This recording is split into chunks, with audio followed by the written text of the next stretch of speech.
4:30. So why don't we get started? I'm noting the roll call, and we do have a quorum. Next on our agenda item is approval of the minutes. And if I don't see anyone raising their hand, that means by unanimous consent, we will approve the minutes unless I see someone raise their hand. Hey, Cliff, can you hear me? Yeah. So it says that the host has disabled video. Oh. Well, let's see if we can get that straightened out before we go any further.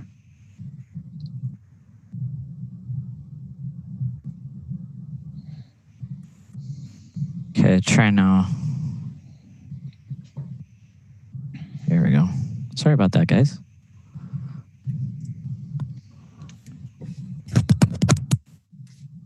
Okay, I see Rafiq. I don't see any other commissioners. I'm seeing pretty much everyone. Let me see if I expand this. Here, do you have your panelists list open? Your participants tab?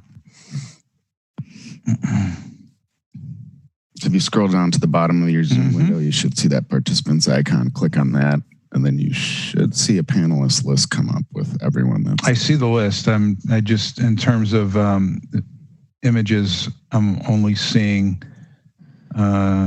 me, Stefan, Janine, and Rafiq. So up on the top right-hand corner, you should see maybe like a grid. Yeah, there it is. If you click on that. There they are.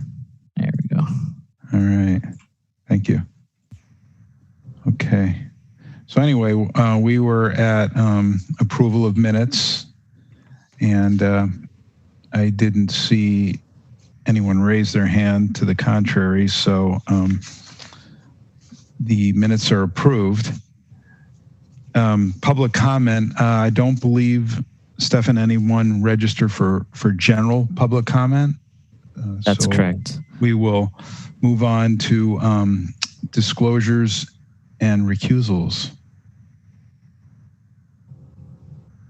Not seeing anyone raise their hand on that, so we'll move then to the Secretary's report and agenda overview. Actually, do you guys mind if I read the rules real quick? Oh, by all means. Or directions, I should say.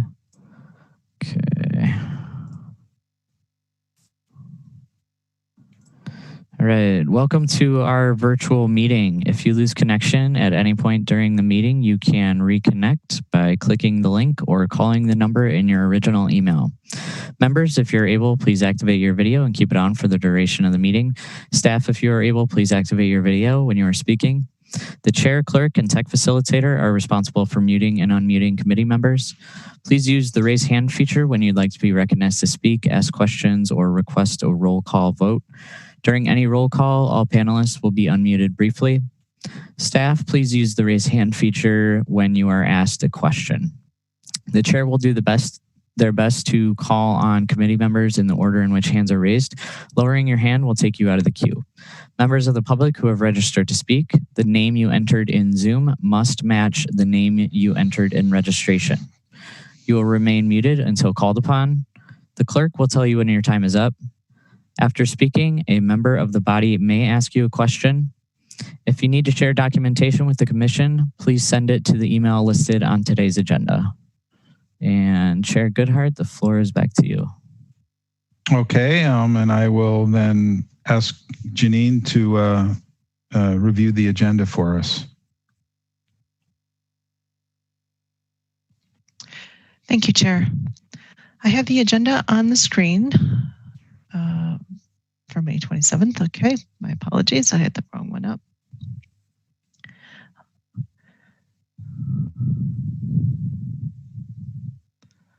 One moment, please.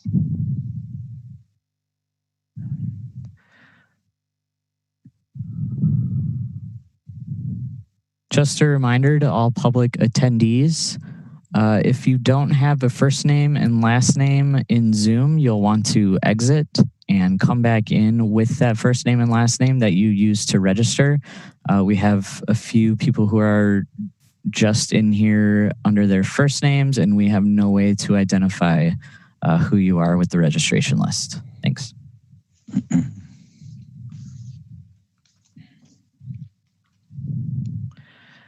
Having some tech issues on my side, and here we go.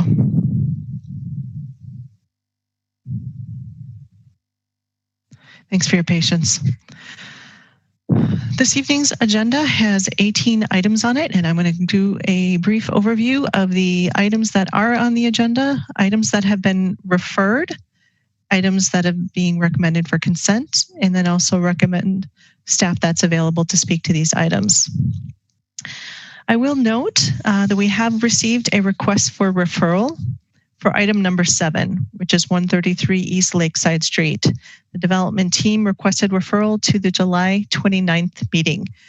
So those who are registered for this evening, this item will not be heard, and you can re-register for the July 29th meeting. In addition, item number 8, 4402 East Washington Avenue, it's a comprehensive design. There's a request to refer that to the July 29th meeting as well. The third referral is for the 115 Pinckney project. That's the public service building. The applicant has also requested to refer that to the July 29th meeting. So again, those who are registered for that, that item will not be heard, and you can re-register for the July 29th meeting. All right, I'm going to jump back to the beginning. The first item is 3074 East Washington Avenue. It's a parking lot modification for Urban Design District number 5. That particular item is requesting final approval. Item number 2 is 2902 East Washington Avenue. That one is a mixed-use building located in Urban Design District number 5. Sydney Pruzak, who is the planning staff, is available to speak to that item. As I mentioned, there's a staff report in this, and it is planned to go to the Plan Commission on July 27th. Item number 3 is 1802, 1814, 1818 Packers Avenue, and 2102 Schlimgen Avenue. This is new multifamily housing in Urban Design District number 4. This item is, if it gets initial or final approval, it will go to the Plan Commission on July 27th. Planning staff Chris Wells is available to speak on this item. Item number 4 is 1954 East Washington Avenue. This is a comprehensive design review for the grass camp. This item was initially recommended for consent, but we did receive a public comment on this item, so we recommend that the commission does hear this item. And Matt Tucker, who is the zoning administrator, is available to speak on this item and answer any questions. Item number 5 is 4002 East Washington Avenue. It's an alteration to an existing development in Urban Design District number 5. They were requesting initial final approval. Planning staff, Sydney Pruzak, is available to answer questions on this item. But this item is also recommended for consent, a possible consent item. Item number 6 is 1200 John Q. Hammonds Drive. This is a sign exception. They're requesting final approval, and staff is supportive of it and recommending it for consent. As I had mentioned earlier, item number 7, 133 East Lakeside Street, the applicant has requested referral to the July 29th meeting. Item number 8, 4402 East Washington, that one is also requested to refer to the July 29th meeting. Item number 9 is 8355 Mansion Hill Avenue, residential building complex. That item is requesting initial final approval. If it receives either approvals, it would go to the Plan Commission on July 27th. Planning staff Tim Parks will be available to speak and answer any questions on that item when it comes up. Item number 10 is 126 Langdon Street. It's a new development, Hub 2. This item was referred from Plan Commission requesting feedback on 2 specific items. Those are outlined in the staff report. Whatever recommendation that the Urban Design Commission provides tonight will go to the Plan Commission on July 13th. Sydney Pruzak, planning staff, is available to speak on this item. Item number 11 is 414 East Washington Avenue. It's a new mixed-use building in Urban Design District number 4. This item was referred at the May 29th meeting. They are back requesting initial final approval.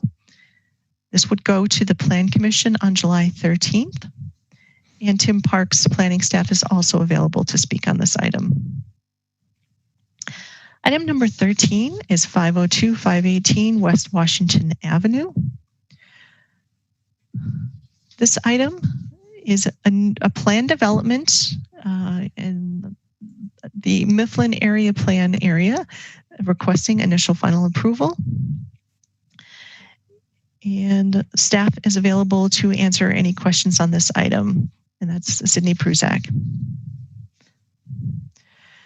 Item number 14 is 160 Westgate Mall. It's a new planned development requesting initial final approval. They were at the May meeting, provided an informational presentation, and if this receives approval tonight, it would go to, I believe, the July 27th Plan Commission meeting. Item number 15 is 402 South Point Road. This is a master plan report, public project for a new public works building. And this would be an advisory recommendation by the Urban Design Commission. Item number 16 is 603 South Point Road, residential building complex requesting initial final approval. And item number 17 is 1649 Thier Road, a new commercial building on a large multi-use lot, requesting initial final approval. And then item number 18 is 2021 Wheeler Road, residential building complex, requesting an informational presentation. All right, thank you. Okay, thank you. Janine, was there a staff recommendation on item 16 for possible consent or not? Oh, correct. Thank you. Item number 16, there was a recommendation for consent, as well as item number 17. So 603 South Point Road and 1649 Thier Road. Thank you. Okay. Yep. Thank you. Okay. So as I was tallying it up, it looks like we've got 3 items that we would need to have a motion for referral. Items 7, 8, and 12. So okay. I see Lois. Is that for a recommendation for a motion? Okay. And seconded by Tom. Okay. So by seeing no hands raised in opposition, we will refer those items. Now, one of them, Janine, is referred to July 29th, and the other 2 are not referred to a specific date. Is that right? 133 Lakeside and 4402 East Washington are referred to July 29th. And then the public service building, the 115 Doty, is to a date to be determined. Okay. All right. Thank you. So if you are listening in this evening for those 3 items, again, the 4402 East Washington, 115 West Doty, which is the public safety building, or the apartment building on East Lakeside, we are not going to be hearing a presentation or taking action on those 3 projects tonight. Okay, now I'm gonna just lower some hands here and see if we have any motions for approval for items for consent agenda. Tom, go ahead. Tom, what happened? You've been sucking on helium or something? You sound awful tonight. I think there might be something wrong with your microphone. Oh, okay. If you're using the built-in microphone on your computer, do you have a headset or anything that you could plug in? Otherwise, we'll have you call in. Oh, Tom, I'm going to have to mute you, man. Okay. Anyone else want to make a motion in slow motion? Okay. I'm going to go ahead, Craig.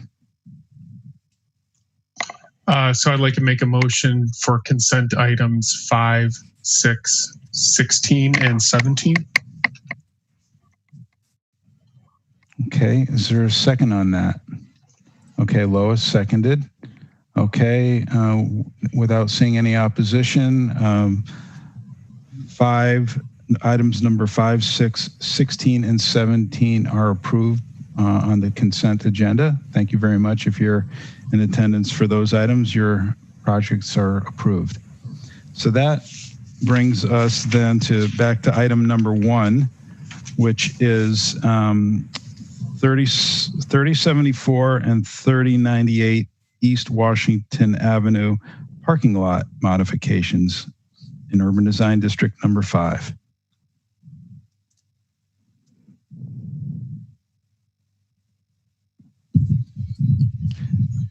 And before you get started, Stefan will just give us a summary of those registered to speak on it then. The design owner is Michael McKinley. And that's the only registrant then? That's me. Okay. Take it away. I mean, honestly, when I signed up to speak, I just figured that if you had questions, I'd be able to speak back. I honestly don't know what you would want me to say at this point. So if there's something specific you'd like me to cover, I could gladly do that. Okay. Thank you. And that reminds me, I was going to ask the presenters to keep their comments to 3 minutes or less. So I really appreciate the brevity there. Are there any questions or comments with regard to agenda item 1 by the commission?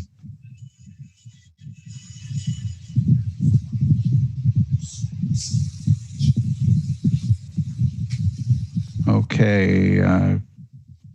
Craig. Thanks, Cliff. Could you please clarify along the north boundary, could you clarify where the new fencing is going to start and stop? And just your line work made it a little tough along there. And I just want to make sure it's clear of where the new cedar fence is going to be. Oh, I'm sorry. I didn't mean to cut you off. Go ahead. I was going to say on the updated site plan that we just sent over yesterday and today that was received by Lori, the current cedar fence is the cedar fence that's existing. We're not adding another fence. So I don't know if that was a miscommunication on the first site plan, but the cedar fence that's there is currently there. And then my second question for you is, you're showing striping, but typically with auto dealerships, you maximize your availability. And what I'm wondering is, are the cars actually going to be parked as shown with the striping plan, or are they going to be more densely laid out in that area? To answer your question, they're going to be more densely laid out. The reason I had them put the striping in there is the revision I received wanted to show the visitor and handicap parking. And I don't know if it was a miscommunication with what I read to Barroncott as far as sticking to the ordinance of parking. That's why I had those added in there. They will be pretty accurate. I don't intend on putting actual inventory lines in. I do intend on putting, the handicap signs up where accessible and, outlining visitor parking, however. Okay. I guess just as a general comment, then I would be more concerned about the amount of landscaping islands that's shown, not only to meet meet the intent of the requirements, but also just for the amount of cars that could be then visible, given this special use on what that area is. I do have a concern about the amount of landscaping along East Wash. And the concern being it's not going to be enough? Correct, for long-term use, because the use of this lot could change over time with this building, and with other alterations, that there just wouldn't be enough screening or just enough added to this lot along that line. And I'm guessing if Shane's next, he'll probably be talking about landscaping as well. So I'll let him go next. Okay. I'm going to unmute you then, Shane. There we go. Thanks. So just to echo some of those concerns, and it may be just my lack of familiarity with the land use or the zoning, but a couple things that jump out to me are the lack of tree islands. Usually it's like 1 in every 12. I'm not sure if that's different for this type of land use. But it appears as though we're significantly increasing the impervious area. And I'm wondering what the plan is for stormwater management. And then, like Craig alluded to, I feel like 2 feet of landscape buffer is not sufficient. And I would like to see that wider. Nice. I know I'm supposed to hit raise hand, but I don't see that button. In regards to what we're seeing on my screen right now, or what I'm seeing on my screen versus the revisions that I had made, what I did do is I did talk to Brad. I know he put the city tree. We put the city trees in the way we have it planned for landscaping with the everything that's there.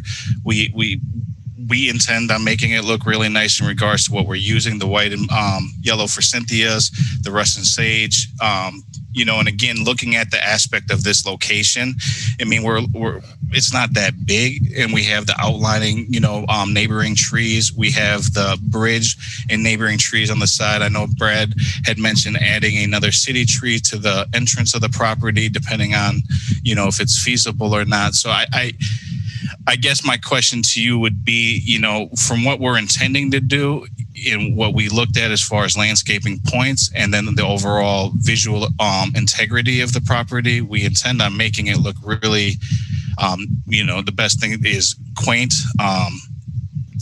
make it look like part of the neighborhood versus make it look like a dealership. And, from what we've gauged, we know that we can fill in those voids and make it look nice. And we obviously want to maximize the actual asphalt, because again, it's not a lot of property. It's not a whole lot of, once you put the asphalt down, we'll be lucky to get 60 cars. And right now we're getting about 30 to 35 if we pack them tight. So we wanted to maximize the space while maintaining the visual architecture of the site. Okay, and it may be that staff has comments too. I'm not sure if staff has given you comments yet, but typically what I see for landscape islands and trees on the private property is separate from what Brad with City Forestry would require for the right-of-way. So again, unless staff has given you other direction, I'm pretty used to seeing a tree island being required for 1 per 12 stalls, or no more than a maximum run of 12 car stalls before you require a tree in a tree island. Shane, I'm going to let Matt Tucker has his hand raised, and I'm going to go ahead and ask him to weigh in on this a second. Just a second, Matt. I guess you are unmuted. Go ahead. Yes, I did. Thank you. Thank you. So the requirement for landscape islands every 12 stalls does not apply to auto display lots, which is what this use is. You'll see many of the auto display lots that have larger stretches of asphalt because that requirement doesn't apply. However, the commission does have the authority, because it's an urban design district, to require things above and beyond what the ordinance otherwise requires. Thank you. And then just to follow up on that, I would like to see a tree within the private property, within the parking stalls of the space. To me, it just seems like a lot of surface asphalt. Three or four of which the parcels were previously green space, I believe, and 2 feet for a landscape buffer is just really narrow. Although I don't necessarily disagree with your planting selection or quantities, but it's more so the width, and just it's hard for something to survive in 2 feet and really have any design impact on the streetscape and pedestrian experience along East Wash. And I guess the question I would have is on the right-of-way side of that landscape buffer, I would imagine that is grass or green space from the property line to the back of the sidewalk. But the applicant is not, he's not doing anything off of his property. Would there be an opportunity, knowing that there's that much green, to plant a tree in that 2 feet? In the 2 feet on our border, I don't think so. That when we met initially, and just got kind of like an overall, from what I understood, that because of the size of the property and because of the ordinance, a tree would make it really hard. It would kind of defeat the purpose in the middle of what we're doing as far as maximizing our space.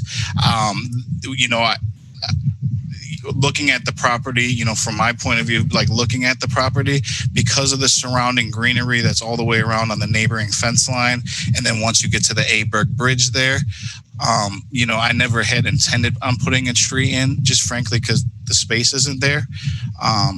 So I don't know what to say. I don't know what to say in regards to adding a tree. It's not something I intended, to be honest. Right, and I was asking Shane and Christian, because that would still be really, on one side, it'd be really, really close to asphalt, and they're shaking their heads. Okay, is that it then, Shane, or any other questions or comments? That's all. I mean, the other thing that I mentioned that we didn't really discuss was what the stormwater plan or requirement was. Maybe Matt can weigh in on that, or the applicant. I can weigh in if it's okay, Matt. Mm-hmm.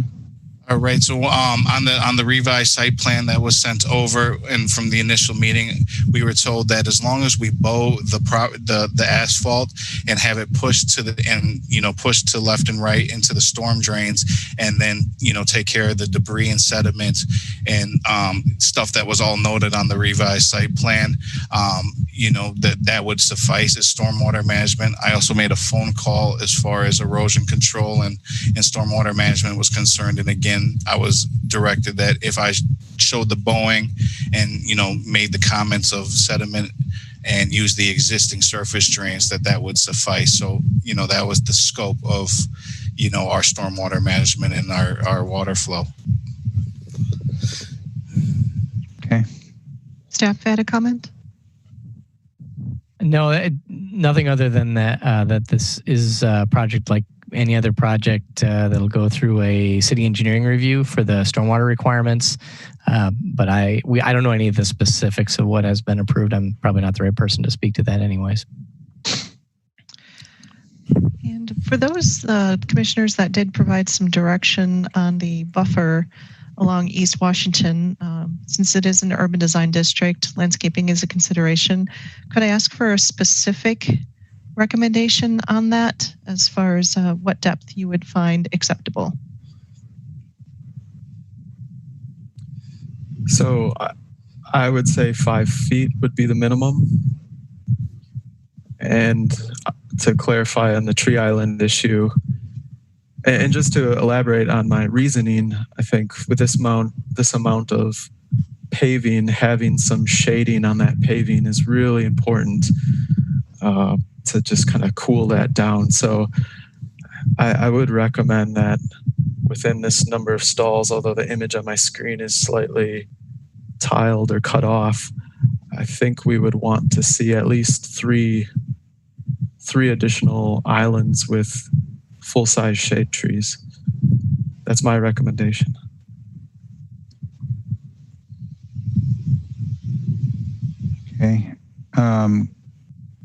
Craig.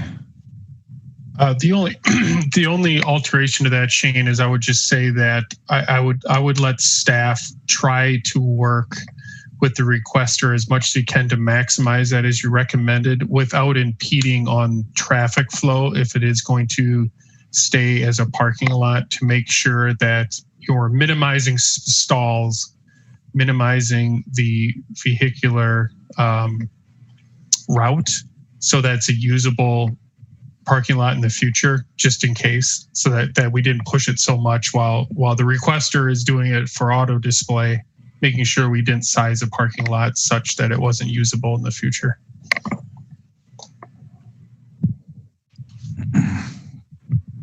Okay. Any other questions or comments from the commission?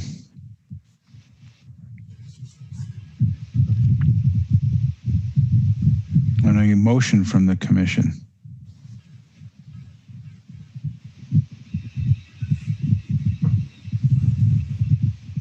Shane? Okay, I'll try to get this motion right. So I make a motion for approval contingent on the addition of tree islands through the approval of city staff review, as well as the modification of the landscape buffer from 2 feet to 5 feet in width. Again, contingent on city staff input. Just one question on, well, I tell you what, why don't we see if there's a second in the motion, and then we can discuss the motion. Can I make a comment? No, okay. We are in deliberation now. Okay. I'm looking for a second. Craig, is that a second then? Okay. So discussion on the motion. Question I had on the motion, Shane, was you said tree islands, but since Mr. Tucker indicated that in an auto sales lot, they're not necessarily required, do you have a recommendation on how many? Sure, I would recommend a minimum of 3 additional tree islands. Okay, and that can be anywhere, front row or back row of the lot there. Yeah, front or back. Generally speaking, I'd like to see them evenly spaced, but per staff, city staff input.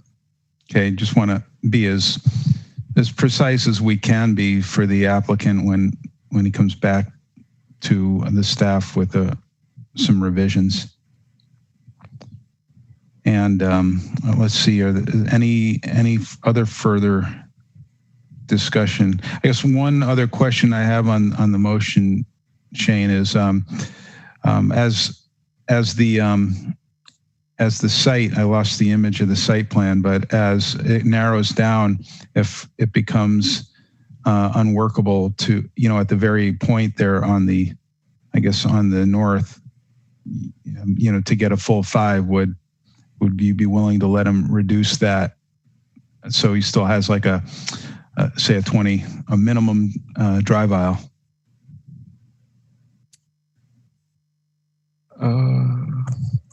Looks like we have 18 feet in width there. Yeah, so just taking another 3 feet. 3 feet. I mean, 15 it gets wider and wider as you go south, but just wanted to, make sure the staff has some knows what latitude they have to work with.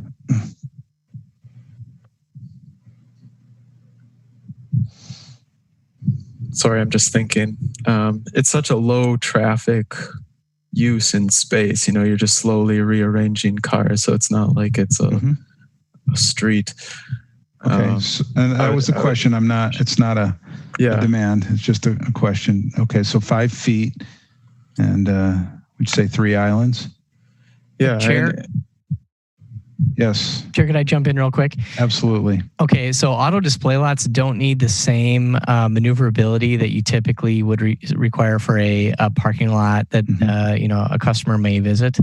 They're allowed to display the vehicles in random patterns and in different ways. They're showing you kind of a striped parking lot, but they'll be able to shift in position, and you can expect to see the vehicles will be parked in not necessarily the pattern that you see here. Mm-hmm. So the spacing in the backing area isn't really a necessity. Okay. And you're satisfied with that, Craig, because you had talked about a future use. Okay. Okay, great. Okay, so we have the motion, and it was seconded with some clarification.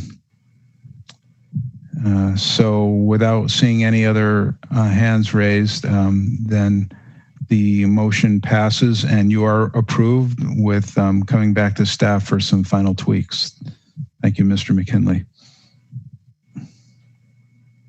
So that brings us then to agenda item number 2, 2902 East Washington.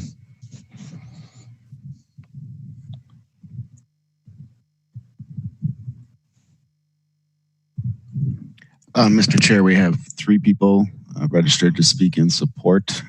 Joe Porter, Ann Morrison, and Jacob Morrison. I do not see a Jacob Morrison in the list though, but Ann and Joe are both unmuted. Okay. Let's see, just as every agenda item, first of all, I just want to, in case you're joining us late or just tuning in, agenda items number 7, 8, and number 12 have been referred. So we will not be hearing them this evening or taking action on them. I would ask that any presenter please keep their comments to 3 minutes to make sure everybody has a chance to speak and that we are able to get through our agenda tonight. Thank you. All right. This is Ann Morrison. I can begin if that's appropriate. Yes, please. Okay. I'm here with Jake Morrison, so you will not need to unmute a microphone with him. You can just stay on this one and we'll get to him in a second. Thank you for having us back. We will do our best to be concise. We've been engaging with city staff, the Eakin Park Neighborhood Association, and Alder Abbas on this project for more than a year. And we've gotten a lot of great feedback, and we've worked to incorporate that feedback. We appreciate the positive feedback that we received in May from this commission, and we've used that to refine this application. In particular, you're going to see an evolution of the landscape design, some development on that connector piece that there were questions about, and some tweaks to the mural area. And our goals, remain to create an attractive, sustainable, equitable, transit-oriented development that will be long-lasting in this area. Next slide, please. So the site includes 3 contiguous parcels that are all zoned CCT. One is the Ella's building, the house that was used as the Ella's office, and an office building currently used by the Policy Forum. Next slide, please. Our team is a team that's experienced in working in these kinds of sites that are in mixed-use neighborhoods, transitional between heavy traffic and neighborhoods. Here are some images of those. Next slide. We are creating a project that is consistent with the zoning, the Imagine Madison Comprehensive Plan, and seeking to meet the goals of Urban Design District 5. Next slide, please. Existing conditions. This is right by the Apex proposal that you just approved. It's just 3 blocks down from there on the same side of East Washington. So it's on the north side of East Washington on the same block as KFC and Mocha, and it wraps around the Car X site at the corner of Johnson Street. Next slide, please. The East Washington context is a very high speed, boisterous, loud, bright street. Next slide. But on the other side is North Lawn Avenue and Algoma Street, which is a more transitional neighborhood made of 1-family homes, but also 2 and 3 and 4 and larger homes and local businesses. Next slide, please. We also are looking at the context of all the murals that are happening in this neighborhood in particular, and that's inspired our design. Next slide, please. You've seen this before, but these are the buildings that we looked at when we started the design for this project, looking at 4 and 5 stories in those transitional streets like North Lawn, looking at 5 and 6 story buildings, similar to what we have going on East Washington, and looking at how folks used murals on large facades. Next slide, please. Just a reminder, we started this project looking at what zoning would allow, and you can see that light gray envelope there based on the current zoning CCT. We've been meeting with the neighborhood, we've had staff feedback, and to create an attractive project and also to be responsive to the neighborhood, we've really scaled down from what the maximum zoning envelope would be. And so you'll see that it's divided into 2 main forms connected by a single story piece. So there's a 4-story piece with setbacks from the adjacent neighbor on North Lawn, and then a 5-story piece on East Washington. And they're connected by a 1-story piece that really isn't very visible from the street. So with that, I think I'm going to hand it over to Jake, and then Joe can follow up with some more details on the landscape plan. Hey, let's go to the next slide, please. So this is the underground parking on the left that's underneath the site. And on the right, you can see the site plan showing the principal 2 forms of the building connected by a 1-story connector down the middle, creating that sort of S shape. On the right-hand side, you can see surface parking that is adjacent to the mixed-use part, or the commercial part that is off of East Wash. Next slide. I won't dwell too long on these. On the left-hand side, the first floor, you can see where the connector, the second floor, you can see where the connector is, which turns into a roof deck communally used by everybody in the building that also has green space on it adjacent to the apartments. If you go to the next slide, the north end of the north building sets back per the recommendations of the Imagine Madison plan and zoning. And those are green roofs. Those are not usable decks by tenants. So they're not people out there, but it will be green. Next slide. So here we start seeing images of the building. This is the building that you see from East Wash. It's a mix of brick and fiber cement with vertical siding. And of course, the principal feature of it is the large mural facing East Wash. Below on the ground floor, you can see the glass area of the commercial space. And off in the background is the building over on North Lawn. Go to the next slide. This is from the opposite direction. So this is East Wash heading outbound, at that East Johnson intersection. On the left-hand side behind the car X, you can see the 4-story, more residentially scaled portion of the project with the vertical fiber cement siding. On the right-hand side, again, is the East Wash one we looked at before. That's fine, you can stay there. This is the mural looking at directly on East Wash. The mural actually wraps both sides of the corners. This is just a placeholder of the image here. We will have to come back to once we have an actual mural to put on it, but we wanted to show something that indicates color and scale. We've had to add these 2 vertical pilasters per the zoning requirements for our building articulation, which cannot be painted and have to have some kind of division of it. We resisted making the mural too large around the corners because we're afraid it would lose cohesiveness and lose focus. Also, there's the factor that later on to the right of this image, there may be future development that would block out parts of the mural from the side. If you go to the next slide. This is the 1-story connector that connects the East Wash and North Lawn buildings.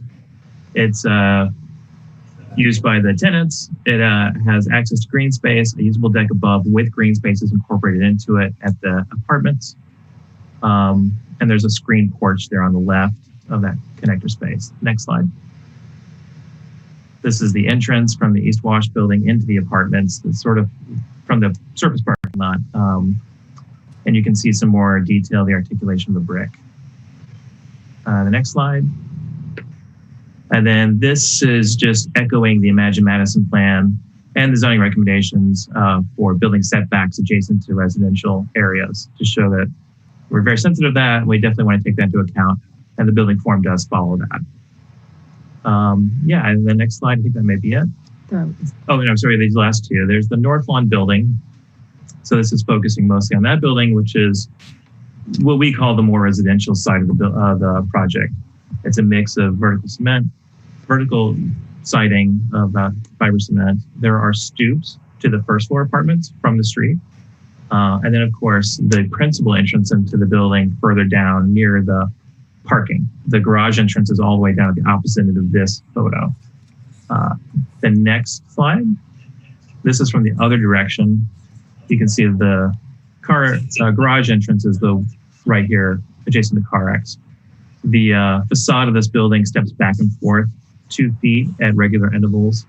And the ground floor actually has a horizontal component that gives it a bit of a canopy over the ground floor apartments to also give the ground floor a little bit of separation. So the building has some different levels of detail that begin to address pedestrian scale. And then the next slide. So I think with these, we can turn it over to Joe Porter to talk about the landscape design. And then maybe at the end, if there are questions for any of us three or any of the other registrants, we would take them. That's great. Sure. So, hi, everyone. Can you hear me okay, hopefully? Yes. Mm-hmm. Okay, great. I don't know if you can zoom in on the site plan or not. For me personally, it's a little bit difficult to see, but what we're if not, you can just go back and I can speak to it. But really the landscape plan, is a diverse range of native and or adaptive species or urban tolerance that were selected based upon their multi-season interest. On the west side, the trees we tried to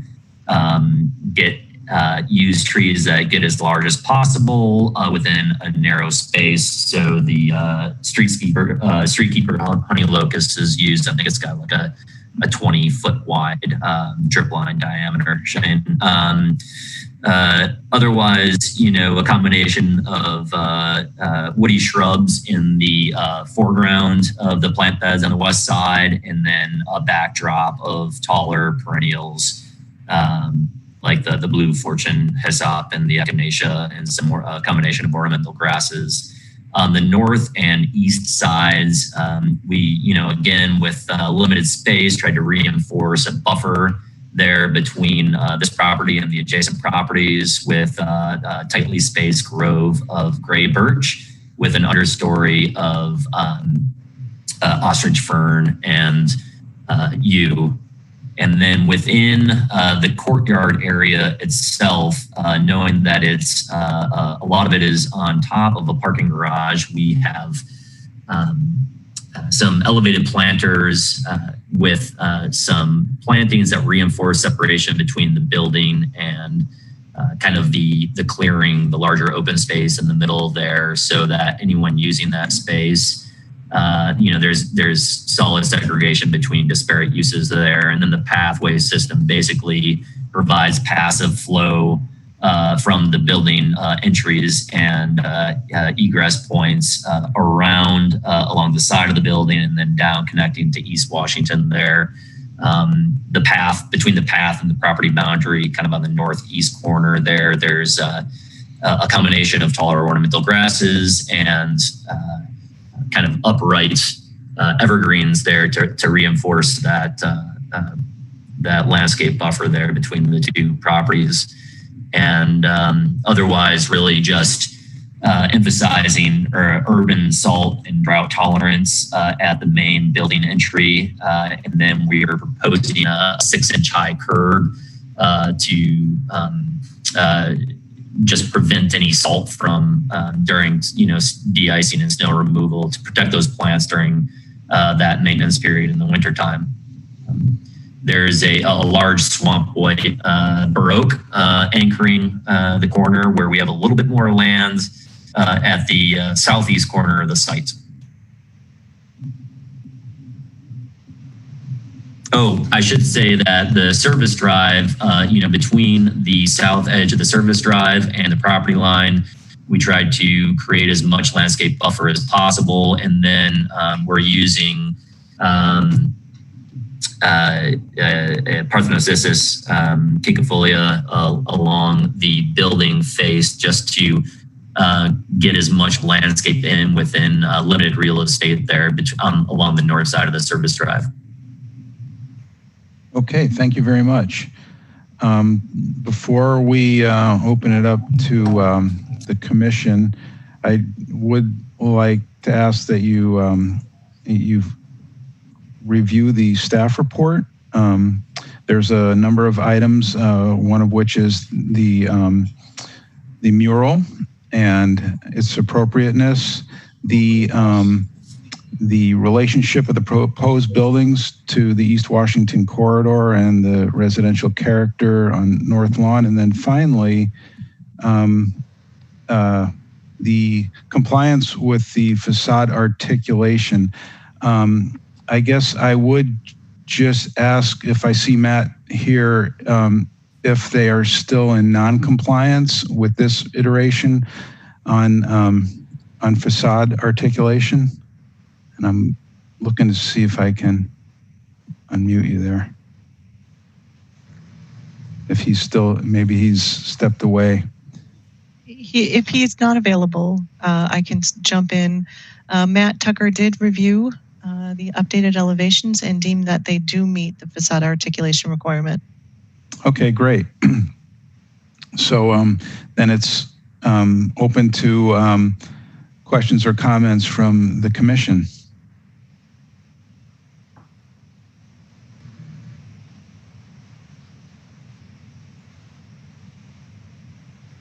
I'm looking for some raised hands. If you're raising your hand and I don't see it, I apologize. There, Lois. Yeah, I really like this project. One thing I'm not seeing is, do you have a palette of finishes for the exterior in this packet that I'm missing? No, and being the first time we've done this virtually, I didn't know that I should have done that, but I should have known. If there's any way to turn on a camera, I can show you in real life the brick, because I have it here in front of me. Would that be helpful? Well, I'm looking at the close-ups of the renderings, and are they relatively accurate? I know it depends on what your screen. Yeah, I mean, our intent is to make them accurate. I would say the gray brick that we're looking at, I think we're going for a relatively light, true gray brick, so not too dark and not too blue. And then the fiber cement panels are actually going to be, painted a custom color. So it will be that the color that we were showing here is the color we're aiming to get exactly. It's not a standard color. We weren't particularly happy with any of the standards. Okay. I'm just, it still looks a little institutional to me. I'm seeing like a gray and a tan. And the contrast to the mural is pretty stark. I really like all of the articulation you have around the windows and the punched openings and everything. So I have like very little to say about the architecture other than I like it. I think it's just the contrast of the mural and then the gray and tan just seems kind of washed out to me. I don't know if I'm allowed to talk, but we appreciate that. And we did think about it. And I think what Jake said was that, we had also looked at the MoCA site and how much will probably be on that side in the future. And we expect that side is really going to be obscured by future development. Okay. Yeah, okay. It's very subjective. I hate to, say you have to change it, because I think that is extremely subjective. And if we don't have the actual materials, it's hard to judge. So primarily it's a brick and a synthetic wood or a fiber cement panel, it sounds like, plus the murals. Okay, so I'm going to see Shane, then Alder Abbas, and then Rafiq. Thank you. Overall, I really like the project. I personally really like the mural and the idea of the mural. I look forward to seeing specifics of that come back, but I think that the presence on East Wash is going to be awesome. And overall, I think there's not much on my end to say about the project. I was wondering just one thing on the East Wash commercial frontage. It doesn't appear like there's any bike parking in that location, and I'm wondering if that was intentional or if you could find a home for some bike parking out in front of that space. And then the only other thing was I saw floodlights in the cut sheets in the package, and just wondering where those were and if they were pointed up. Just want to be conscious of dark sky requirements and not point floodlights up if we can help it. Okay, ask the applicant if you could address Shane's question on the floodlights. And the bikes. They're specifically located, I think, at the entrance of the parking garage and they're all pointed down. We're definitely not trying to provide any exterior illumination on the face of the building, just solely for safety and car access. And there is bike parking on the East Wash side. We certainly want to meet the minimum requirement and exceed it where we can. So the bike parking will be, you can see it in that image right there. If you go back one, there's some bike parking on the left that we're planning on. And then we will spread it out around to the East Wash side too. So the bike parking isn't concentrated in one spot. And then I would add too that this is just a block away from the Starkweather Creek bike path, and we do have indoor bike parking for all of the residences, which is something we're hoping to really promote. Okay, thank you. Anything else, Shane? Well, just back to the bikes. Where was that image? Was that kind of the west facade that we saw the bikes in the perspective view? We actually have bikes on both facades. Sorry. Just go to the site plan. Yeah. So there's bikes at the entrance along North Lawn.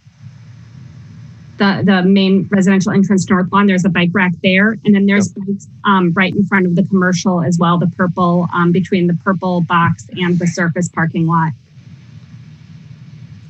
Okay, and that second area is the areas I was concerned with. So as long as there's something, I think, within close proximity to East Wash, you're good.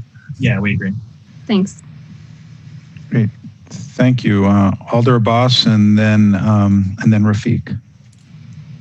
Thank you. I will speak on behalf of residents as I'm an alder of that district. So overall, there is a really good support for this project. Community really like the mural factor of the project, and also there was some people have concerns regarding traffic study and conducting a traffic study and how traffic will impact North Lawn, and traffic study was conducted and which address all of those concerns as well. And according to that study, it will be a minimum impact.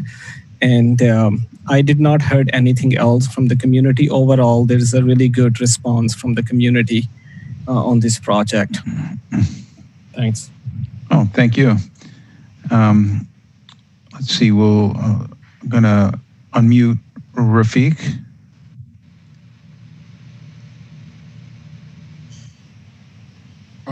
Yeah, I have a couple comments. I definitely agree with Lois. I like the overall project. The articulation is sophisticated. It's not overbearing. It's just right. I think some of the materials tend to be a little institutional based on the rendering, but I can't tell if that's just the way the I don't know if it's Inkscape or whatever program it was rendered in, or if that's really what it is. So I don't even know how to comment on that without actually seeing what the materials are. I do have a concern about the mural, and let me just say I love murals. I'm from Philadelphia. That's where murals are on all buildings. But I don't know about the placement of this mural as it relates to the overall design. And then when I look at the staff comments, it asks the UDC to give careful consideration regarding the 5-story mural because it is a prominent feature. There's no similar precedent in the city in terms of overall scale as the primary facade.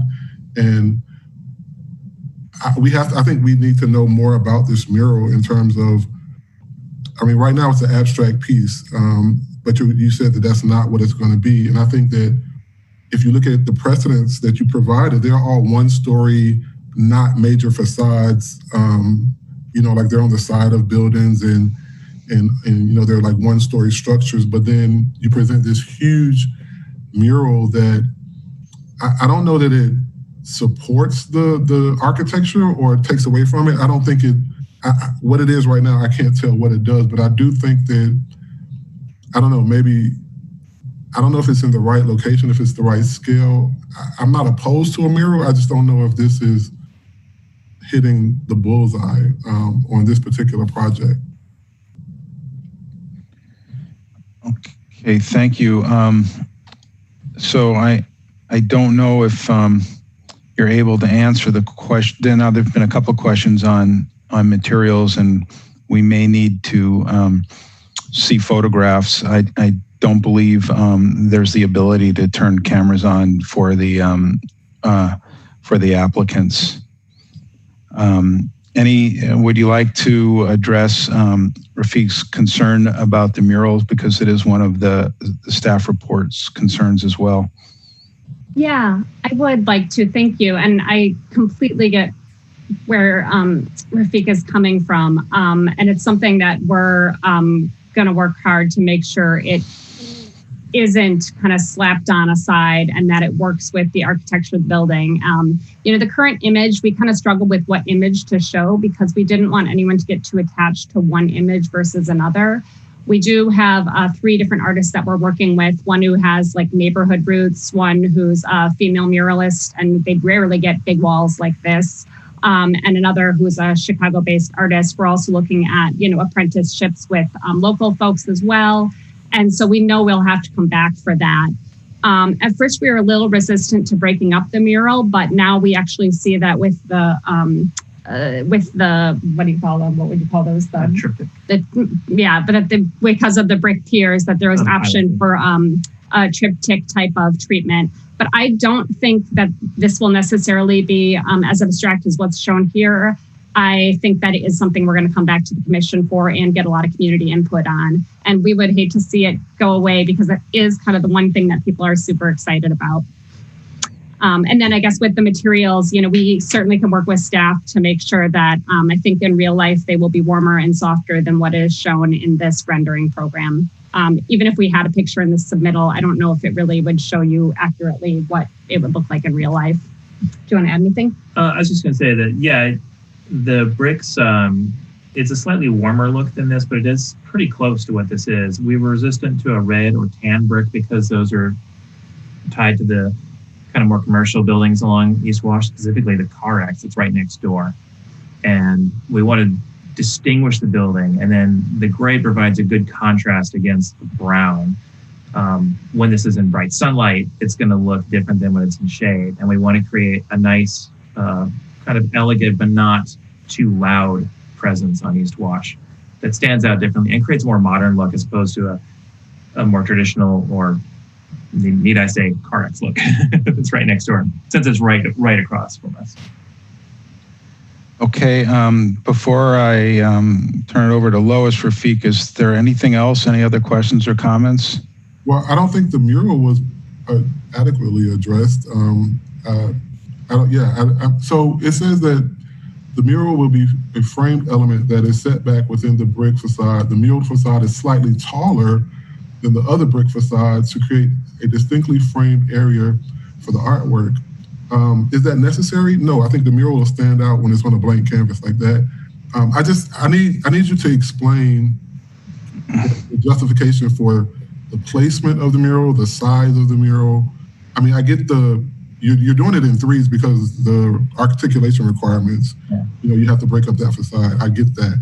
But why is it so big? Like, why is it in this location? Why is it like not over the main entrance? Or why is it not on the other side? Why right here? What Yeah. The thing, that's a good question. One of the things we're putting it here is we're reflecting a little bit of the history of the site. This is exactly where the carousel sat at Ella's.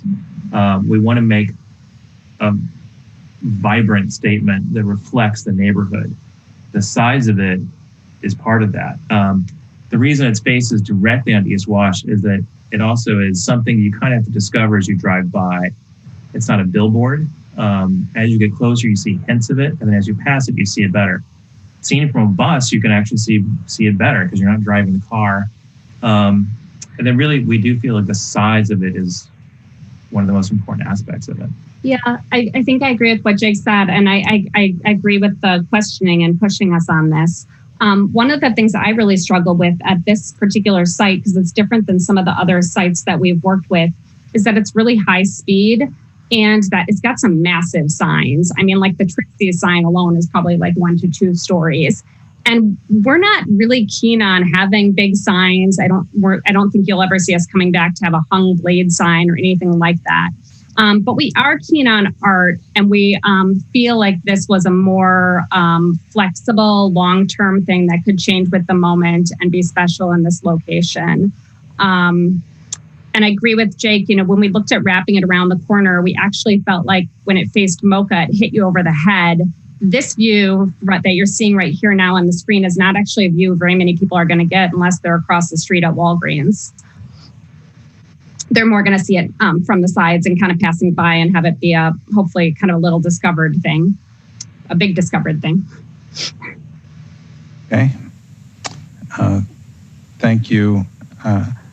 Before I turn it over to Lois, I suppose, following up with what Rafiq is saying, it's really not a canvas at all for a mural. It's mostly windows. So somebody's going to be living. You're going to look up, and depending on what the subject matter of the mural is, you're going to, and maybe that's part of the artwork, is you're going to be living in a mural. Lois. Well, one thing I was going to mention to Anne is you mentioned maybe taking a picture of the finishes. I'm wondering if you could do that and just email them to Janine, and she could post it. I'm not sure if that would work. And then to the mural, I see what you're trying to achieve, and I'm wondering if and I think I may have commented on it last time that I would like to see it when you're inbound and outbound on East Wash and facing, like you said, Walgreens doesn't, you won't have those views. So I'm wondering if the small attempt of kind of coming around the corner is really going to do much for you. I'm wondering if it would be more effective to actually have more of a full frame, and not try to come around the corner, have a frame, and rather than the triptych, have just one piece of canvas and try to make it look like a framed piece then. Because right now I don't think it's coming off as a framed piece. I think it's kind of coming off as, I guess on, like Cliff said, overwhelmingly you see the punched openings of the windows right now. And I'm wondering if you kind of frame it as if it is a piece of art would be more effective, or then you're not trapped into trying to have this triptych. You can have one piece of art that could even change somewhere down the line. But I'm just not seeing that it's a framed piece right now. Okay. I'm wondering, Janine, if you're able to show us the view kind of looking down East Washington. I think there was another image, another perspective. That's one, and then there's one from from the other side. So that might be a little bit more realistic as you're coming and going down the street. Shane. So I personally really like the fact that it's not a framed mural piece. I like that it's art on the building, that there's people like almost living in the art. I would agree with Rafiq that it's eventually going to be critical to see what that actually is, because I might like it or dislike solely on the content, but the idea of it, I think, is very interesting, and the fact that there's not maybe a precedence for it in Madison is fine by me. I like the gesture. I like that it's different. I like the scale of it, and that it's broken by the fenestration in the windows. Okay, thank you. I have one question. What is before any paint goes on, what is the material of that wall that would be under the paint? That's a good question that came up too during informational. I think Tom asked it, and actually it will be brick. I think that the painters that we've been talking to prefer it as a surface just because they're most experienced with it, and we think it keeps the integrity of the building. So to meet zoning's requirements, it would be a lighter colored brick, but we expect it'll be entirely painted. And then I would say too, if it helps to go back in the presentation to the design precedents slide, there is one of the design precedents that we showed is a mural with punched openings in it. It is actually one of the artists that we have talked with.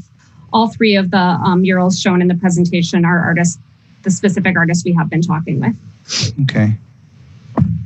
Thank you. So I guess then it is possible to knowing that it's all brick underneath the mural, it is possible to, I guess, approve it contingent on the mural coming back. I see your hand raised, Rafiq.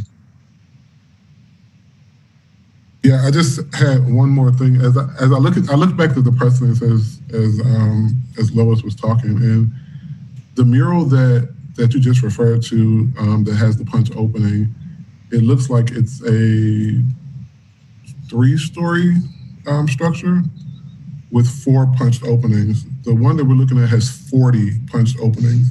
And if it's not an abstract mural, whatever that content is will definitely be distorted by 40 minimum 2x6 openings. So I would definitely, and I'm saying this because that can definitely detract from the attractiveness of this building, because it's a very attractive project. And I just think that that mural could make or break the project if not done correctly. Like many people have said, I don't think it needs to be bigger to frame it. I don't know, with murals typically, and it is not to say that it has to be this way, but typically they're on a somewhat solid surface so that the art speaks for itself. Like nobody really paints on canvases that has a bunch of holes in it because it takes away from the piece itself. And my concern is that that may happen here. And you don't really have, as I look at, I'm scrolling through the project now, I look at every side of the building and it's all punched openings. So you don't really have a solid wall to display the art on. And I just don't know that that's the best place for it, because like right now, it doesn't look like a mural. It just looks like paint on the wall because it's just so many punched openings and yeah, I don't know. I mean, it is a placeholder that we do expect to be back to you with. So, we didn't take it all the way with any artists because we wanted to kind of understand what the muraled area would be. It only shows a corner of that project in the design precedents. And I don't think that building's actually 3 stories. I think it's 6. But we'd be happy to share other ones with punched openings. But I totally agree with you. I mean, again, I think we tried to show something that was pretty bland here and put it up for the purposes of this presentation, knowing full well that we will be back before you for this element. That piece of art, I think, would actually specifically include these punched openings as part of the art.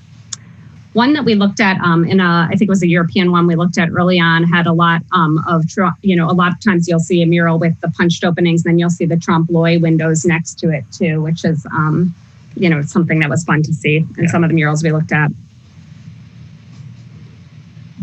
Okay, any other questions or comments? So I have a question for you in terms of procedure. Like this is As the staff report says, and as everybody can plainly see, this is a major part of this design. And I think, how do you approve it or get initial or final or whatever they're looking for without really knowing the specifics on what this major element of this piece is going to be? Well, I think maybe if we were to take the signage analogy, that we know where signage they intend for it to be in general, that we can approve a project without the signage design, and it would have to come back. And knowing that they've got a brick back there, you know, could the project stand on its own without a mural? Should we not approve it in the future? You know, that would allow the project to move forward without the mural, and they could keep going, you know, through the rest of the development process and refine that mural design. So if that's the case, then like I said, I definitely like the project, so I would recommend approval. Okay, is that a motion? Motion. I would motion for. Thank you. So let's see. I see Alder Abbas, and I see Lois first. Is that a second? Yes. Okay, that's a second. And discussion on the motion then, Alder Abbas. Yeah, I just want to say that we are doing a final approval, right? I didn't heard in the motion. Oh yeah, I'm sorry. Could you just nod your head if that was final approval, Rafiq? Okay, I'm going to unmute him.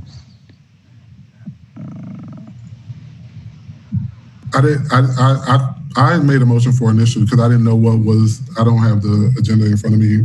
Oh well, yeah. So they're requesting both initial and final. So we could grant either one. I'm like I said, I'm fine with. I'm concerned about the mural, but I'm okay with everything else. So I will say friendly proposal to amendment to do this final, because as Anne mentioned, this is a placeholder value. If we bring them back, it will be still stay the placeholder. We don't have actual mural in front of us, so let's approve as a final. And if that's okay with Rafiq. And he's nodding his head. Perfect, thanks. And Janine, if I'm wrong about the signage analogy where we can have the building approved basically without the mural, and they can come back as an alteration for the mural. That is correct. Okay. Okay. Any further discussion on the motion or amendments? Seeing none, then you have final approval, and we look forward to seeing further development of the mural in the building. Thank you very much. Okay. So that brings us to item number 3, 1802 through 1818, Packers Avenue.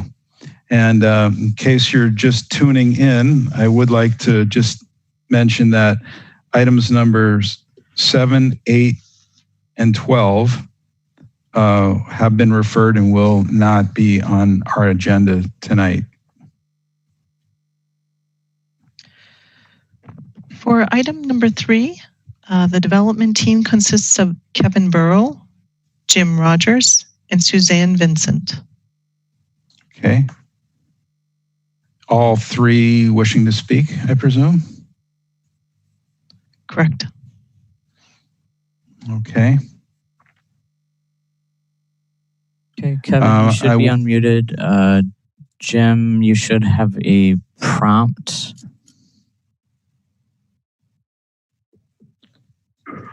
And we also have a Leslie Luttrell. Does that sound right? Oh, no.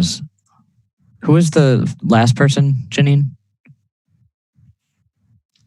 Suzanne Vincent. Okay. Gotcha. Susan, you're also unmuted. Can you guys hear us? All right. Good evening. This is Kevin Burrow, and I'll be doing the presentation initially here. Thank you for your time this evening. What we have proposed before you is a redevelopment of the corner of Schlimgen and Packers Avenue as shown on the screen here.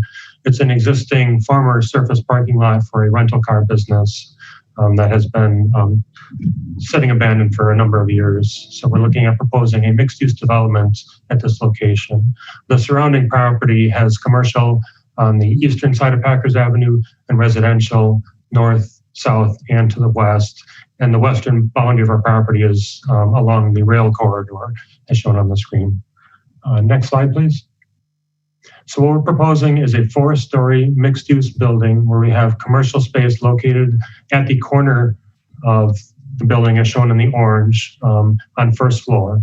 And then the rest of the building will be occupied by low-income housing with a total of 71 units of housing, and then underground parking of a total of 58 stalls in the basement.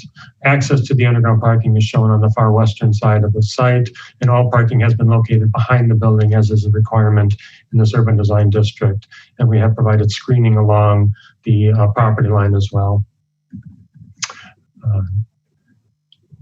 The main commercial space entry is accessed off of Packers Avenue as shown there. So next slide, please. Thank you. Again, the surrounding property, we have commercial space across the street, and to the north, just off of the screen would be the Ale Asylum Brewery, and obviously we're very close to the airport. On the western side of the property is residential across the railroad corridor, and then just to the north is additional residential property. Next slide. Here's the overall site and landscaping plan where you can see we have numerous foundation plantings shown around the building along Packers Avenue and Schlimgen. We have canopy trees within the parking lot area. The center of the parking lot area is actually pervious pavement as well, as shown in the hatched areas for those middle stalls. So that is part of our stormwater management plan. And the main entry to the building for visitors that would come and park in the parking lot would be in the inside corner of this L-shaped building where you see the sidewalk leading in. We have bike parking located at that location. We also have bike parking located adjacent to the commercial entry along the sidewalk on Packers Avenue, and also bike parking located on the northeastern corner. There's also a secondary entrance for pedestrians to be able to come into the building off of the sidewalk on Packers Avenue towards the northern end of the building. Next slide, please. Overall layout of the basement parking, it's accessed on the lower portion of the screen here, and we have a total of 58 stalls. And we also have 71 bicycle parking stalls to account for 1 stall for every apartment unit. Next slide, please. The first floor layout is shown here where you can see the lobby entrance on the inside corner of the L, and then also the major corridor connection to the top of the screen where you'd have access out to the sidewalk along Packers Avenue. The commercial space is shown in the upper right-hand corner, again with direct access off of Packers Avenue. The main community room is located on the upper left-hand corner of the screen where we have an outdoor patio space. And all residents would have access to that. There's also a craft room on this floor, and then a central exercise room located adjacent to the main lobby entrance area. The mixture of units is a combination of 1, 2, and 3-bedroom apartments. We have a number of 3-bedroom, 2-story townhome units. So each of those units would have direct entry and access off of either the sidewalk on Packers Avenue or off of the parking area shown on the inside L. Next slide, please. Second floor plan, again, is a mixture of the apartments with the upper floor of the 2-story townhomes shown here. Next slide. Third floor is a combination of 1- and 2-bedroom apartments. And next slide, please. On the 4th floor, then, we are stepping the building back along the northern side, which would be the left-hand side of the screen. We're stepping the building back as we are abutting the residential property to the north, which is one of the zoning requirements. Then we also have stepped the corner back at the upper left-hand corner where we have an outdoor patio space available for all residents to be able to come out and sit outside at this level of the building as well, directly across from the elevator central elevator to the building. Then the building does also step back along the bottom of the screen, which would be the western side for those apartments as well. Each apartment does have their own balcony space, either first floor patios or raised balconies. So all units have access to outdoor space of their own. And then these few units along the northern side of the building that have larger patio spaces available to them, given the step back in the building. Next slide. Here are the exterior elevations where we have a combination of masonry and composite siding in two different color tones. What we're proposing here is a strong masonry base around the entire perimeter of the building, then creating some vertical elements of the masonry to help break up the facade. We have recessed step backs shown at each of the balconies. And then you can also see in the upper right-hand corner, the outdoor patio space that's available to all residents, where the building has been stepped back there as well. The commercial space is shown on the upper elevation here on the far left-hand side. It'll have its own entry canopy over that. And storefront windows designate any of the public entry spaces and the commercial space, whereas the residential individual patios have a tan-colored patio door and individual window next to them to be a more residential scale and character. Next slide, please. These are the other views of the building on the western elevation, where you can now see the exposed access to the underground parking, where we are bringing the masonry down to the base as well in that area. And then the north elevation, where the building is stepped back on the fourth floor, you can see the railings for the larger patios available to those residents. Again, all the materials are consistent around all sides of the building with having this strong masonry base element. Next slide, please. Here's the material palettes that we are proposing for this project, where we have a reddish colored brick veneer, a more traditional colored brick to fit in with the overall character of the neighborhood, beige colored stone accents for sills and lintels, and then the two colors of the composite siding, where we've got a beige color and a pewter color, which shows up in the perspective rendering. So all the residential windows are the tan colored vinyl windows, and then the storefront and public entries, as I mentioned, are the storefront. That would be a dark bronze color, and then the railings are also going to be that dark bronze color. Next slide, please. So we have some perspective views. This is the intersection of Schlimgen and Packers, where you're looking at the eastern side of the building with the commercial space in the foreground and the sidewalk along Packers Avenue. And you can get a glimpse of how the building steps back on the far northern end of the building on the right-hand side of the screen. But we are using these masonry elements to raise up and create some vertical elements to break up the facade. And here is where you can see the setbacks at the balcony areas as well to help break down the mass of the building. Next slide, please. Here's a view from the northern end looking back down Packers Avenue. So now you get a glimpse of the north facade as well, and that large patio area that's available on the fourth floor for all residents. And then here's where we also have the secondary entrance to the building off of the sidewalk, where you can see the canopy and some signage indicated on that. Next slide, please. This is a view from the parking lot or courtyard area of the building, where again, all the materials are consistent and carry around the entire perimeter of the building. And you can see how each unit has their own balcony or patio area available to them. Next slide. Here's a view looking towards the entry of the building in the center of the screen for those that would park in the back area and come in the entry door there. And then you can see the gentleman about to walk up the steps. That would be one of the townhome units where they all have direct entry and access to their unit, which is actually a two-story unit. Next slide, please. Here's a view of the commercial space and how that engages with the sidewalk along Packers Avenue. And then you get a sense of the foundation plantings that we have on both sides of the building here with regards to Schlimgen and Packers Avenue. Next slide.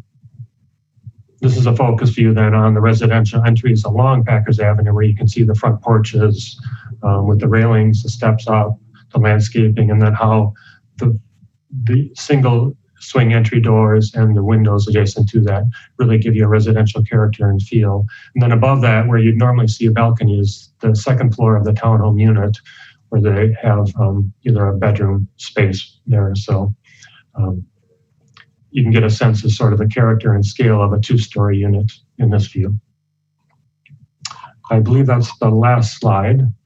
So again, we've got Jim Rogers, who's part of the development team, who could speak to any specific questions with regards to the overall development of the project, and then Suzanne Vincent with Veerbeck and Associates did the landscaping plan. And she is also available to help answer any specific questions with regards to landscape design. All right. Thank you very much. Lois? I do believe we have public comment. Oh, I'm sorry. I should have checked that out.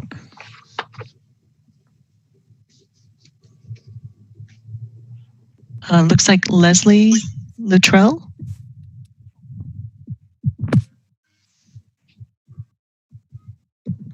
Leslie is unmuted. Hi, my name is Leslie Luttrell. Can you hear me? Mm-hmm. I'm co-chair of the Sherman Neighborhood Association. This project we've heard about several times last fall. We didn't have any major concerns about it, but we are expecting Jim Rogers at our next Neighborhood Association meeting on Monday, so he will catch us up on what's going on. But there was a few things I wanted to mention to you. This space has been a neighborhood horror for a long time. It looks terrible. Oftentimes it's not shoveled. We're going to be happy to see somebody responsible owning it. But one of our other major neighborhood concerns is speed on Packers Avenue. We have been advocating for a stop light at that very corner, Packers and Schlimgen, for a long time. We're going to continue to advocate for it. You cannot really safely turn left off of Schlimgen. It's very challenging to take the pedestrian crossing to the bus stop on the other side of the street. So those are issues that may or may not come into the design concept.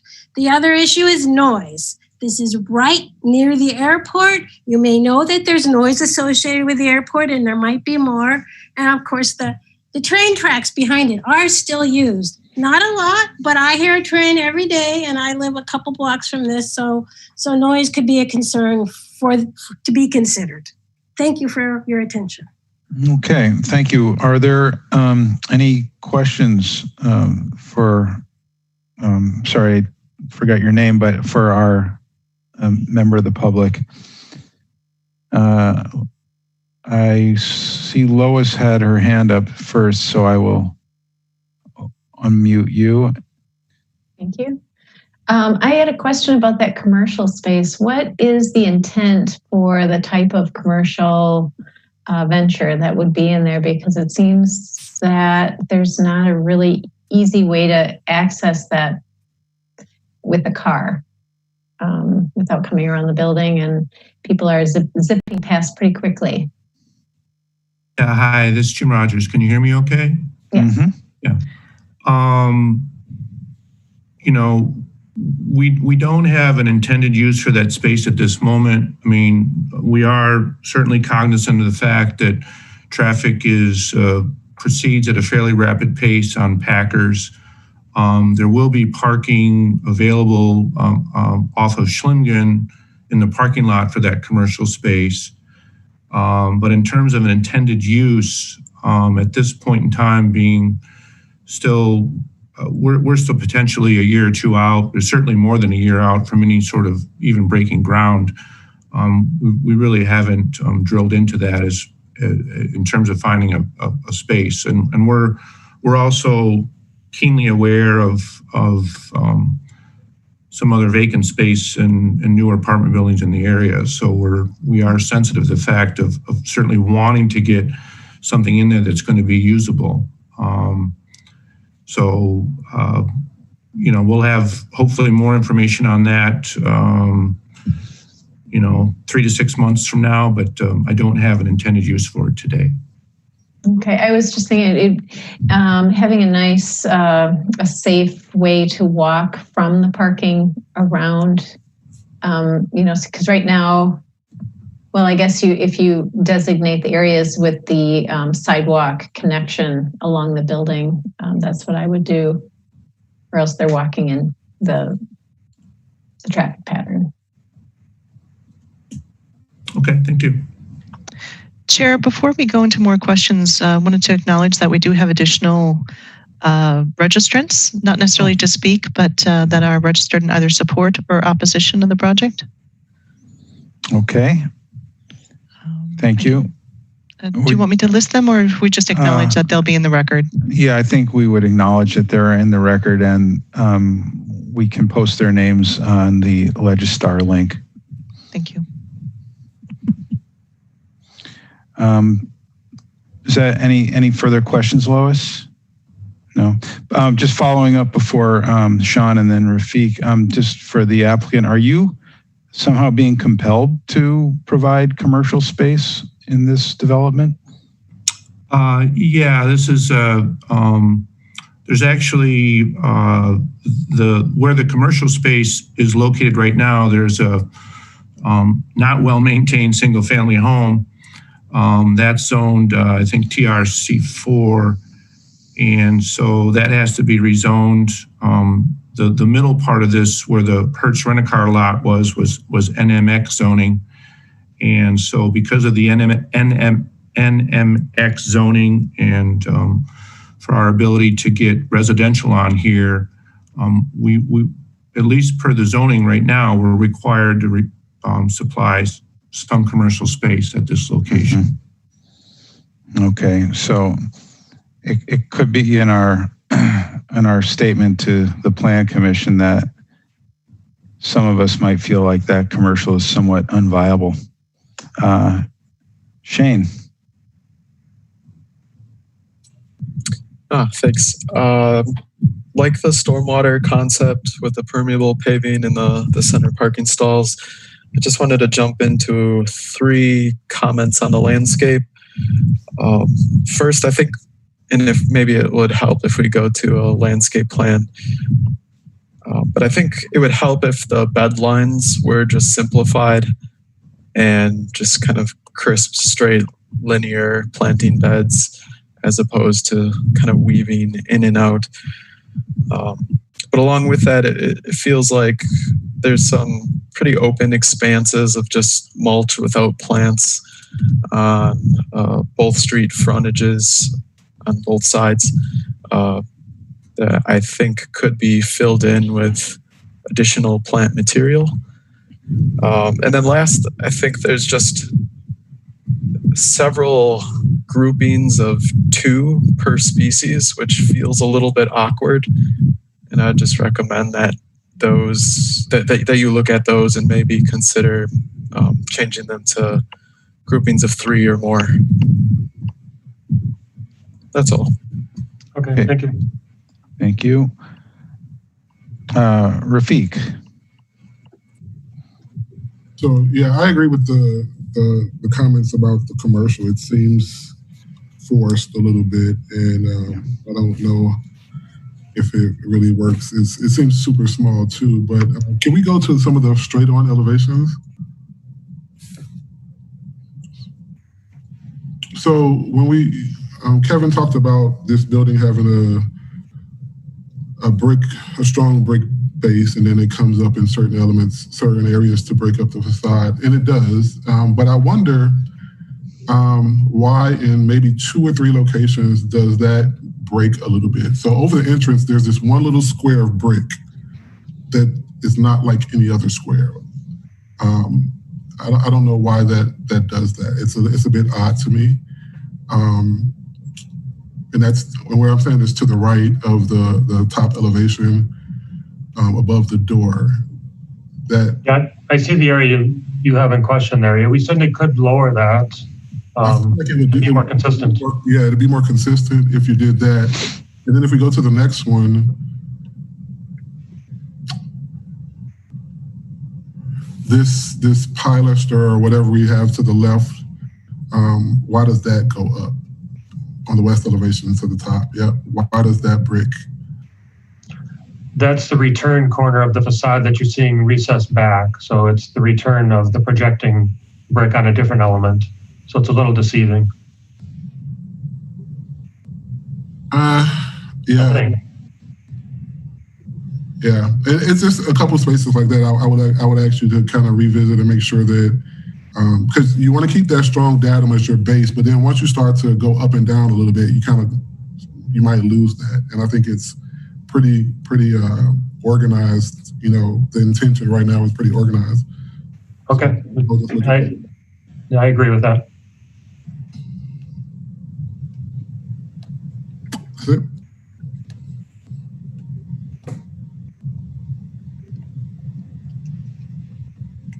Cliff, you're muted. Oh, sorry about that. I was coughing. Lois and then Craig. Yeah, just one follow up to Shane's comment is, as I was a little bit more tuned into the landscape, is there a way to put even modest sized trees in front of the building along Packers to add a little bit more of a buffer for the tenants? I think that was done really successfully down at City Row on Johnson, and I think that would really improve the like livability of those units facing Packers. And then I also want to, I am all for getting rid of commercial if it means that there would be an empty space there for years, like there is down on Sherman and Fordham. And that's all I had. Okay. Thank you. We'll go to Craig and then Alder Abbas.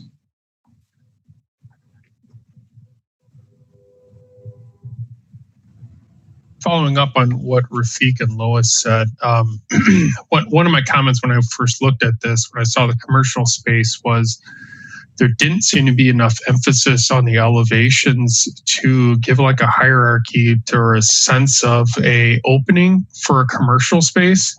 And if this was all residential, I think, Kevin, as you laid out, there's enough distinguishing characteristics between like a public entrance for the residents and a private entrance. But once you start having commercial space with general public, typically, as far as just wayfinding and landmark, you have a more grand or hierarchy type of an entrance to draw people in. So if the intent is to have a viable commercial space, I think that's also something to think about, is getting that corner to be more of an anchor, and maybe even wraps around the corner to have it be a more successful area. Otherwise, it just appears like it's another residence.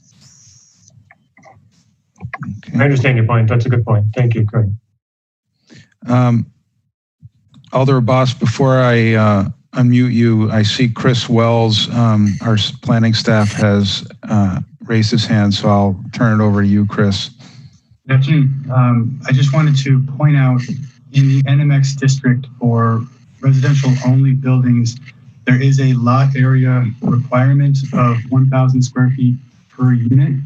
So if they do get rid of the commercial, it will, I believe it would reduce the number of units that would be allowed to, I think, roughly 54 by my very quick calculation. So just wanted to point that out.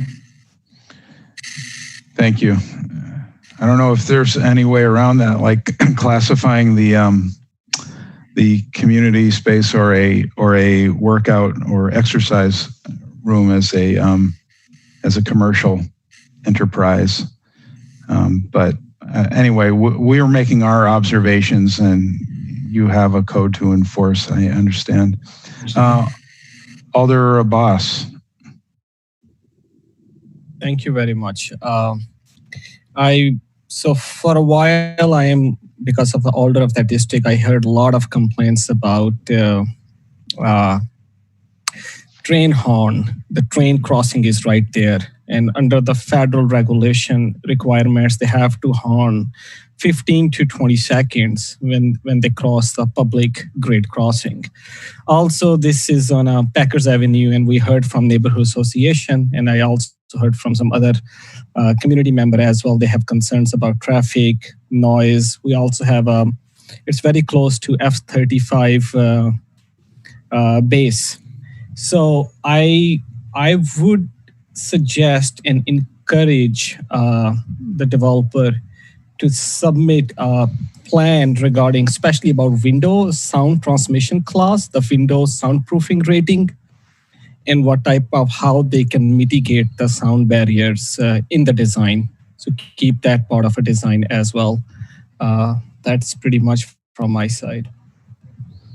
Okay, thank you. Chris, if you're still there, if I'm not mistaken, there may be requirements for maximum decibel levels within units.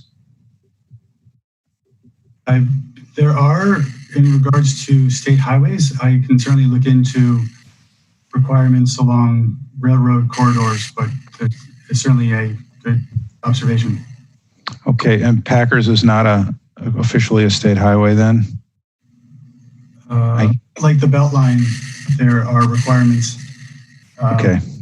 Look back to the plat, there may be some requirements with the land, but okay, but maybe that's perhaps that's at least a standard that we could point to for to measure against. Thank you. Anyone else? Any further comments, suggestions?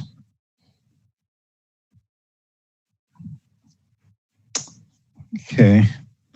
They are here for initial. We are an approving body for the urban design district. There are some conditional use requests that have to go to Plan Commission. So they got a few more steps to go. Lois. So did you say they're only looking for initial? Well, the request is for initial and final. Okay. Well, I would make a motion for final approval with taking into account some of the comments with the landscape that Shane mentioned and the tree issue on Packers that I mentioned. And maybe some of the brick data alignment that Rafiq had discussed. Thank you. Yes. Okay. All right. Is there a second on the motion? Oh, Craig, that's a second. Oh, hold on.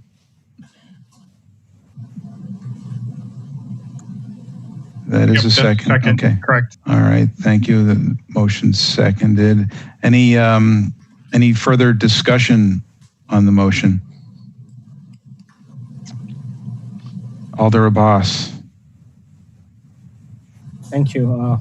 I like the motion. And the only thing I will really like to press here is because this is a low income housing, and from equity point of view and for indoor air quality and comfort of the tenants, I think so it's important for us as a commission, or at least Plan Commission, to see either from the staff or either from the developer, how they're gonna improve the sound mitigation, either providing some sort of numbers. So if we can add a friendly amendment and request the developer or staff to provide that information at Plan Commission, that will be very helpful.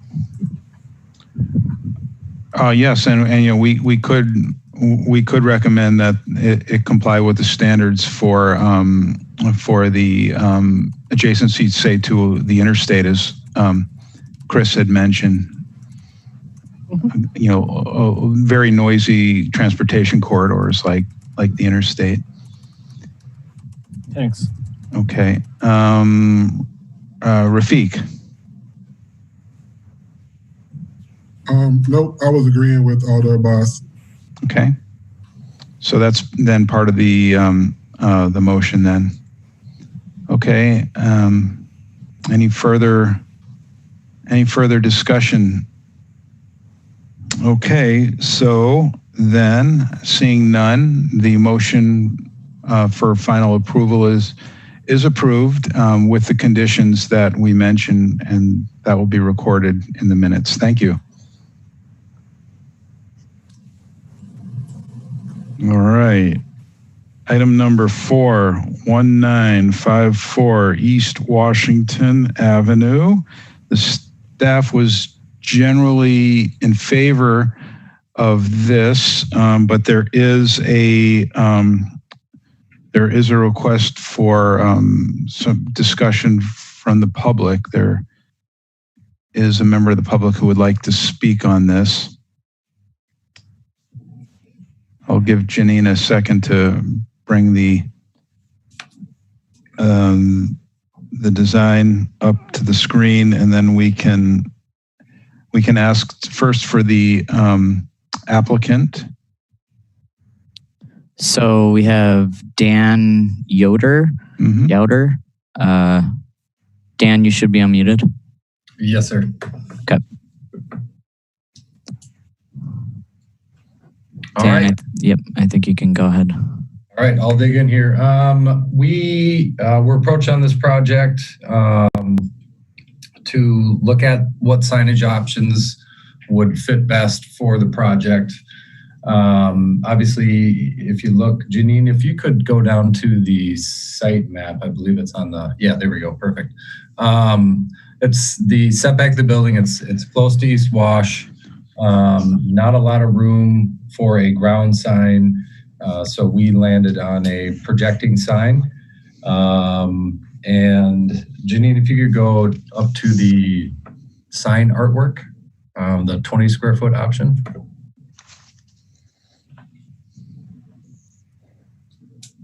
And I can't see the artwork, but. One moment, I was just having some technical issues. No problem.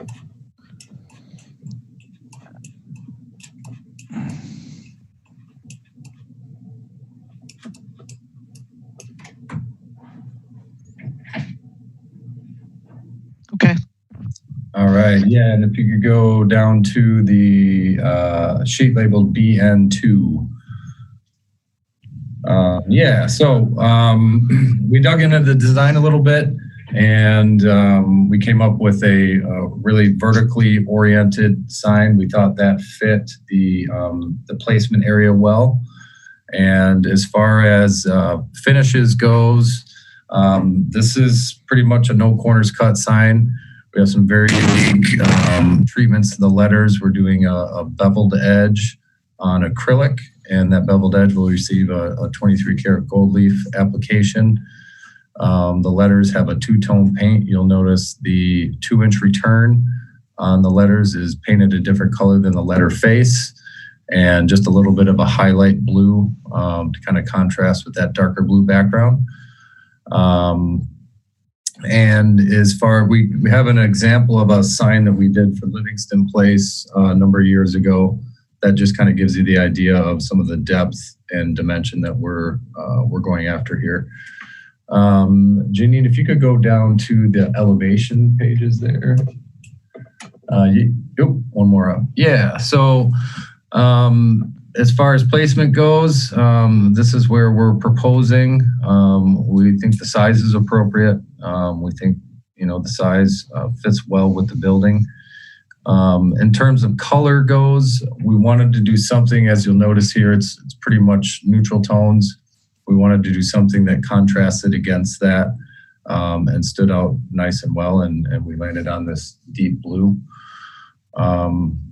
Beyond that, I guess, this particular location is at the beginning of the residential corridor, close to some commercial around the area. And yeah, we just think this is the right sign, the right size for the project. And that's all. Thank you. Hey, thank you. I don't have the registrant wishing to speak, Janine. Do you have that person's name? They are not wishing to speak per se. They did submit a written comment that is on Legistar, and their concerns were regarding the architecture of the building. Whether or not this sign fit with the architecture, the Art Deco style, and then also they wanted to make it known that they considered the neighborhood more residential and were concerned that might be thought that it's more of a commercial neighborhood. Okay, and so that then was in opposition? Correct. Okay. All right. Thank you. All right, so that's all the registrants. Are there any questions or comments from the commission? Craig. So I might be a little ahead of myself, but I'm going to recommend that we approve this with the staff comments, reading through the public comments. Appreciate what they have to say, but I think Matt Tucker's opinion on this is pretty consistent with what we've done in the past. So I'm going to make a motion for approval. Okay, is that a second, Rafiq? Or yep, okay, seconded by Rafiq. Any discussion on the motion? Okay, seeing no hands raised for discussion, the application for item number 4 is approved then. Thank you very much. Okay, so as you may recall, item number 5 was approved through consent agenda, and as number 6, items number 7 and 8 were referred, so we are quickly moving into our unfinished business of the agenda, starting with 8355 Mansion Hill Avenue, residential building complex. The design development team includes Robert McKeague, Dan Day, and Brian Munson. Okay.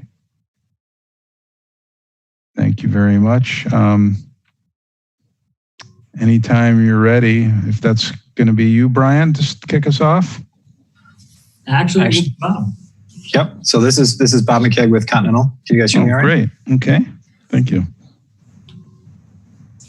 Can you guys hear me okay? Yes, we can. Awesome. All yours. All right. So we have it's seemingly lengthy, but we're going to breeze through the slides. So I'll just be going through next. So we've been in front of this committee a couple times before, one in a kind of a virtual capacity where we got written comments from EDC, and again, I believe late last year in an informational. So we're here today asking for initial and final approval.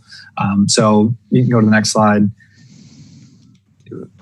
We have a track record across the country, operating at the highest level, just demonstrating that we have a brand that we're presenting to the city. We also have a community in Sun Prairie. Next slide. And just to give you guys an idea, we are on the far west side, Pleasant View Road in Midtown, approximately. Next slide. And so here's the subject site. Use is housing. We're actually, from a density perspective, a few units below what was recommended. Next slide. So we're going to walk you through just really quickly where we've been. This was late last year. This is a multifamily community where, highly amenitized. The site is very challenging. This is, for those of you that don't recall, about 70 feet of grade change from end to end of the site. So that's presented some significant challenges. Came initially with this and got a lot of comments about, amenitizing that view, making sure we have that sense of place, and really a lot of concern about the street environment, that sense of place with Mansion Hill, which is the road that's bisecting the overall community, and Micah Road, which runs north and south. Next slide. We came back and we were proposing to orient the buildings east-west, which took advantage of the grade. There are some significant retaining walls that were considered. Overall, abiding by the public infrastructure layout in the neighborhood plan. We got feedback at this point on both the architecture. We are proposing the same floor plan for all of the residential buildings. We do have, and initially proposed, some architectural variation of color schemes between, so that we don't have two similar buildings next. The comments at this point were, again, making sure that we had, I believe the comment was a kind of a house in the hills of California, where, kind of that road, our ocean side, where you amenitize again that terracing. So the next slide will get us to the current scheme that was proposed. And so with this, we'll get to it and you'll see it much better in the renderings and later in the slides, but we've really taken advantage. So each of these buildings, 1 through 7 on the north side, are really overlooking, they're on the top end the top side of the retaining wall, overlooking the parking for the adjacent building to the south. And so predominantly that whole focus is going to be on the north side. the south side of Mansion Hill, relatively flat. So no significant retaining walls until we hit the detention basin in the southwest corner. Next slide. We can just skip this one. It's a mix of studios and 1s, 2s, and 3s. As I mentioned, highly amenitized. Next slide. We even went further with, because of our typical community being a singular gated, which in this instance is not gated, we have a singular gated community with a lot of amenities. Because of the public infrastructure, we really emphasized the individual amenities for the greater community, but then took great strides to make sure we had smaller amenities on the south side and kind of intertwined between the two pods, as we've been calling them. Next slide. So just some photos of some built communities we have. The bottom right is our interior of our clubhouse. Next slide. Some exteriors. Next slide. Some interiors. Next slide. Just next slide, we can go to the architecture. So one of the comments specifically that was reoccurring in their previous was the concept of the architectural variance. And so this was what was initially proposed. Next slide. 2 different color schemes, some different material patterns. And so this is fiber cement siding, both horizontal siding. We've got board and batten. We also do have a flat panel, different color schemes as shown, and then masonry in this Lockport color that's shown. Next slide. So we took an additional layer of architectural variance. And so the material palette we just showed will be consistent, but we've added roof elements and major masonry areas so that you'll see it in the renderings. You're never going to experience this community in this format. You're going to have it in bits and pieces, whether it's from Mansion Hill, Micah, or internal to the community. So we selectively selected these areas that are going to be highly visible, either from Pleasant View Road or some of the pedestrian traffic outside, but then also inside. If you go to the next slide, you'll get the 2D representation of it. So these are the dormers that are added as indicated. Next slide. We've taken, and it doesn't show as well in the 2D, but these are significant areas of masonry added, but we also have reveals both in the header detail, but also in, so that it's not just viewed as flat. We have spandrel details where we're going to be setting that area between the 2 windows back like a ½ inch for that shadow, but that's always difficult to show in these. Next slide. And then we will have the same 2 different color schemes so that when you're experiencing these in 1 and 2 buildings, you won't have the same color building next to the other. Next slide. Just wanted to, for reference, if anybody has any questions about the smaller structures, that's here. Next slide. That just demonstrates the grade that we're dealing with. Next slide. And this, you guys had in your submittal package, it does show the individual conditions at each of the areas as indicated in the key. We can reference this as needed, but it's there. Next slide. Same for this one. Next slide. And so significant retaining walls, we've got the challenging engineering with public infrastructure. We have a slab on grade product type. It's what we do. We don't do any underground. All of our building types are ground floor direct access entry. So it's a townhome concept. There's no basements. There's no shared common spaces, which is why we have all the amenities. Dan Day from D'Onofrio Kodke is on to answer any technical engineering questions that the group might have. Next slide. I wanted to give you guys an example. We've done this type of effort across the country. This is a recent project in Michigan, which these walls are actually much larger than what we're proposing here in Madison. There for reference. Next slide. And so next slide, we can reference that as needed. This will be the central area. This is our clubhouse on the left-hand side that you'll experience as you're entering. You can see the different terracing that you're going to experience throughout the site. We've done everything, I think, possible from a pedestrian perspective to keep this interconnected, not only to the public way, but also so that if you come into our front door, which we're not a typical, we don't have locked front entries with common corridors, that's the clubhouse. You then can traverse through the site and really build that sense of place, both through the variations in architecture, but also with the retaining walls. Next slide. This is a view from Pleasant View, where we have the detention basin with the clubhouse overlooking. Again, that street sense is what we were asked about from this group.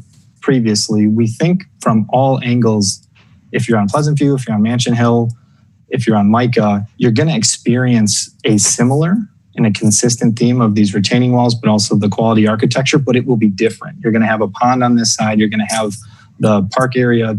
You go to the next slide. This is Micah at the roundabout with the park would be to the right. And so this urban, even though we're in a much more suburban context, this street scene, the vibrance from the changing of the architecture, but also that change in elevation, we've really, in my feeling, we've amenitized it. The sense of place that's created through what otherwise is a very challenging effort. I think we've kind of captured that in these graphics. I think beyond the challenging efforts of the engineering and the variance in architecture, I believe everything else was, very well received by this group in the past.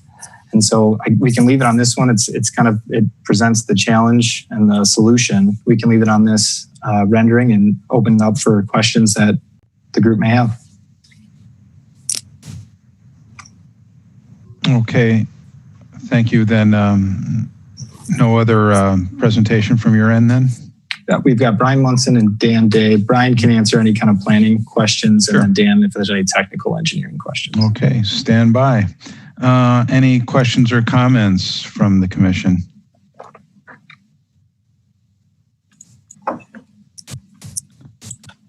Shane?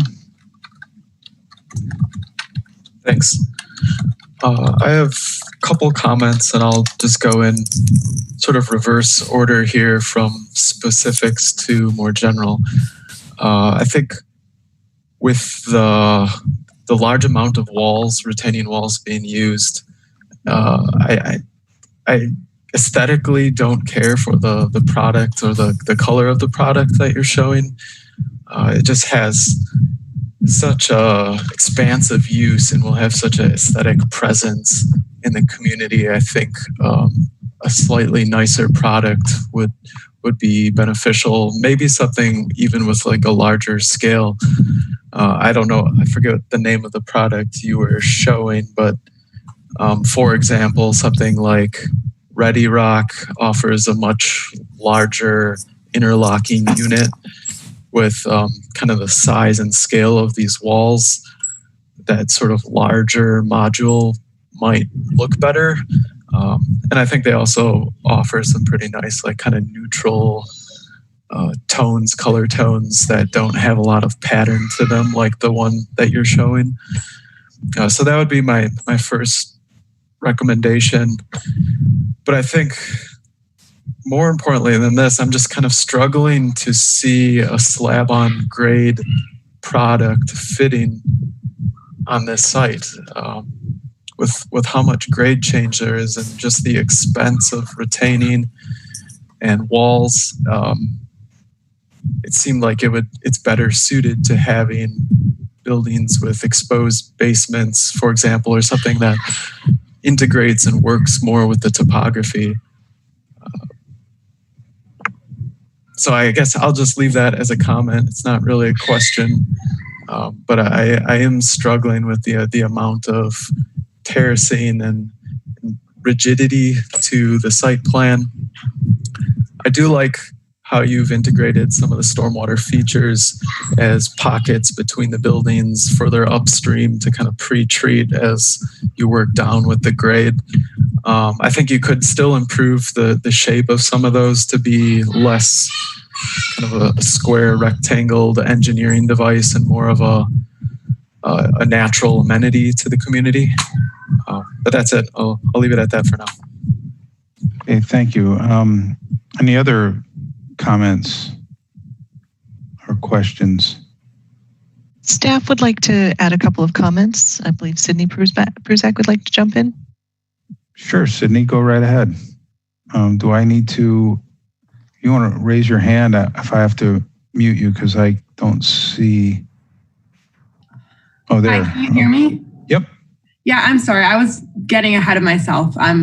We'll want to speak on the next item, but not this one. You sure? Yes, I'm sure. Okay. Thank you. You bet. Lois.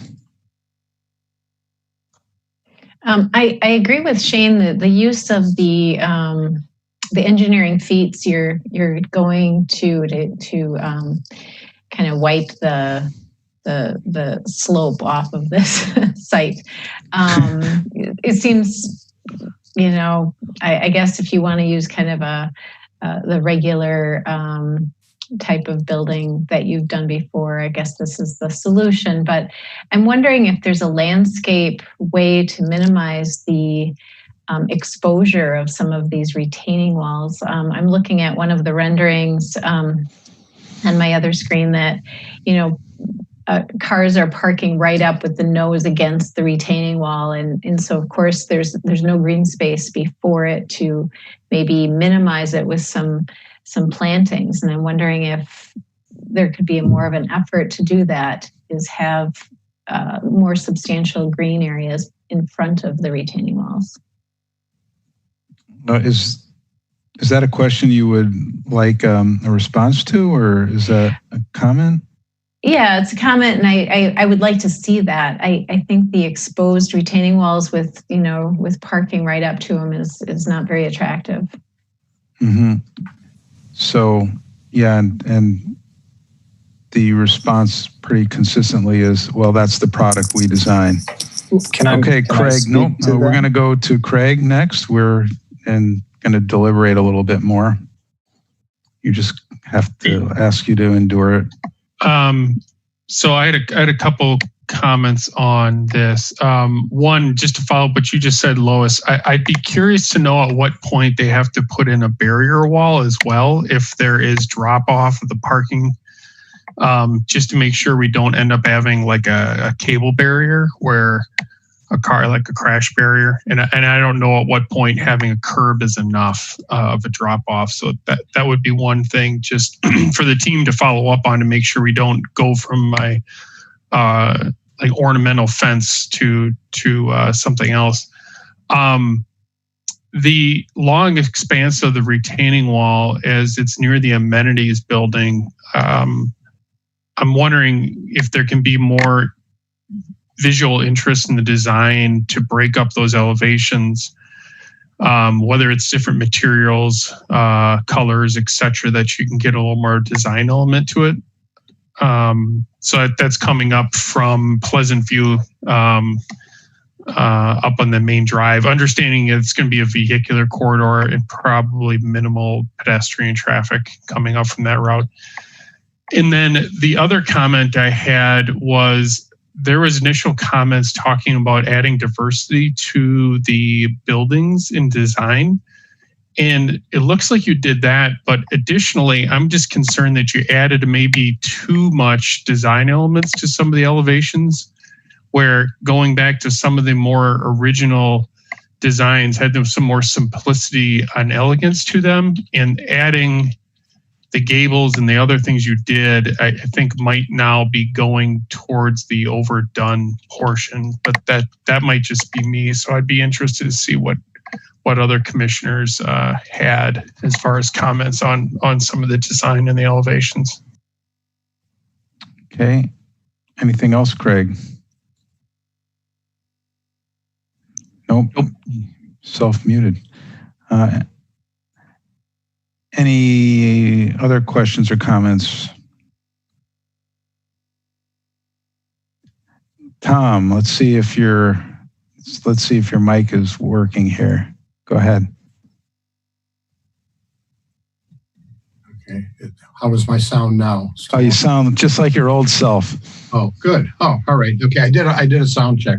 Just wanted to reinforce all the comments about some greenery to break up those really long expanses of retaining wall, that just the asphalt up to the wall for how many hundreds of feet or whatever. Just it needs a break up, and if they can't, so one, change material. The idea of doing better material, and then some sort of green, plant ivy. Isn't that the solution?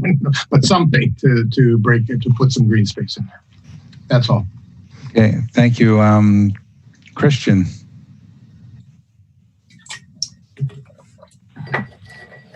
Can you hear me? Yes, we can.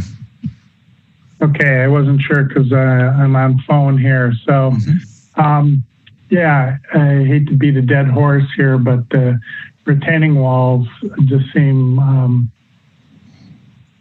problematic. If, I know they probably seem essential to dealing with this site, but, I fear that approaching this, it's just going to look like a subdivision up on top of a fortress, with, from certain viewpoints of these long and quite tall retaining walls.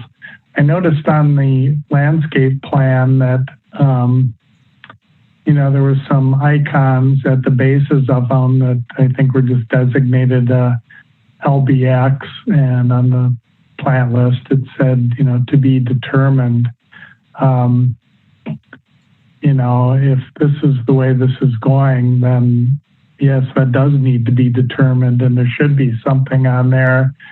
And I'd be interested in seeing what they would, feel were appropriate plant coverings for those walls. If the right selections were made, it would go a long way towards breaking that up. It also doesn't look like there was any attempt to address breaking up those walls from the other way, the top side down, with plants that would naturally grow out and drape over the top. I guess in a smaller scale, some of that could be accomplished with trailing annuals, but I don't really see that being done in a development like this. But a combination of the right vining plants coming up from the bottom, trailing plants coming down from the top, and then in the flat areas at the bases of them, plants, both deciduous trees and evergreens that on the long views would just break up the continuity of those long retaining walls, which, frankly, I just have trouble getting past that and looking at the buildings or anything else. They just sort of dominate everything about this project. Also, I'd be curious in seeing more detail on the infiltration ponds and the standing water ponds and what the plans are for vegetation around those two going forward. That's all for me. Okay. Yeah. I'm not sure, Janine. I was scrolling through. I didn't see an actual landscape plan. Is that what you were saying, Christian? There isn't one that's specifically calling out what plantings there are? No, it was one. I'm sorry, Christian, it was added later. Oh, okay. Okay. So that's in our Legistar. Exactly. It is in Legistar. Okay. I mean, I saw the plant list, but for the base of those walls, they just had, I believe it said LBX, to be determined. Okay. Along with a couple other items like that too. All right. And then, of course, the other comments were with regard to the walls, right? Okay. And those are pretty clearly identified, I think, in our plans. Let's see. Anyone else looking here? No?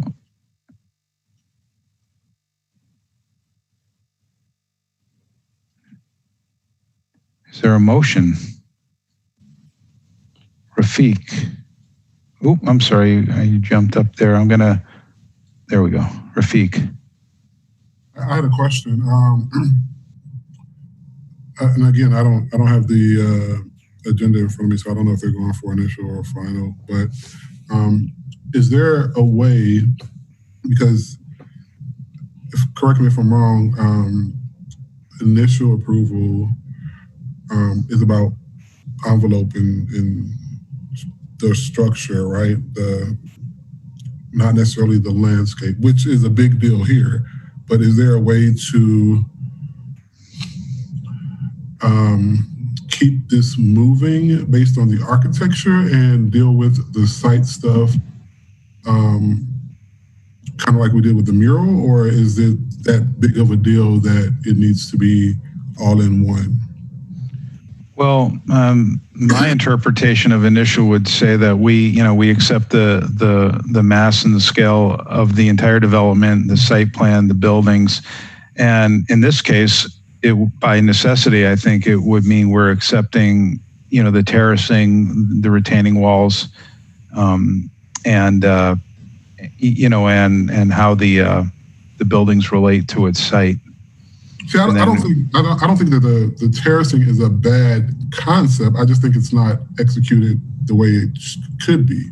I think that I don't know too many people that don't like terraced landscapes, but it has to be designed right to where it complements the site and not necessarily just brick walls, So I think with some of the suggestions in terms of increasing the plant material against the wall and some of those things, it could be a little bit more successful. But my question is, and I'm not neither here nor there. I don't want to say I don't care, but I'm with whichever way we decide. But I'm just asking what's the procedure here? Is it yay or nay on everything, or is it yay and come back and let's fix what needs to be better worked out? Well, I guess that would be a matter of what the motion was. But again, I think if it was an initial, I would say that you're generally accepting the slab on grade product with the terracing and the retaining walls as they're showing, and then details would be landscape, maybe the type of retaining wall, maybe the certain articulation of materials on the building. But if there's significant concerns about just about the the product and its siting and appropriateness for this development, then that's probably a different motion. Shane. Yeah, and to that end, I was just going to make a motion because I'm still not comfortable with the general site plan, and that's been my understanding too, that initial approval would indicate acceptance of the site plan and general massing of architecture. But specifically to the site plan, I'm not convinced that this is the right product, the right use of the product, and I don't think it embraces the positive components and the benefits of having that much grade change on a very unique site. So I'd make a motion to refer. Okay, there is a motion for referral. Is there a second?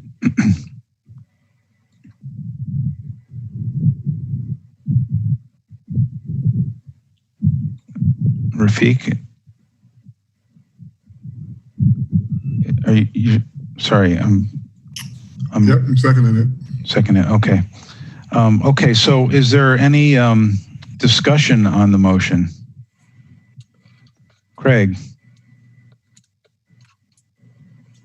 So I understand the challenges of the solution here, but I guess just to talk about what referral would mean, I don't know if there is many other real viable solutions of what they put together. I understand the complexities of the retaining walls and how they laid it out. I'm just wondering, given the development and the grade, that other alternate solutions might not be possible, or it might not significantly change the outcomes. Where I guess I'm just talking out loud. I was thinking more of if we went down the initial approval, but we wanted to see more options developed with the retaining walls, landscaping, etc. We could keep them moving other than a total layout change, which that's what referral kind of alludes to. So I think we would want to give more direction if it is referral on what exactly we would be looking for changes if we went down that route. Yeah, I think you're right. We definitely owe them that. So I guess Shane and then Lois.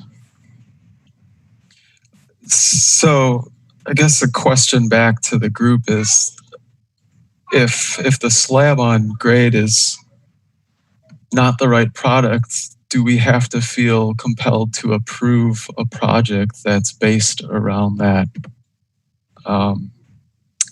Because I think there's definitely a solution. I mean, there's beautiful hillsides built with lovely developments all over.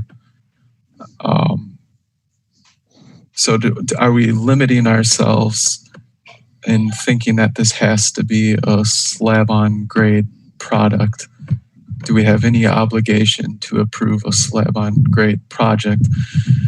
And I guess just to follow up, also, say it is hypothetically, I think even additional terracing or walls and landscaping setbacks from the asphalt and parking to the walls, these kinds of things can have pretty major trickle-down effects on the site plan. So even if it was to go that route, I think there's enough change to the site plan that we might see that I would want to see another iteration before providing initial approval. Okay. Lois, you had your hand raised earlier. Yeah, I actually took my hand down because but I understand what Shane is saying. If the location of the retaining wall and in relation to the drive aisle and the parking is irreversible with initial approval, then I think that we do a referral, because I think we are accepting the site plan then if we do initial. Is that accurate? Yes, that's accurate. Mm-hmm. Yeah, I think that if there was underground parking and there was an exposed basement wall like this, exposed for the entire length of the building, you could kind of see what historically staff and the commission has, how we've reacted to that. This is a reflection of there being a slab on grade and no opportunity there to have anything on a lower level to kind of tear us down like others have commented. I hate to try to jump in. Are we able to respond? If there's a question for you by the commission, then we would ask you to answer that question. Are there any questions? Significant comments to everything that's being discussed, if anybody's interested.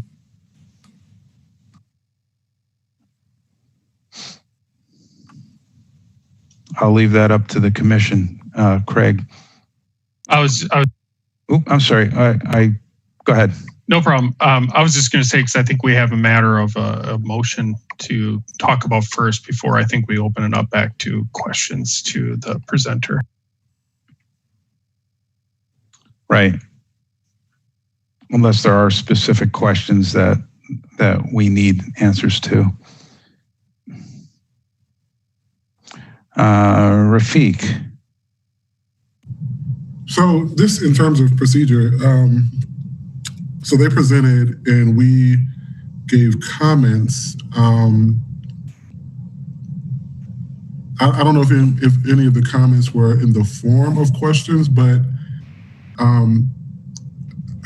I do feel like it might be a missed opportunity to not necessarily let them respond to so many different major questions or comments, especially in terms of the overall site from Shane, because they might have a solution that's comparable to what we're suggesting, and we might not even need to go down this road. Mm-hmm. Yeah, by all means, if you're interested in hearing the applicant's response, I'm more than happy to invite them to do that, Rafiq.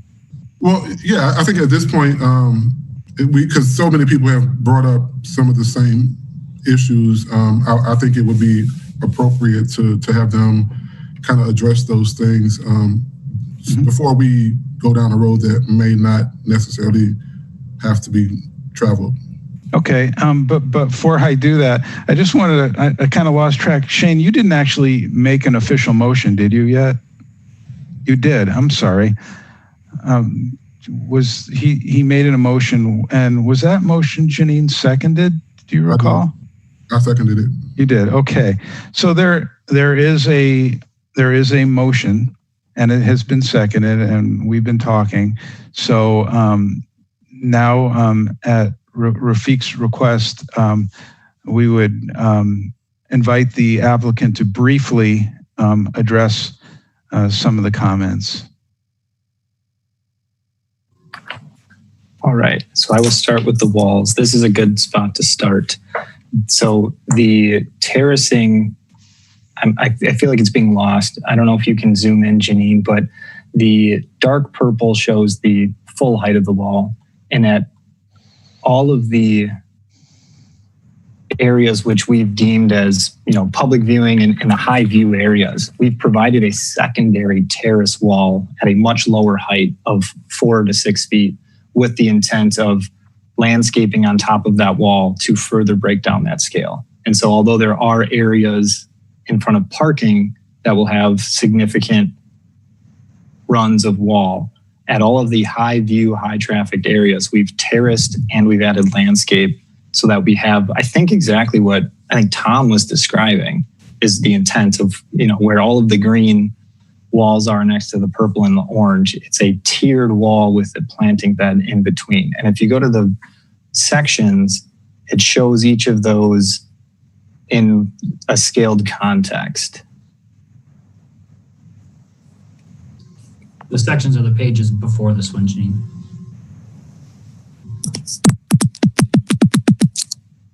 So you can see from the buildings, it's not just a singular wall in all instances. So as we get to the public ways of Micah, Pleasant View, and centrally to the amenity spaces, that monumental stair in the center of the site, it was very much intentional to break that down to the human scale. In addition to having that landscape, that we would not go so far as to do ivy from a maintenance perspective. There's too much liability.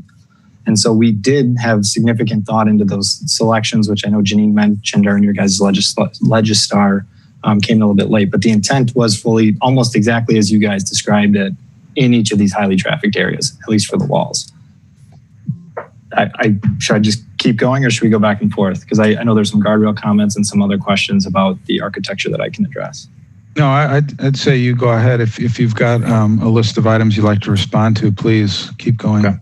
So I think that was the intent that you guys, where you were, several different members were describing what we intended there. There was a question about guardrail, so we didn't have that barrier. We are proposing a decorative fence that will have the lateral stability on the top side of the wall, and it will be the same aesthetic of a full wrought iron fence. That's, you can kind of see it there in that section that's on the screen.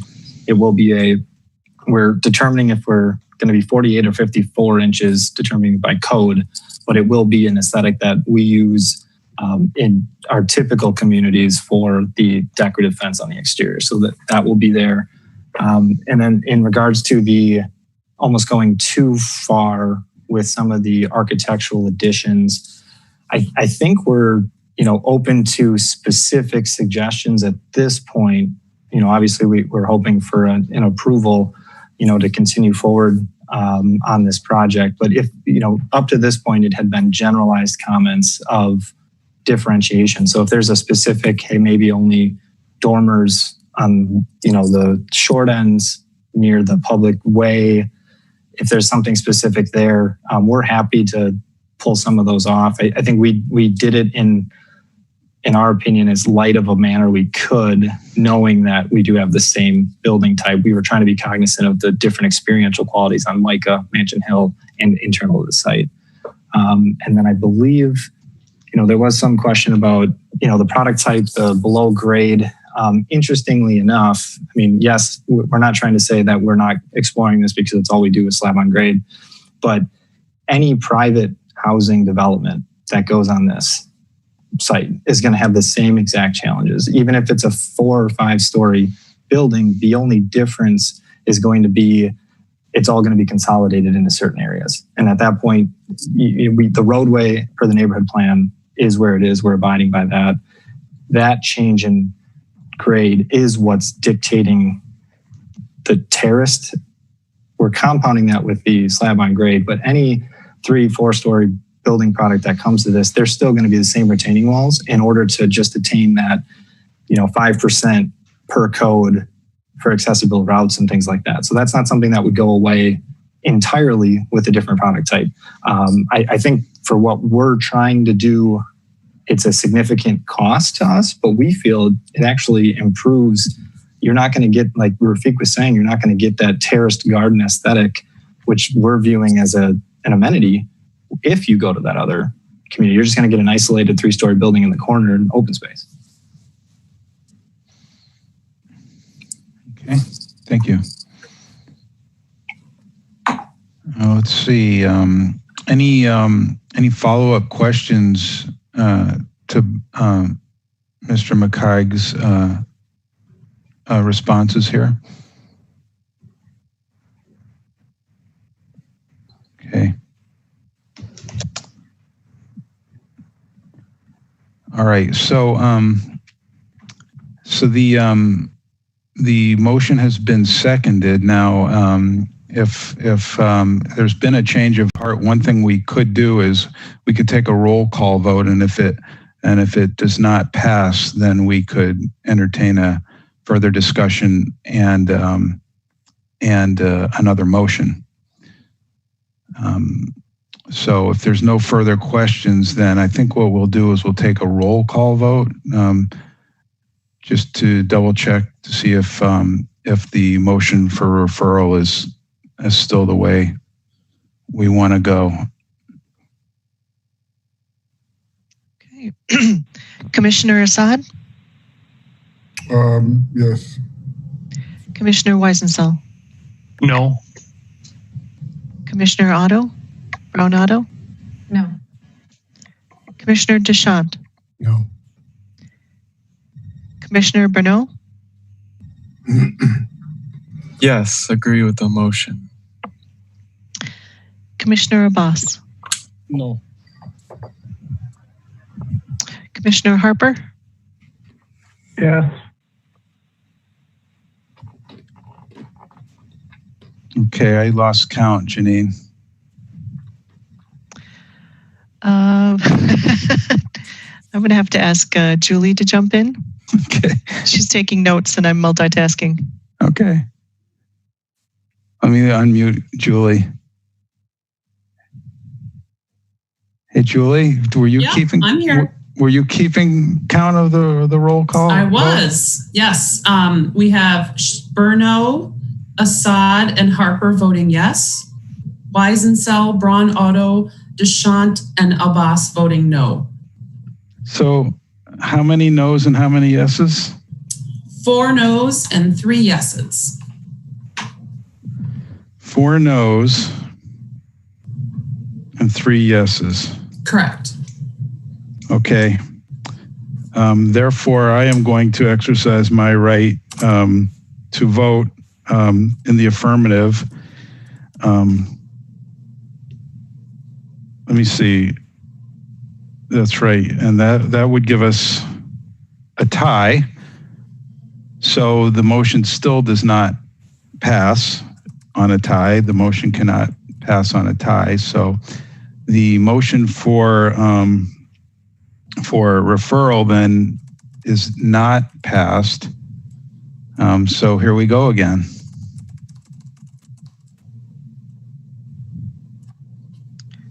Should I call roll call again, or is there a new motion?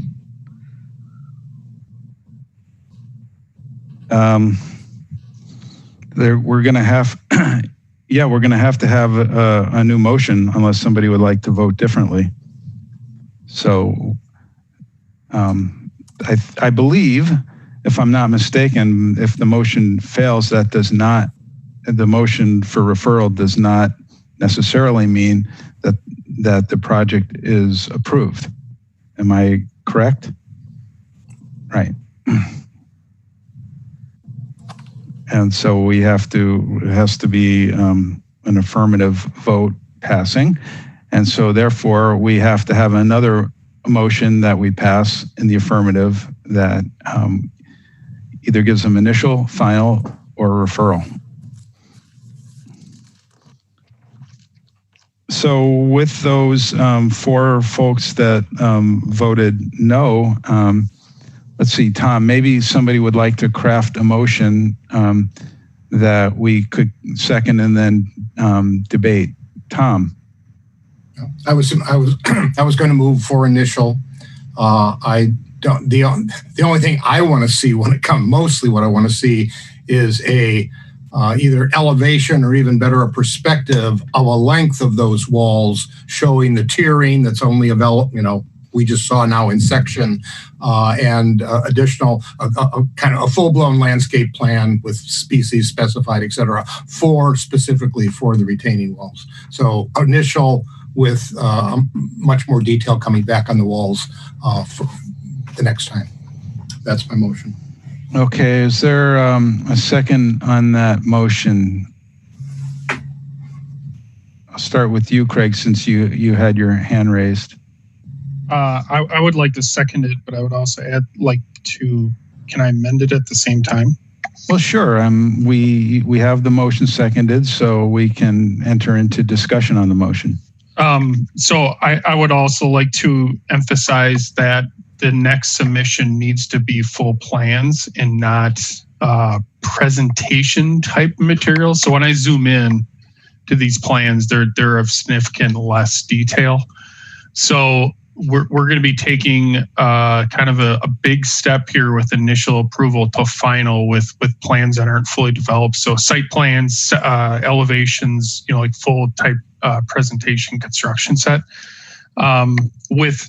with the caveat, as Tom said, that we're going to be taking a hard look at the architecture of the site, including walls, landscaping, terracing of the walls, and product. So make sure when you come back for the next presentation, you have all of your product as well, including like photos of the landscaping block as we would consider it, like building materials in our elevations as you'd present. That's all I had. Okay. If I'm not mistaken, there was in the Legistar, there was a couple of links, and one was a huge file, I think, that may have included all that. And then what we were looking at, I think today was simply the for presentation purposes only. That is correct. We've been asking for an abbreviated presentation for the meeting. I tried to download it. It was pretty big, but it's there, Craig. So we'll expect that same level of detail when we see the revised plans. So let's see, Shane. So before we vote, I just wanted to. There we go. Before we vote, I just wanted to urge the commissioners to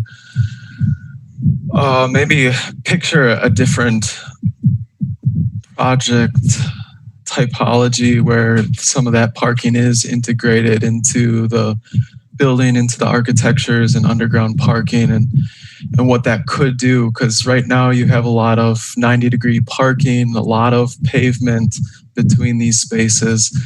And if you could free up some of that spaces by reducing the need or the capacity of on-site parking, that means you could have more like streetscape type spaces outside of the buildings, and that dramatically changes the project feel and aesthetic and site plan.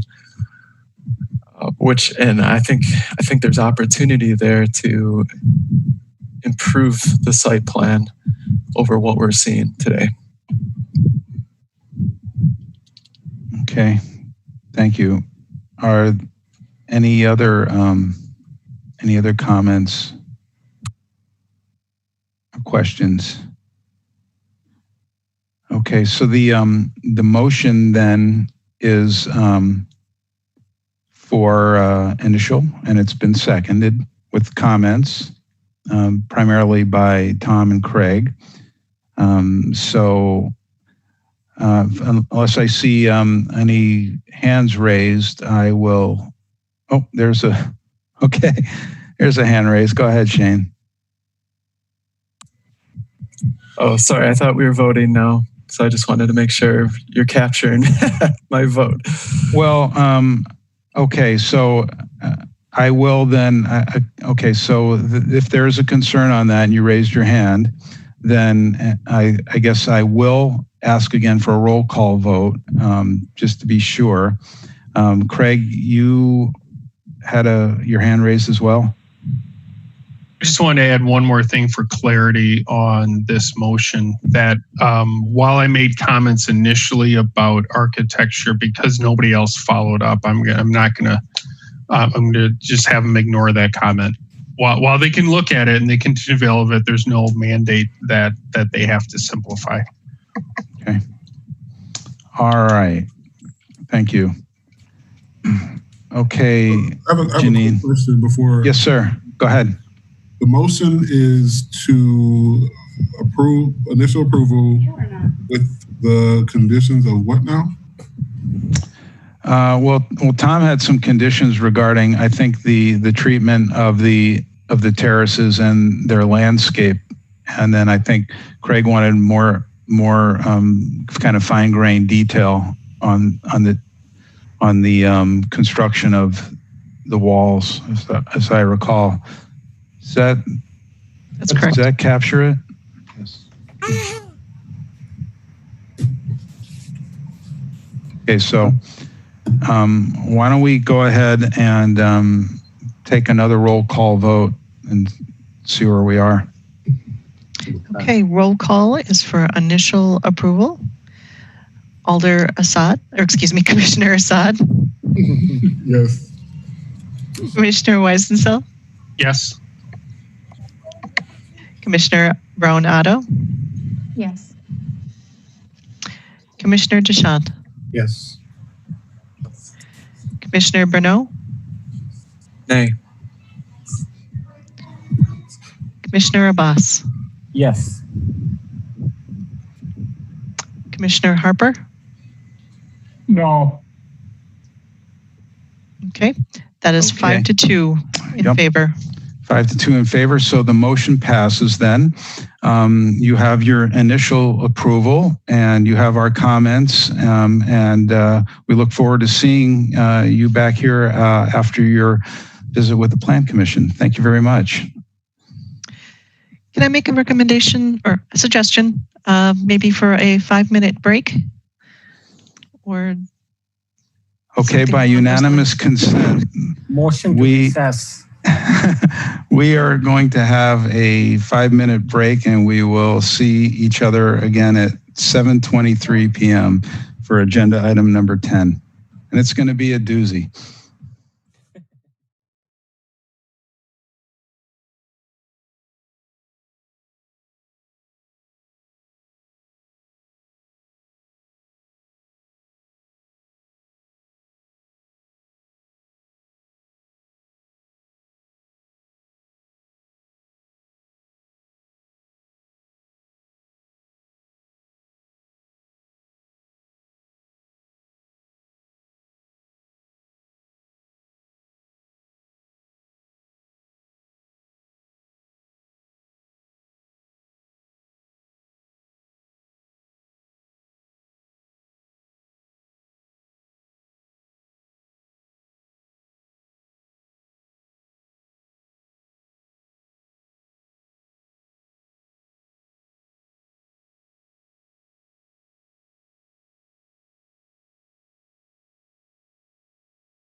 quite a few registrants who registered in favor, and quite a few, hundreds, and their names are recorded under the Legistar item on the city's website. Is Janine, would you mind just saying a few words just to remind us where we've been asked to approve, or Sydney could do it as well, in terms of our action and the limited review role we're being asked to take on this item? I can jump in real quick and let you know who the team speakers are, and then I'll hand it off to Sydney, who will give a very clear outline of what the Plan Commission is asking of the Urban Design Commission. All right. So for our IT team, the speaking development team includes Brian Munson, Jeff Zalisco, and Rodney King. And I believe the rest of them would be public comment. And there are several that have registered to speak. So with that, I'll hand it to you, Sydney. Thank you, Janine, and thank you, Chair Goodhart and members of the Urban Design Commission. For those of you that don't know me, my name is Sydney Prusak, and I'm a planner within the city's Planning Division Development Review section. I'm going to provide a brief overview of why this proposal is coming back to the Urban Design Commission before we open the public hearing. At the May 18th Plan Commission meeting, the Plan Commission voted to refer this item to the Urban Design Commission for an advisory recommendation. In making their motion for referral, the Plan Commission specifically requested that the Urban Design Commission provide feedback on the building's front facade and the overall site circulation. In regards to the front facade, the Plan Commission asked the UDC to provide feedback on the massing and rhythm of the proposed building and how it relates to the rhythm and massing of other building facades in the nearby vicinity. In regards to the site circulation, the Plan Commission requested that the UDC review and provide feedback on the site circulation to accommodate all the ways that people will use the proposed building, specifically in regards to the loading zone, moped parking, and how delivery and rideshare vehicles will use and access the site. I will note that the request for the 2 additional bonus stories was not a primary concern of the Plan Commission, and they did not ask for further comment from the UDC on that specific conditional use request. And I'm sure you will hear a lot of public testimony tonight, both in support and opposition on a variety of topics related to this proposal, but I request on behalf of the Plan Commission that when making your recommendation to the Plan Commission, you specifically reference the architectural massing and rhythm of the front facade and the overall site circulation. And with that, I'm available to answer questions as they come up. And I also see that Alder Rummel and Alder Heck are on the call, and they both serve on the Plan Commission. So they may have further questions for you as the meeting progresses. Thank you. Great, thank you. And then I guess I would just ask the applicants then in their presentation to also focus on those 2 particular items that Sydney had mentioned. So Brian and Jeff are unmuted. Rodney, you should have a prompt to unmute yourself. There you go. Great. Well, thank you all. While they are entering in, again, Brian Munson with Van de Waal Associates, and as mentioned, Jeff Zalisco with Intuitivist Associates, and Rodney King with Core Spaces is here as well. I want to just thank you for the opportunity to return and discuss the 126 Langdon Street project. Since we were last in front of you, as Sydney mentioned, we were up in front of the Plan Commission, and that ended the evening with a motion that started with that all the standards were met and ended up with referral to UDC as discussed, really to focus in on the Langdon Street facade and circulation. Of course, as this is a conditional use, we'll be headed back to the Plan Commission, but they were really interested in your comments on those 2 items. Since that meeting, we took a step back and really reimagined the front facade of this building, taking to heart some of the comments that were made in terms of rhythm and material choices and articulation of that facade in great detail. So we really worked hard to break it down into smaller, more residential components. And while This is one of the larger parcels in width along Langley Street. We think that this solution really does speak to the character of breaking this into smaller components. In terms of the circulation, we've also integrated moped parking, created an extension of the Langley Street mid-block walkway, which wraps around the building and creates additional pedestrian routing, not necessarily for our residents, but for the general residents around us and for the neighborhood. One specific item that's been raised repeatedly, but not incorporated into this, was the discussion of a circular drive in front of the building. And we did study it, but after further discussion with planning staff, we presented a revised landscape treatment in favor of focusing on giving some temporary loading stalls there next to the delivery and maintaining this front character of a landscaped approach to the building, compatible with the 25-foot setback goals along Langley Street. Overall, we believe this revised project will be an excellent address the comments raised at the Plan Commission, reflect their input and the input of the neighbors, and we look forward to moving forward into the process of approval and construction on this. So in the interest of keeping things short, I will turn it over to Jeff to talk about some of the design details. Good evening, UDC. This is Jeff Salisco with Antunovich Associates. I'm a senior principal with Antunovich, representing Core Spaces for this project. Janine, could we go to the next slide, please? This is a slide that you saw, the presentation that you saw on January 1st. It was the first time that you saw this element and this design of the building. Next slide, please. As we continued forward, we started to create some recesses in the building, in particular in the center of the building. Next slide. On March 17th, we presented to the Plan Commission, and this is the presentation that they saw, the building they saw. We had provided an additional setback in the middle of the building to 9 feet, created a glassy element to separate the other two elements of the building. We also, on the southwest corner of the building, set back the building so it really read as 4 floors. So based on this design, the Plan Commission had asked us to revisit this when we come and see you. And as Brian had mentioned, we really decided to step back. We had made, although improvements, they were iterative changes previously, and we wanted to really step back and look at the materials, the details, the massing elements, and the contextual and the residential character of the building. And in doing that, we saw that probably we needed to go in a different direction. Next slide, please. So with this, we started to look at the buildings around us, the color, the character, and all this. We thought as we went through it a little bit more, we probably a red brick would be a much better element here. It's much more contextual. We also thought that there was elements, and it was brought up by Plan Commission that maybe the building didn't feel residential enough before. So we started to integrate more residential elements, really elegant arched windows at the top of the building, subdivided the windows in a much more residential character. Would you go to the next slide, please, Janine? And really you start to see the character of it now.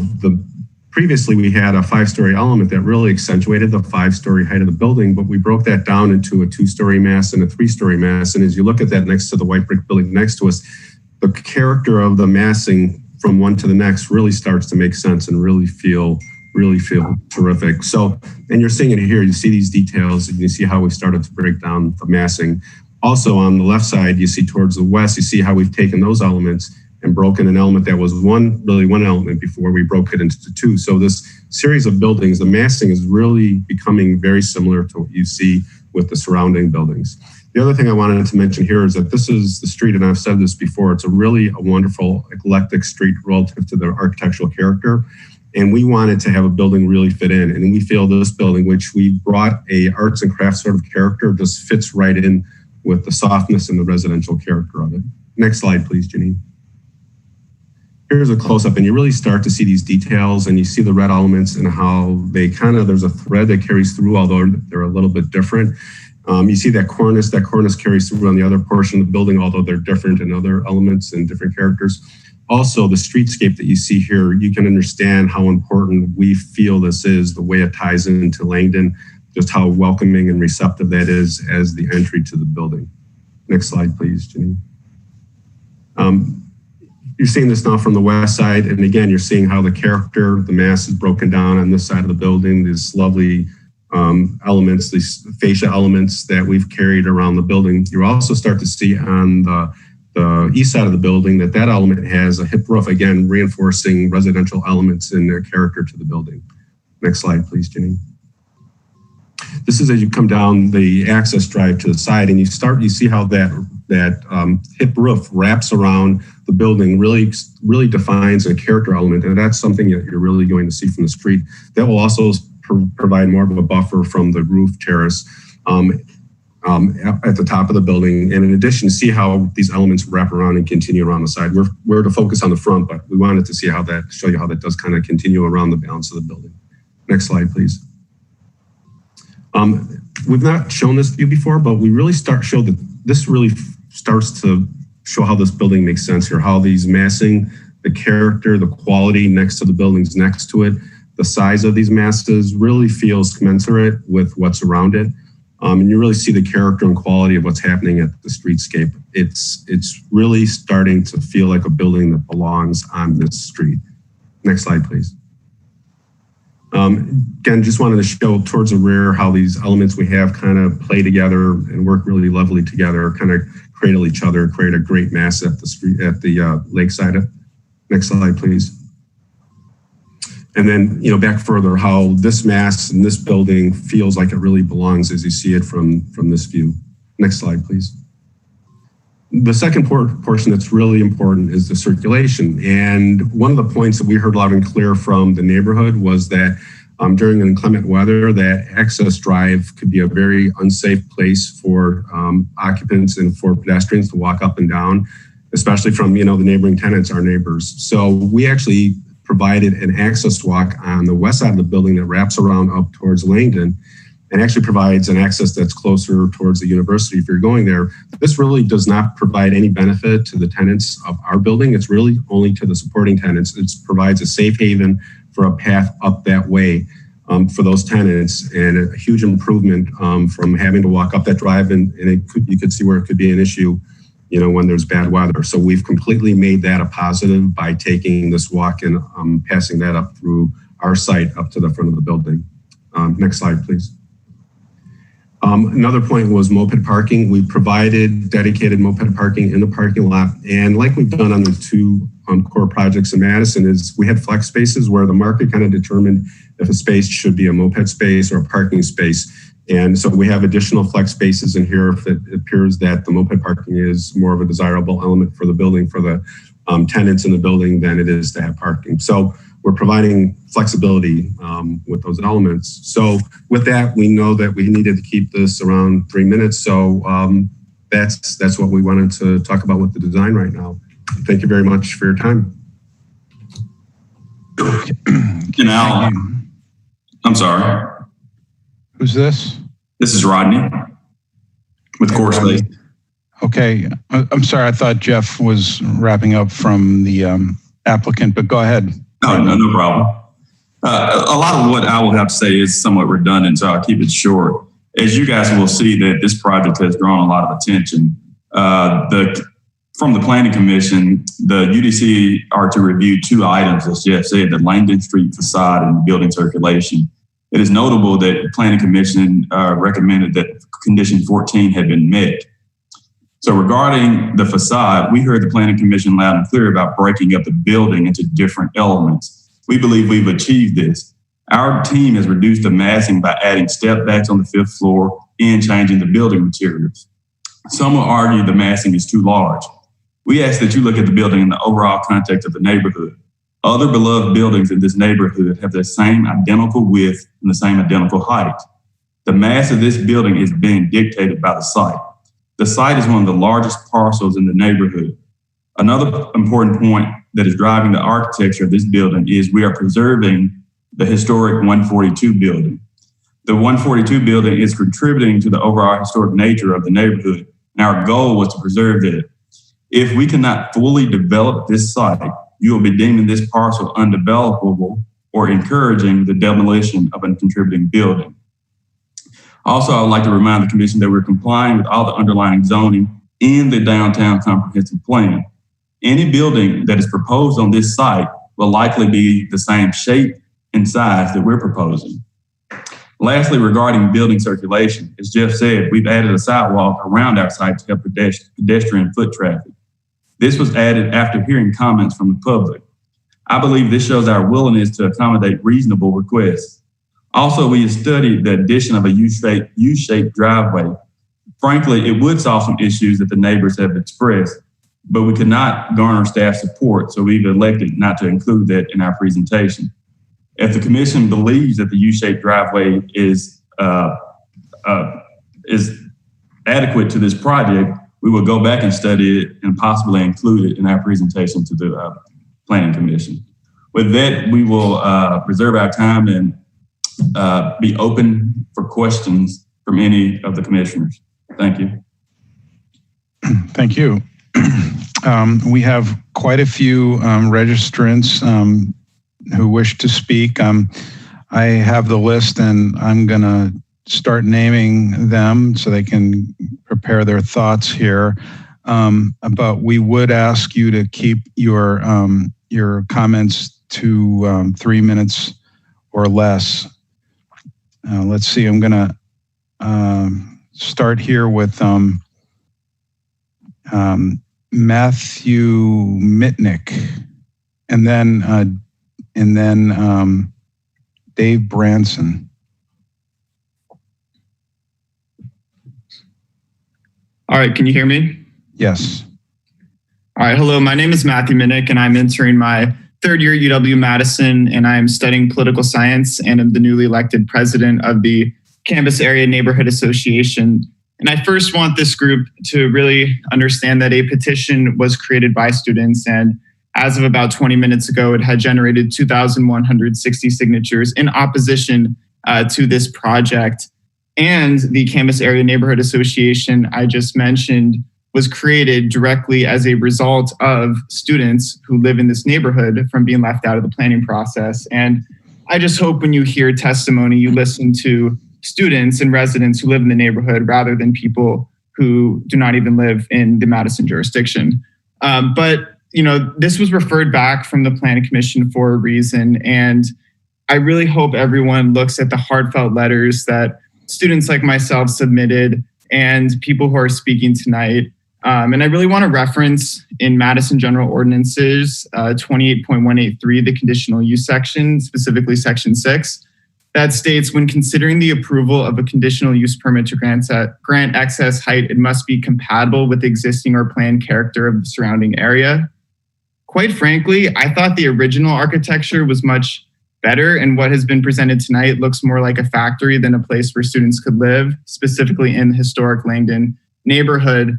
And, you know, the block letter that people submitted that states that students are an integral part of the economic and cultural experience of the city. I mean, clearly people who are supportive of this project believe the same thing then.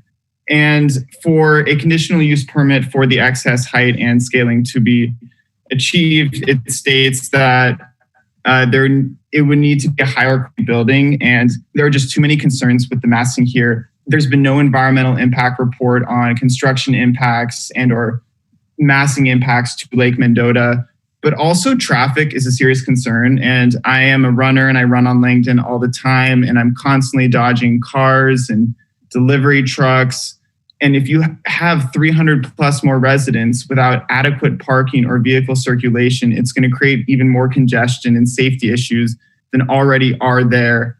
And I could talk for hours and hours about the students' collection and the people who gathered together in opposition of this, not even to mention how we have yet to hear from Core Spaces. We were just reached out to today, so we hope that this should be referred back so Core Spaces can actually talk to the students who this would impact and who live in this neighborhood. And I yield my time. Okay, thank you. Next is Dave Branson, registered in support, and then Jim Yale, if I pronounced that right. Okay, Dave? Thank you. My name is Dave Branson, and I am the Executive Director of the Building Trades Council of South Central Wisconsin.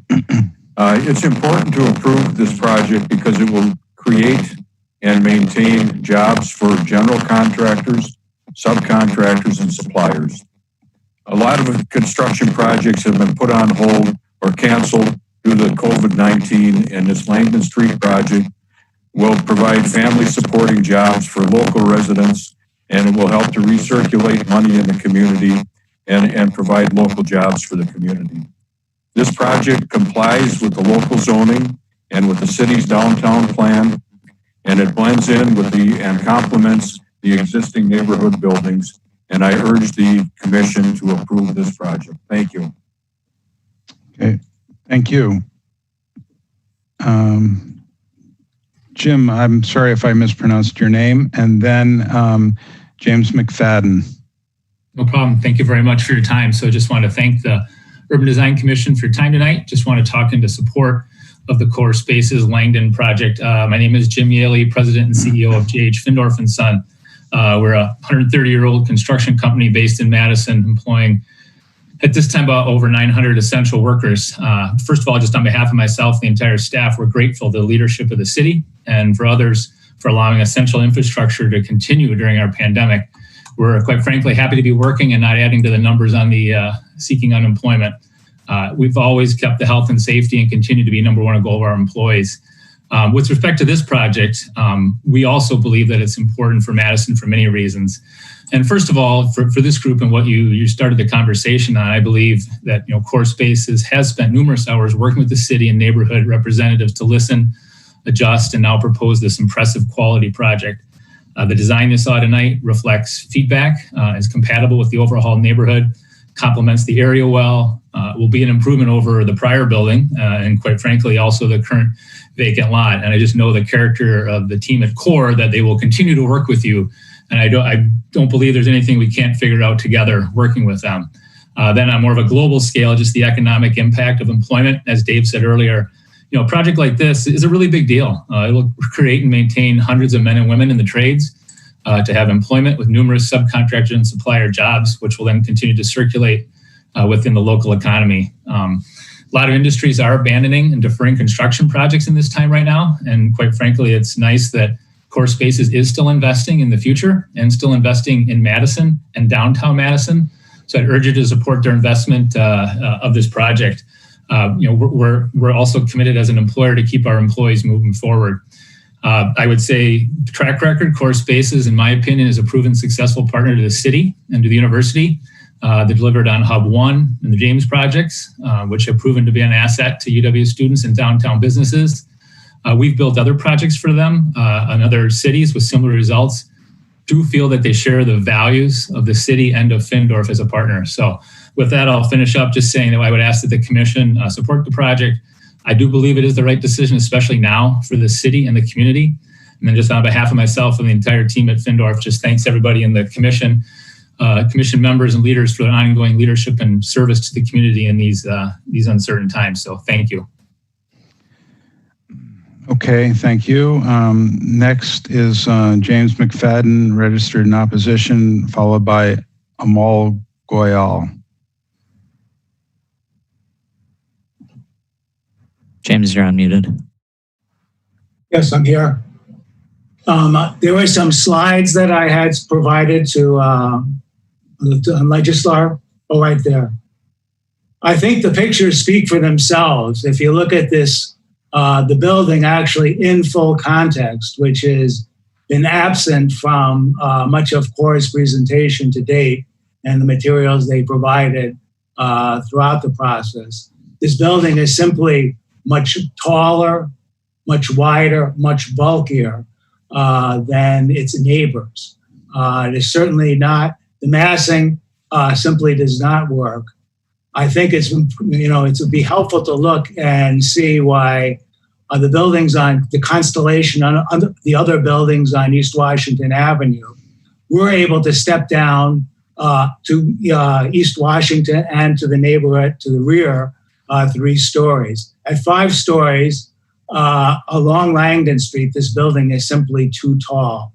The recess is, it's better to have a 9-foot recess than a 2-foot recess, but it is still insufficient, as you can see on the next slide. Please, next slide, please. As you look down the street, as you look up the street from Carroll, you can see that the building is still seen as a mass, and a very large mass, compared to the much relatively dainty buildings adjacent. Next slide, please.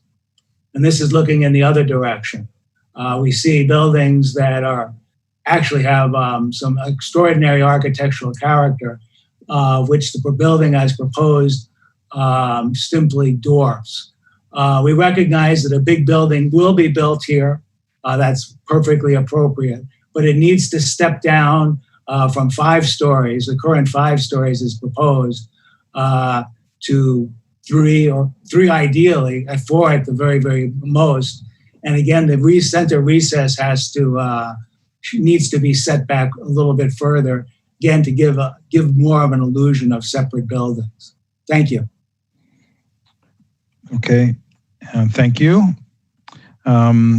Amal Goyal in a position, followed by Benjamin Shofet. Hi, can you hear me? Yes. Okay. Hi, everyone. My name is Amal Goyal. I'm the Vice President of the Campus Area Neighborhood Association, elected 2 weeks ago. I am a senior on campus studying math, econ, and classics. One of the central arguments referenced today was architecture and softness of character. Now, we know that these are arguments that are proposed on either side. What we're trying to say is that this proposed development sits on the border of the historic Madison Hill district of Madison that has been preserved by the city of Madison. We also know, speaking of character and historic appeal, that the residential establishments occupied by Greek life have a very historic connection to Langdon Street and the State Langdon area. And what that entails is the developments need to pay to those establishments as they stand, rather than creating a new, unwelcomed, unprecedented facility instead. And we also know that the James and the Hub 1, as we call them, are prominent and are visible to students.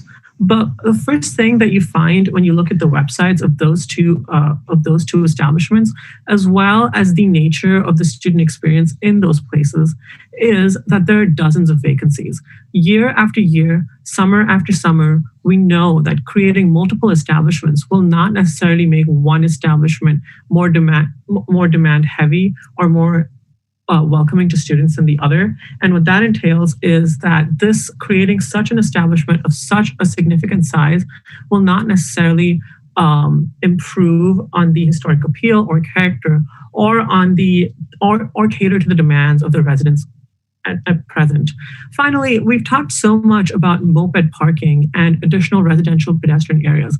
How does this improve rhythm? How does this improve circulation? How does this improve or cater to the needs of the community? It absolutely doesn't. And in an already congested area, these things are not met by their revised proposal.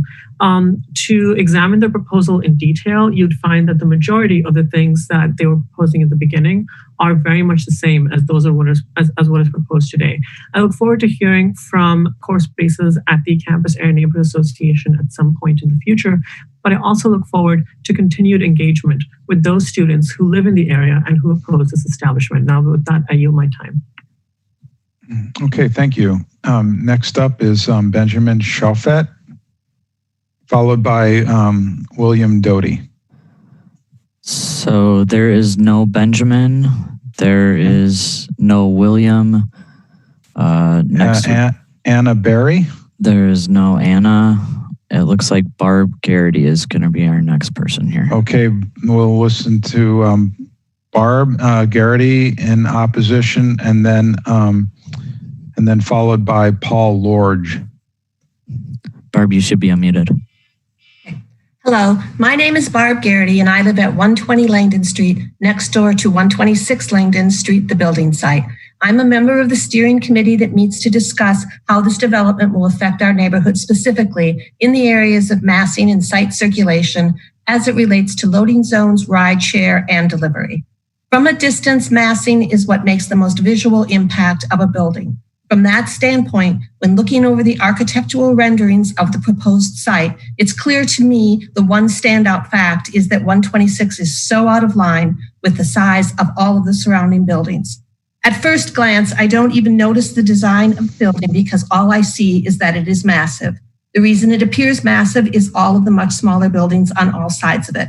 If it was located in an area with like-sized buildings, it would fit right in. It just does not fit in the neighborhood.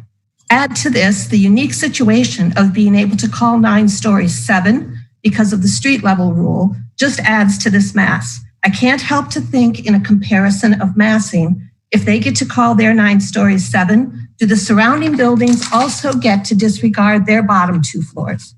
Do we actually have a 7-story building with 1-story building behind it? That is how I see it. As to the circulation issue as it relates to loading zones, rideshare, and deliveries, Langdon Street was just not designed to handle this new world. Our very large block, where I will estimate 700 people live during the school year, has only 16 on-street parking spaces and no public parking lot. The street is already overburdened with rideshare, food delivery, USPS, UPS, FedEx, Speedy Delivery, Lazy Bones Laundry, Amazon Delivery, garbage collection, food and supply semis, bicycles, mopeds, skateboards, and runners. We are also said to have close to the highest pedestrian traffic rate in the city. If it sounds kind of wild, that's because it is.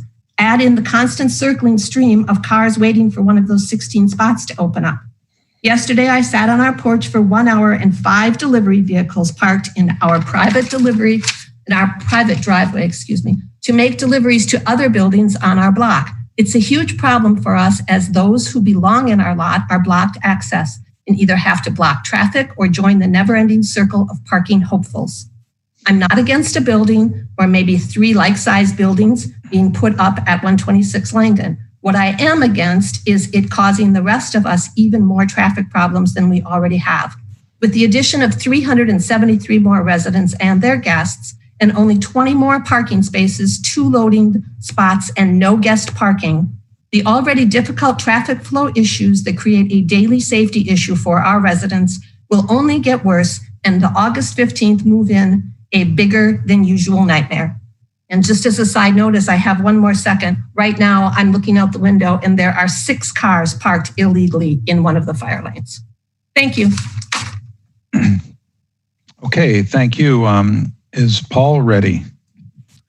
There's no Paul Lorge here. No Paul. Okay, so then we have in support David Buss, followed by Ryan Cohen.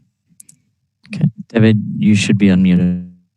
Thank you. My name is David Buss. I am the general manager of Graduate Madison Hotel at 601 Langdon Street, and just want to take this opportunity to just provide a short statement of support for this project. The Hub on State Street has been a fantastic partner of our hotel over the years. Students who live there spend many hours enjoying our public spaces, studying, and contributing to our business. Parents of these students often stay with us when visiting their children and assisting with move in and move out, etc. So as a business on Langdon Street, we feel this development will enhance the area and drive more revenues to the local businesses that are located in this immediate area. Thank you so much. Thank you. Next in support is Ryan Cohen, followed by Benjamin Pierce. Hi, my name is Ryan Cohen, and I'm an incoming junior at UW-Madison studying real estate and finance, who actually lives in the Langdon community. I've known about this project for a few months now, and I, along with many other students, are very excited about Core Spaces project and what it brings to the Langdon community. I believe that both students and those that reside in the Madison community would greatly benefit from the Hub 2 being built. In my opinion, Langdon Street would strongly benefit from new housing options, as many students, including myself, feel that there's a lack of newer apartment buildings in the Langdon area. So I know that many students would greatly appreciate and take advantage of a new, updated apartment building in this area. That being said, I think that the proposed design and aesthetic really fit in with the Langdon community, and that the architecture will add a new sense of refinement to the Langdon neighborhood. I also wanted to bring up that Core Spaces has taken into account student feedback. They conducted focus groups with students in March of 2019, and they hosted a Zoom just last Wednesday for any student to participate to participate in to give their feedback on the interior design. I firmly believe that the Hub 2 will be extremely valuable to the future of the community, and I urge the Commission to approve this project. Thank you for your time. Thank you. I don't know. I don't see Benjamin. Do you see him, Stefan, there? Nope. So no Benjamin, no Max. Okay. Erica Gelman? No Erica present. Jaden Christensen? No Jaden present. Cole. How about Cole Roker? Yes, No. It looks like Cole is here. Okay, Cole. Registered in opposition and followed by Glenn Coonsey. Hi there, can you hear me? Yes. Excellent, thank you. I'm also a student at UW-Madison, residing in the Langdon neighborhood at 633 North Francis Street.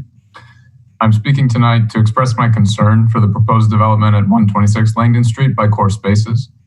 In its current form, the proposed development presents a myriad of issues, though most concerning to me is the proposal's complete lack of awareness and ignorance towards the surrounding area's historic architecture and culture. The proposed building would prove detrimental to preserving what few historic districts remain in Madison. Core Spaces 126 Langdon proposal borders a designated historic district of the city of Madison, the Mansion Hill District. In fact, the building doesn't fit or belong when compared to its neighboring architecture. Core Spaces' proposal egregiously interferes with Langdon Street's preserved architecture and takes advantage of the city of Madison's conditional use approval standards. The design of the facade would harshly interrupt them of the otherwise historic and polluted atmosphere of Langdon Street. To allow the proposed design by Core Spaces is to allow the destruction of Madison's history. This letter and statement here does not speak in favor of development or housing. Rather, it advocates for the preservation of Madison's significant historic past. Unfortunately, history cannot be created or recreated, only preserved. And so I'm voicing my strong opposition towards a potential permanent loss of history if the proposal is to go through unabated. Thank you for your time. Okay, thank you. Let's see. I don't see Glenn. Do you see Glenn, Nope. Stefan? Nope. Then next would be Paul Christensen in support, and then Katie McCormick. Yeah, can you hear me? Yep. Yeah, thanks for your time, Commission. Paul Christensen here with the owner and CEO of 1901 Mechanical and Plumbing, contractor here based in Madison. We were founded in the year of 1901, so we've been around for a long time, have built several of the housing projects and lots of things down on UW campus. This project is a very, very exciting one. Core Spaces themselves, for all of those that got to hear their presentation here, I think it's obvious the culture that they have. And I would say that's unity. I would say they bring people together. They listen to people and then they deliver on what they say. I was, I guess, a little appalled of some of the comments that I've heard here. We've got to start changing the way we think in this world. I've heard a lot of comments that this building interferes because it's taller, it's fatter, it's a different color. It has no character, it doesn't belong, it's not welcome. And I think we've got to start changing the way we think in this world to all come together. I mean, that is absolutely artwork. The presentation that they showed there on the changes they've made, the previous building I thought was beautiful, but what they did here on bringing the surrounding buildings together as one, I think is absolutely special, and we need more of that here in Madison. But what this is going to do for student housing and the students there, but also what this is going to do for our economy. Some of the others in support stated earlier, we are seeing lots of projects stopping. Large projects we've been awarded have been put on hold and stopped because of COVID. And here we've got a group of people willing to invest in downtown Madison, trying to make a brighter future here for all of us, which is going to employ hundreds of workers, just like the past Hubs James projects did. I heard someone comment, well, there's vacancy that pops up in the other building sometimes. Well, there should be in every university housing building. Otherwise, that means people aren't graduating. You're going to have vacancy pop up every year, but then they get filled right away. So I am in big support of this. I asked the commission group to support it. I think it's great for the students. I think it's great for Madison. I think it's great for our economy and gives us something bright to look forward to. Thank you for your time, and I urge you to support it. Okay, thank you. I don't see Katie McCormick. So we'll go to Jake McCarthy in support, followed by Kristen Boniface. Great. Can you hear me? Mm-hmm. Awesome. Thanks for the opportunity to speak here. I'm actually speaking as a former UW student. Graduated in 2017, and I was actually a member of I lived in the Langdon community. I was a member of Greek Life there. I actually lived at 124 Langdon, so very close to the current project, and I couldn't be in more support of the project itself. I think just that, obviously, with the presentation that they submitted, obviously, I think the building itself is going to fit in great with the area. It's going to bring up-to-date life to the area, and it's going to give students the opportunity to live in an area that is otherwise only, for the most part, is only housed by Greek Life students. So that in general, I think, is a huge opportunity to bring more and more people to an extremely desired area, for student housing in general. And on top of that, just the building itself, what it's going to be updated versus what was there when I was in school and what's there now. It's going to fit in great with the area, and it's going to, give a lot of students the opportunity to better the Greek life in the surrounding area and give more students the opportunity to live in, a desired area and on Langdon. So that's all I have. Thanks so much for your time. Okay, thank you. Next, we're looking, let's see. I don't see Michael Clem. Looks like we have Kristen Boniface before that. Oh, I'm sorry. Yeah. And then Michael, but I don't see him. So Matt Nyheim would be next. Go ahead, Kristen. Okay, thank you. Hello, my name is Kristen Boniface, and I am an alumni from the University of Wisconsin, and currently am working for Core Spaces. While at UW, I lived in my sorority house for 2 years, which is located at 120 Langdon, the house right next to the proposed lot for Hub. For 2 years, I had to live next to an abandoned building that we all wish could be something better. Hub 2 would have been a great replacement for what used to be on the lot. After my 2 years in my sorority, I still wanted to be close to my sorority house, but there were no apartment complexes on Langdon that suited my taste in living arrangements. If there had been a luxury option on Langdon, I would have jumped on it, and I know many other Greek members would have as well. After living next to 126 Langdon for 2 years, I never imagined I would be able to help turn the abandoned building next to my sorority into something students could love and enjoy. Core Spaces focus on designs and amenities that are geared towards the students who will call that building home while on campus. The design of Hub 2 is no exception. Hub 2 is designed to fit the general architecture and design of the Langdon neighborhood. The building will create an awesome living space for students to study, hang out, and most importantly, call home. If Hub 2 is approved, I know it will be built with the students and university in mind.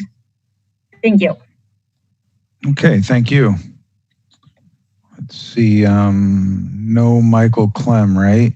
So we'll move on to Matt. It says Nyheim, Nyheim, and then Ken Melberg. Matt, you should be unmuted. All right, hi, I'm Matt Nyheim, representing Max Glennie. Unfortunately, Max couldn't be here, but he asked to have his opinion on the building read aloud. He says the following: I've always been a fan of the Hub 2 project. I think it stands to do a lot of good for the safety of Langdon Street. However, I would be lying if I said at first I didn't share the worries others had about the design of the building and how it would fit in with the surrounding area. This being said, having engaged with Core Enterprise along with other members of the student body over the past months giving feedback on the building, I can honestly say I'm now excited to see this building on Langdon Street in the future. Both modern and intimate, I believe the Hub 2 would fit well in the Langdon area. Thank you for your time. Okay, thank you. Let me see. I think that may be it for all those registered wishing to speak. Actually, we have Matt. Had a few late. Okay, and I see Ken Melberg also registered in opposition. So Ken is not present, and we have Mitch Lopez in support, who is here. Okay. Ken is here. Oh, okay. Sorry. Yep, he's on the phone. Ken, can you hear us? Ken? Go ahead, Ken.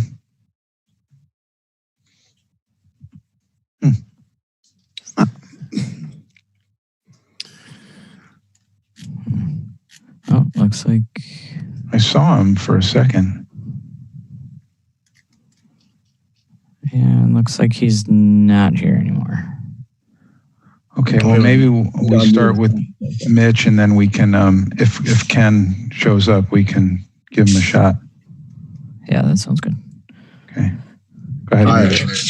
All right. So I'm speaking in like pro for the hub being built. So I live on Langdon. I'm going to be living on Langdon. Sorry. And take it easy. We're all here for you. I'm trying. Sorry. Okay. All right. Okay. I'm going to be a sophomore living on Langdon this year. And every day when I go to downtown, I have to walk past that like abandoned like lot. And it's really gross and disgusting to like walk past because all the other buildings are really pretty. And I looked over the architectural design of the hub. And I think that it like perfectly like matches and brings out the beauty of Langdon. So I think it's really important that the hub gets built there, not just for all the people in Greek life that want to live on Langdon and have somewhere to live, but also just because it would really match the beauty of the surrounding area. Okay, is that it? Yeah, I yield the rest of my time. Great, thanks. All right, Stefan, I don't have any more. Do you have any more registrants? Yeah, so we have Bob Kleba registered opposed. It looks like he is not present. Gavin Wilson registered in support, not present. Avi Kapoor registered in opposition, not present. Oh, excuse me. I think we have Avi. Hi. Awesome. Hi, my name is Avi Kapoor, and I'm applying to UW-Madison to study political science. And just wanted to say, as an objective outsider, I'm able to see the fundamental problems with the Hub 2 proposal. And as others have mentioned, this proposal commits violation after violation of the city's own approval standards. And not only that, going through with this proposal will damage the history, culture, and aesthetic of the area. As a college student, I understand the dire need for affordable housing, and it seems to me that this proposal will actually make it harder for students like myself to afford rent. The truth is, we don't want luxury developments. We just want a roof over our heads that we can afford.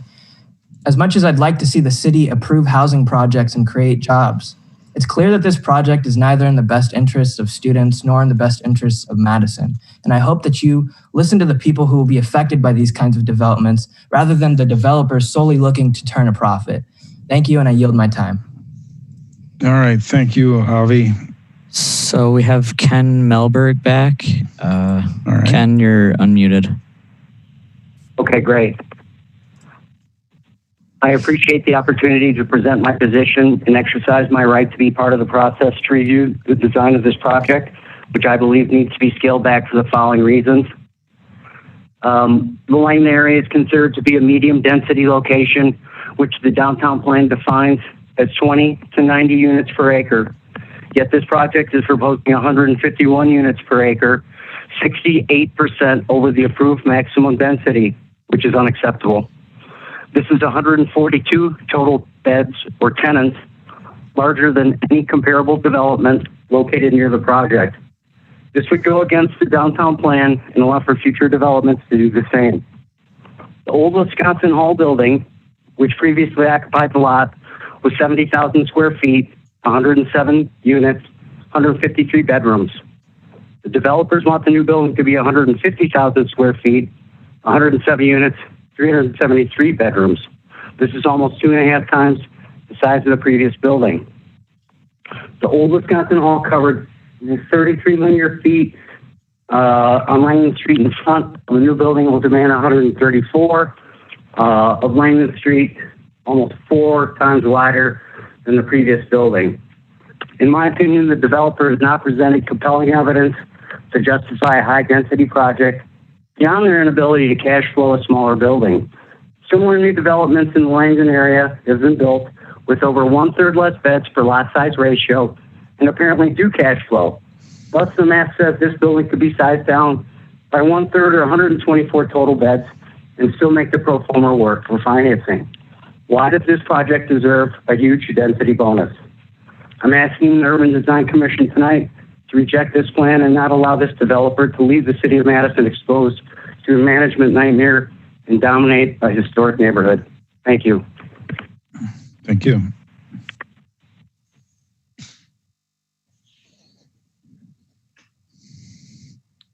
Next, we have Mark Lasik, registered in support. Mark, you should be unmuted. Do you hear me? Yep. All right, cool. Hi, I'm Mark Lasik. I'm going to be a sophomore at UW-Madison, and I will be living on Langdon. I wanted to voice my support for Hub 2. I heard someone mention the increased traffic that has been previously, someone mentioned increased traffic as being a problem on Langdon, but the fact of the matter is it's like one of the least busiest streets in Madison. And if we're talking about University or Johnson, I'd understand the concern, but I don't think it's very relevant. I think it's a fact that the majority of the students will not have cars anyways. I think the building will fit well in the community on Langdon, not only in the design, but also practicality and purpose. Core has gotten support from the community on the street, the majority of which is consisted of Greek life. And if this project gets passed, I wouldn't know what else you'd put there to make better use of the space.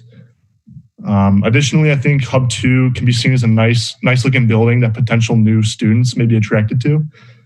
I have a very positive view of this project and hope everyone realizes the benefits it will have on Langdon community. And I forfeit the rest of my time, and thank you for letting me speak. Okay, thank you. Next, we have Bob Kleba. I don't think he's spoken yet. I don't think so. Okay, Bob, you should have a prompt to unmute yourself.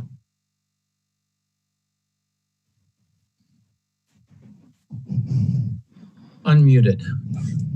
Okay.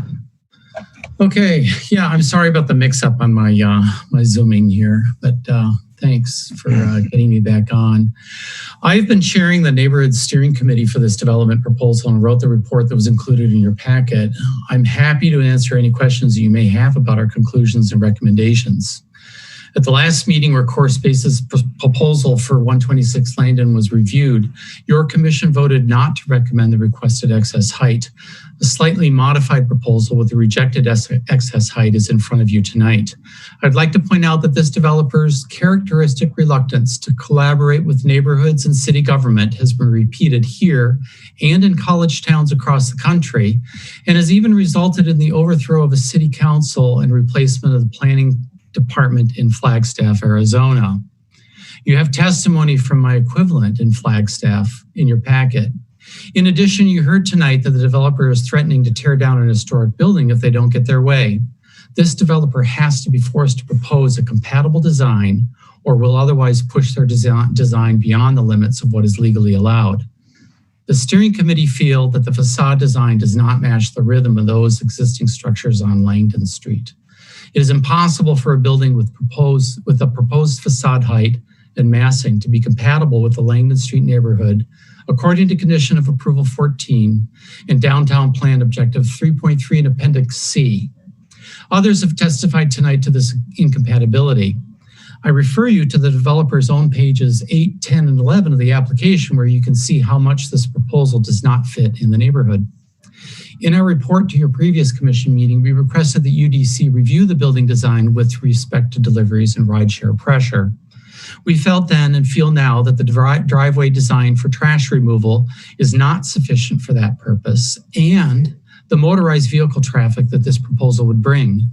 We suggested then and suggest now that a building design that accommodates a horseshoe driveway with defined entrance and exit on Langdon Street is required to meet the demands of the almost 400 residents of the proposal. I acknowledge that this is a gray area for the UDC. Planning have been asked to address the site circulation, but they haven't. Transportation or traffic engineering have not been asked to weigh in on this proposal. I have asked planning to engage additional support for your commission in this regard tonight. Hopefully you can rely on their expertise in a heuristic manner to determine that the design must be modified in order to avoid excessive traffic pressure on Langdon Street and illegal pressure on adjacent fire lanes. The safety of the neighbors and prospective residents of the proposed development require this building design modification. A referral of your commission is required to make sure that this important design feature is addressed appropriately. Thank you. Thank you. I don't have any more. Stefan, how many more do you have? I have one more registered on my end. That's not to say somebody's not going to register in the next minute or two. But we have Christopher Archuleta registered, opposed, and Christopher, you should be unmuted. Yeah, can you hear me? Mm-hmm. Yep. Yeah, constructing the Hub 2 will feed into a divisive campus culture. There's a sizable body of UW students who'd be much better off with less expensive housing options. Many of these students, people of color also, are being literally geographically marginalized. Aggrandizing housing geared toward UW students creates clusters of affluent students and pushes poorer ones farther away from campus, which is burdensome. People don't want the construction of the Hub 2. And there's luxurious apartments in the area already, as other people opposed have mentioned, and people who are for it have conceded. And the area doesn't need further separation. If I might add, people shouldn't have to explain this, but the people profiting from this know exactly what they're inducing. Whoever's listening and has the ability to stop this, do so. I think it's for the better. And also just the haste on part of the developers not releasing the environmental impact report I think is unacceptable. I forfeit the rest of my time. Thank you. Okay, thank you. Okay, it looks like that is it. Just to kind of overview, there's 120 registered in support, 1,285 registered opposed, and 4 registered as neither support nor oppose. So that should be it. Okay, thank you. Then we will close the public comment portion of this agenda item and open it up to our commissioners for questions or comments. I've got to get back to my panelists. Here we go. Alder Abbas. Thank you very much. Could you please put that slide up in which we can see the circulation of the traffic? Yeah. So here we go. Perfect. So I have a couple of questions. My first question is, Plan Commission asked us to look into the circulation. There was a discussion happened at Plan Commission too. Could you please explain the pickup and drop off options, especially a lot of attendees? And I also drove this road very often. Students use a lot of deliveries. So how will those flow of traffic will be accommodated in your design of this project? Okay, Jeff or Brian, do you want to field that one?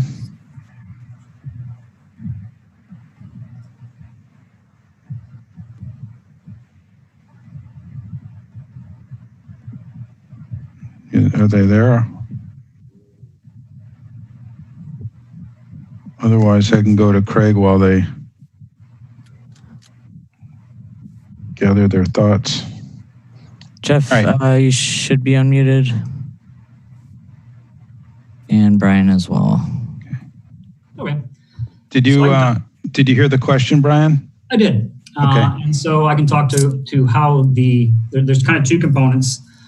From a delivery sense, the loading area would only be used for refuse, which would be time. So you can see on this slide, on the top side of the project, northwest corner of it, there is a loading area, and that will be identified as temporary loading zones for deliveries. So Grubhub and those can come and use those. There'll be 2 spaces there that will be designated basically for just quick drop-offs to serve the building.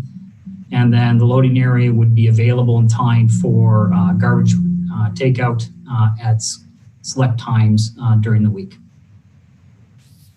And what about UPS and FedEx and those services? There is not a loading zone. One of the things we talked about with the neighbors and would support wholeheartedly, as mentioned from others, really there's a defined need in this neighborhood for loading zones on street, not just to serve this project, but to serve the many other properties around us that would have benefit and need for that. We would support designation of one of the spots along the frontage as a loading zone for use by the general public and would not, can't be part of this application, but was something that we did ask traffic engineering to consider based off of the feedback from others. But we would anticipate that UPS, that loading area would be big enough that a UPS truck could pull into it and use it. But to serve the general public, we would encourage the city to consider identification of loading zones elsewhere in the neighborhood to serve the needs of the existing neighborhood as well. And one other important point about the circulation, the existing access drive has been widened to accommodate two-way traffic versus currently it only accommodates one-way traffic. So and is that the one to the east of the building then? Yes, that is correct. Currently that exists. Previously it was a drive aisle that had parking on it. The parking's been removed and that's going to be widened both as an enhanced fire lane that would serve this building, but also give a fire access to all the buildings adjacent to the lake that currently do not have it. The other side benefit of that is, as mentioned, it will be a wider drive there, such that one vehicle would not be able to block it. As you can see, our parking entrance is just about a third of the way into the building, so we really don't have any circulation beyond that. But the widened drive would enhance circulation to the adjoining properties that do use that shared driveway. Okay, and when the student during August when the student comes loading and bring their stuff and then they leave, where will the parents or the student, they will park their car? Would they use the same loading entry or would they go in a parking underground? Rod, you might be the best one to address the move in, move out, because CORE has experience of this in urban environments throughout the country. And so they've developed a very detailed move in and move out plan. And it's something that they have shared with the city and would continue to work with the city to implement. So Rodney, if you want to touch on that. Sure. As Brian said, we coordinate with the city, police, fire, also our neighbors on the move in and move out day. I would caution that, that is, a few days a year. Primarily, we try to stage our move outs in phases. So we don't, block the entire street for an entire day. So generally speaking, remember this is student housing, so the majority of the furniture and fixtures and equipment will be already moved into the building. So most of our tenants will only be bringing in soft goods. So their move in and move out process will be staged. It will be coordinated, and they'll have appointments to ensure that the traffic flows smoothly on those move in and move out days, and not just one day. Have you ever looked into a circular drive to accommodate deliveries and drop-offs and not to overwhelm the other resident sidewalks because there are already so many cars over there? Sure, we did. Go ahead, Brian. Yeah, we did look at that, and we presented a sketch to planning staff for discussion. And effectively what it did was had an entrance off the drive to the east in front of the building, span the front of the building, and then an exit onto Langdon where the loading entry is, so no additional curb cuts.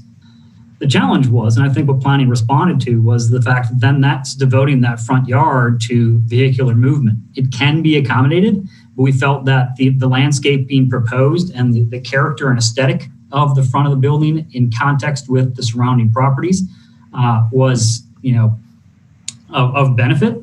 But again, as we said, we can't accommodate that. I guess it'd be a question you could ask planning staff to add more onto, but as we said, we did not get support from staff to do that. So that's what we led to the proposal that you see tonight. Can the staff speak on this point?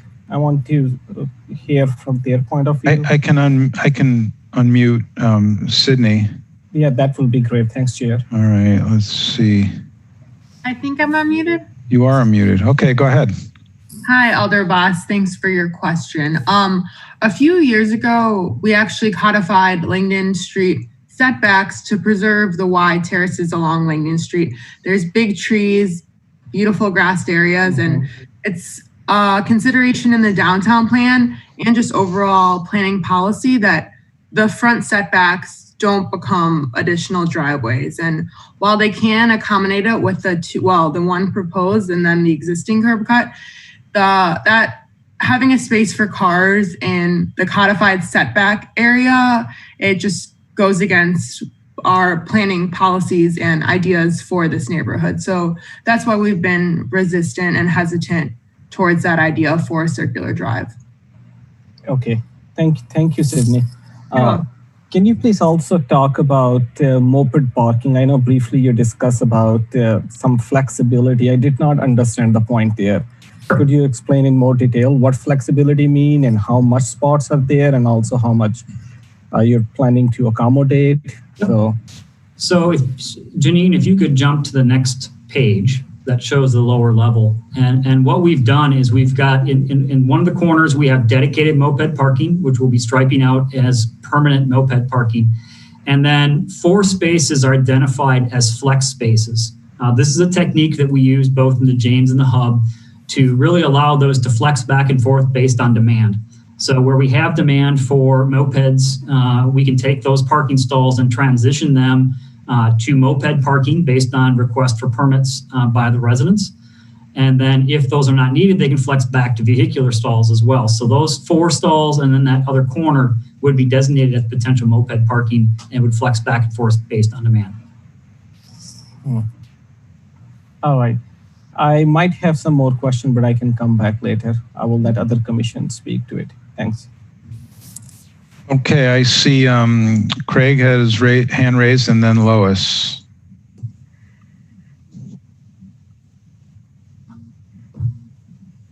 So, thank you.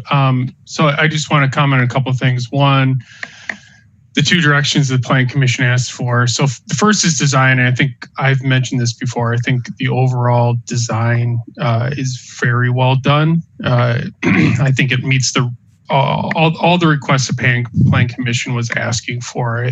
I think it's met.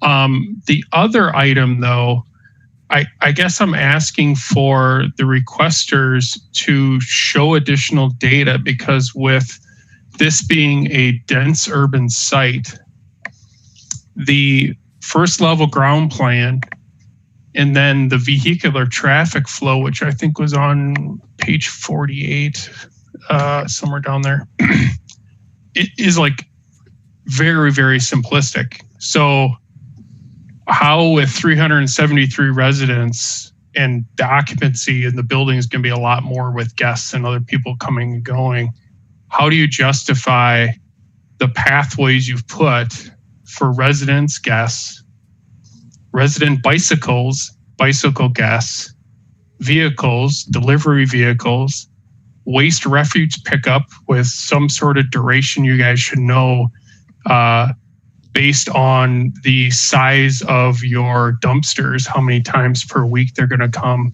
You know, all these traffic flows you should have, or flows in general, you should have listed out on one page showing it. And was there an actual traffic study done to justify this? Or has this been more of like best practices? Well, I can jump in, then Rodney, you can kind of echo along. To start with the easiest one, and that is the waste and refuse pickup from the loading area. That is absolutely something that can be controlled and scheduled in predictable times to make sure that those temporary loading parking areas in the front for deliveries would be available for use a majority of the time. The second approach that we took was to cognizantly reduce the number of parking stalls associated with this project with a preference towards bikes and pedestrian access. We recognize and encourage and welcome the fact that that means that these residents will not be eligible for on-street parking passes. We believe this site as an urban location has great access to the campus, great access to the community and transit. And we would encourage and really expect our residents not to bring vehicles to this site because we don't think that is an appropriate location to try to attract a full market rate parking approach. And so that's why you see a low parking ratio to unit ratio, because we don't want more vehicles frequenting this site. From a pedestrian access point, as we mentioned, the focus of this front entry really is in embracing out to Langdon Street and making that the main pedestrian entrance. We've created circulation around the site, north of us, to the west of the building, along what is Langdon Alley. We don't have entrances besides the few units there between 142 Langdon that would have the lower level access. That sidewalk really is there to offer access to the adjoining properties and circulation around the building. We've added in, as you can see, the Langdon Street walk around the west side of the building. Again, not serving our residents, but giving additional pedestrian connection points to the adjoining properties such that they can get around the site easily, regardless of their future destination. For bicycles, we anticipate meeting and exceeding the bike parking requirements. Within both the James and the Hub, this is a technique that we use. We have the structural parking stalls located within the building. We anticipate and encourage our residents to bring those into the building because we recognize that some residents will be comfortable leaving their bikes in a group parking stall within the building that is secured. But others that may have different kinds of bikes will take them up to their units, and we welcome that. We recognize that will happen and have designed to accommodate that. So from a bike parking standpoint, in addition to the guest stalls out near the front, we fully expect that our residents will be bringing their bikes into the building and storing them appropriately and having stalls available to do that. From a delivery and the Grubhub Uber delivery component, as we said, we've incorporated 2 temporary stalls that are available and accessible. We don't want any of our residents, any of our deliveries, or anyone else for that matter, parking within the fire lanes that adjoin the site. Those are not appropriate parking spots. We're not encouraging that, and we will enforce the removal of that along with our neighbors. And so we tried to incorporate where we could those temporary stalls to meet some of that demand. But again, you've got an urban site with great access to the community and the neighborhood around it. And so we're trying to focus this building back towards pedestrian and bike access to meet as many of those needs as possible. And purely from a density standpoint, this building is actually less dense than the previous building that was on the site. So regarding data, the site has shown that it can accommodate this type of density in the past. So just to follow up, did you guys do a traffic study, or has this been just like best practice? You kind of just laid it out. And did you do a study of actual flows, not capacity? That's static, of actual flows of how people come and go, and where those pathways are. Because and Janine, if you want to go down to the traffic flow, just shows a very simplistic vehicular traffic and a couple pedestrian pathways, but it doesn't show like mopeds, bicycles, where bicycles are coming in and out of. As you said, like deliveries, it doesn't show where all those different flows are going to come from. And that's what the Plan Commission is asking us to look at. Yeah, we have not done a formal traffic study. This is based off of best practices that we've seen and implemented in projects throughout the country. Again, the focus of this being on pedestrians and bicycles, we fully expect a vast majority of the residents of this building would be utilizing that front entrance where we have both stair access and ramp access up the front lobby. And we'd anticipate that entry point being utilized by the residents of this building with a great connection directly out to Langdon Street and then beyond. From the standpoint of traffic, again, we only have 20 parking stalls within the building. That may flex smaller based on the moped parking. And so we are confident in conversations with staff, have not received any input or concerns raised on the ability of the enhanced fire lane to be able to accommodate the low level of vehicular traffic that would be associated with the building.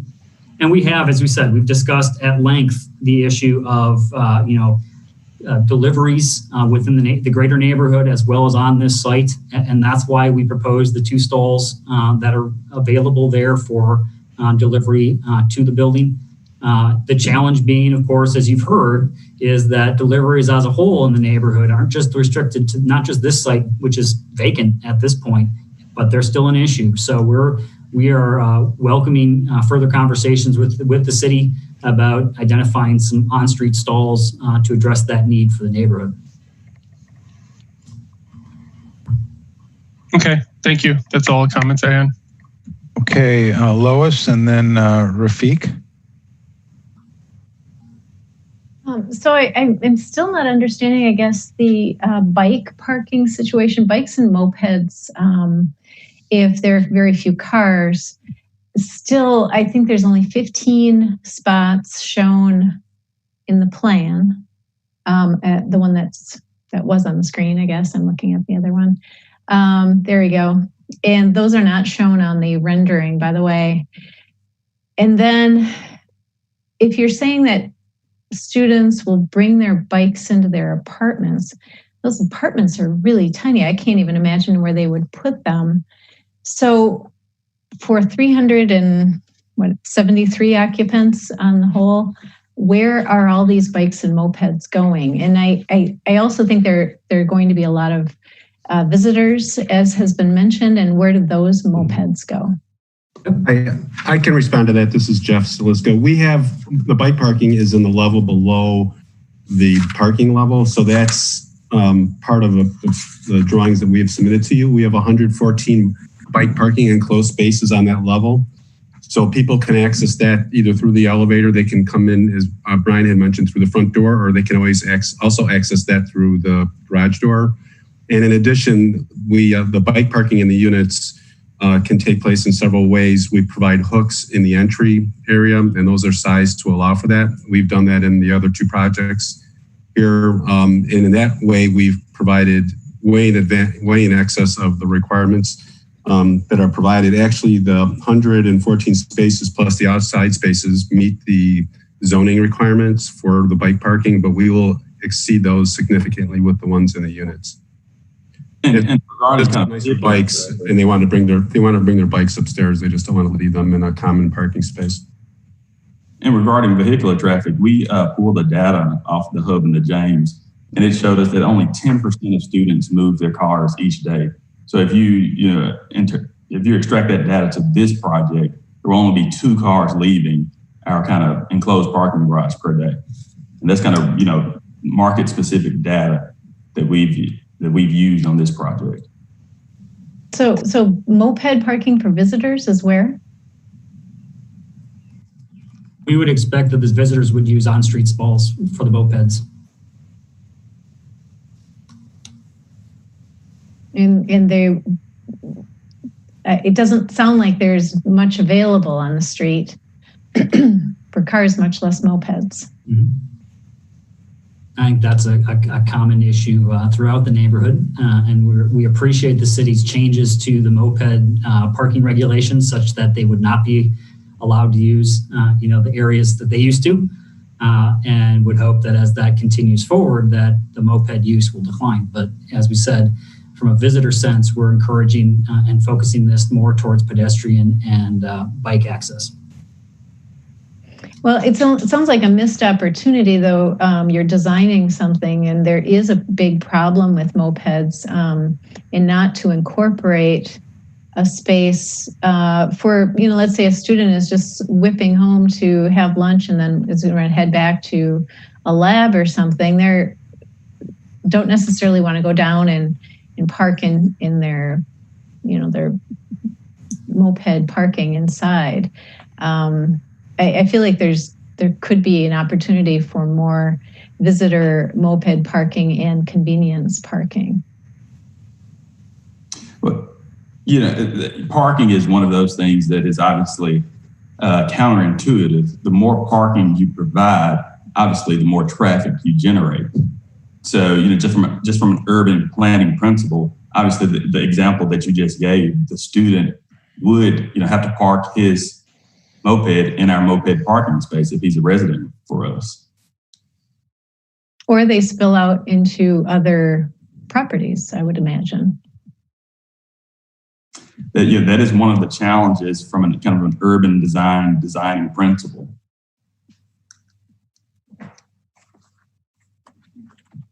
And then my second question is, in the image that's up, there's a lot of green space. It appears next to the building. And in the renderings that the traffic is right up against the building. Is there green space next to the building? Yes, there is, as you see it, and there is actually landscaping that's within those elements.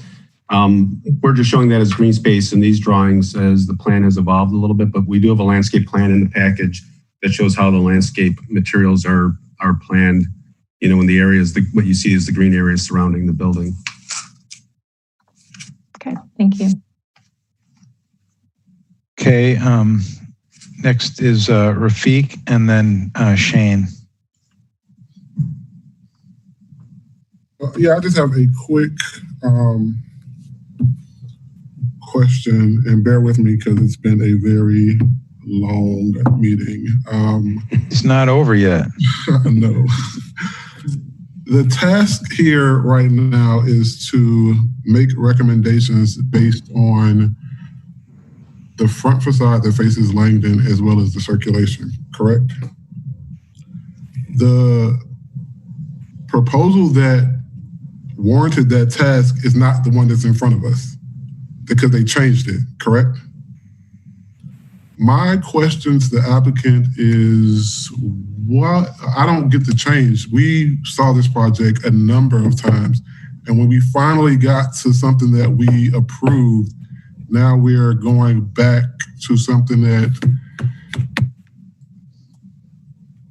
yeah, I mean, they asked for recommendations on certain things, and you just completely changed the entire facade. And in my opinion, it's much weaker. It's a much weaker design than what we approved. And so I guess my question to commissioners is, I haven't really heard any comments about the facade. I don't know. I have some. So if this was approved by us and now we say we don't like this facade, what happens to the project? I think we referred the project and over the objections, if I recall, on height, but I agree with you. I think we worked with the applicant pretty hard on the design of it. And it appears as though what the Plan Commission actually saw and referred back to us is something we didn't see in the first place. Cliff, if I could speak to that briefly. Mm-hmm. The changes you see here are based really on the conversation that happened at the Plan Commission. As Jeff mentioned, the previous updates were kind of iterative in distilling the architecture and the conversation on the architecture. But when we heard from the Plan Commission, there was a general request to take another look at the front in the character components. We heard things about residential feel, material choices, and breaking it down into smaller components. And a strong recommendation that an iterative response was not going to be sufficient, and that they were encouraging us to step back and incorporate a different direction on the front of the building. From that, we refined the architectural detailing on the front facade, consistent with what you see here tonight. And again, effectively responding to the commentary that we received at the Plan Commission as it related to the Langdon Street facade. So my question is that the job of the Plan Commission or is that the job of the UDC? Yeah, I guess it depends on who you ask. Because I agree with you. We approved a project based, and I think our purview is about the envelope and how it fits within the context. And I've seen this project so many times, and I think I was ecstatic for it to finally move on. And now it's back in a totally different form. Well, yeah, I'm confused. Well, and that's what we do need to make a finding on that. That's correct. The commission is advisory and to provide a recommendation based on what is in front of them tonight. So we could say, Rafiq, we could say, hey, go back to the last one that we saw. We had some objections to the overall height and mass, but that's not really what's on the table. It's the design, and did it take a step forward or step back in addition to all the site discussions that we're having. Right, because when we saw the last project, they were talking about the character of the white buildings and the columns, and they wanted to incorporate that. And now we just totally threw that out the window, and now we got this big red brick.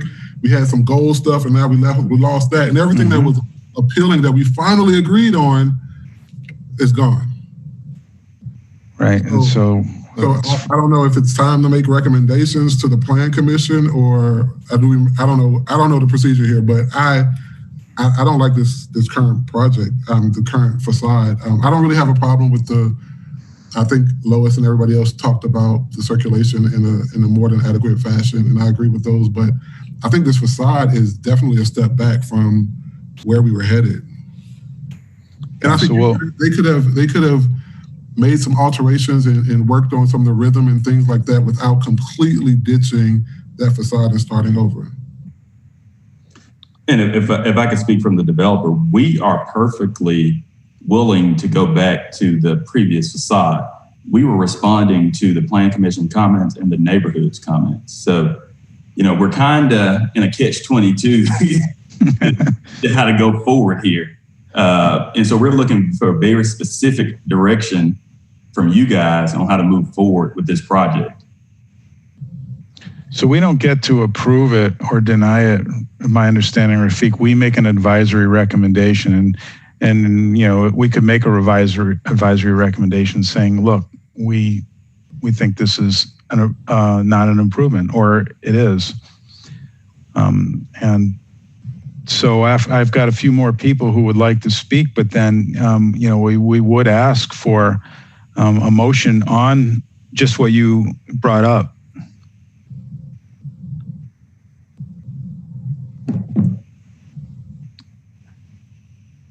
Okay. Now Shane had his hand raised, but I also see that Alder Heck has asked to speak, so I'm going to invite him to speak first.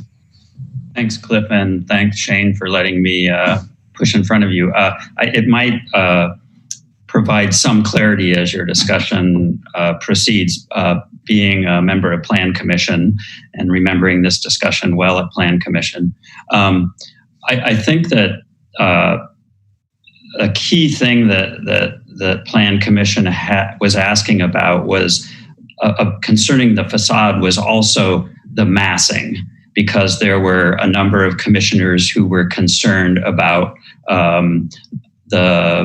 I'll call it the size of the front of the building in comparison to the rest of the neighborhood and the adjacent buildings. And so it wasn't only about the design from an aesthetic point of view, although I think there was also some of that as has been referred to by the applicants, that some neighbors and the steering committee and some plan commissioners were not particularly happy, I think, with the more contemporary look, perhaps.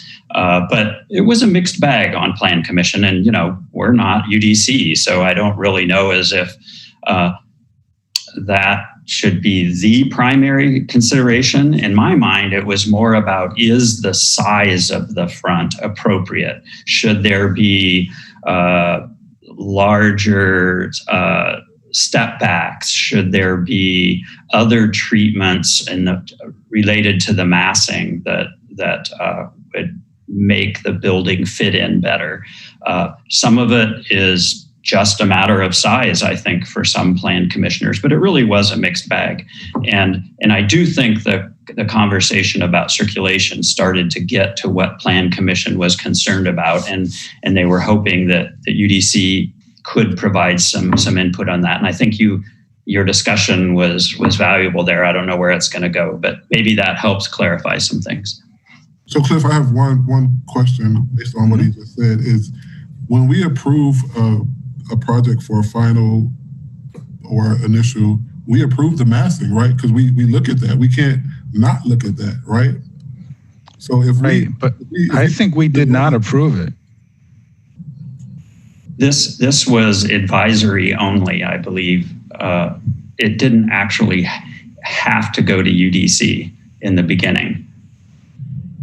Right, but Janine, correct me if I'm wrong. What our advisory recommendation was to approve or not approve way back when?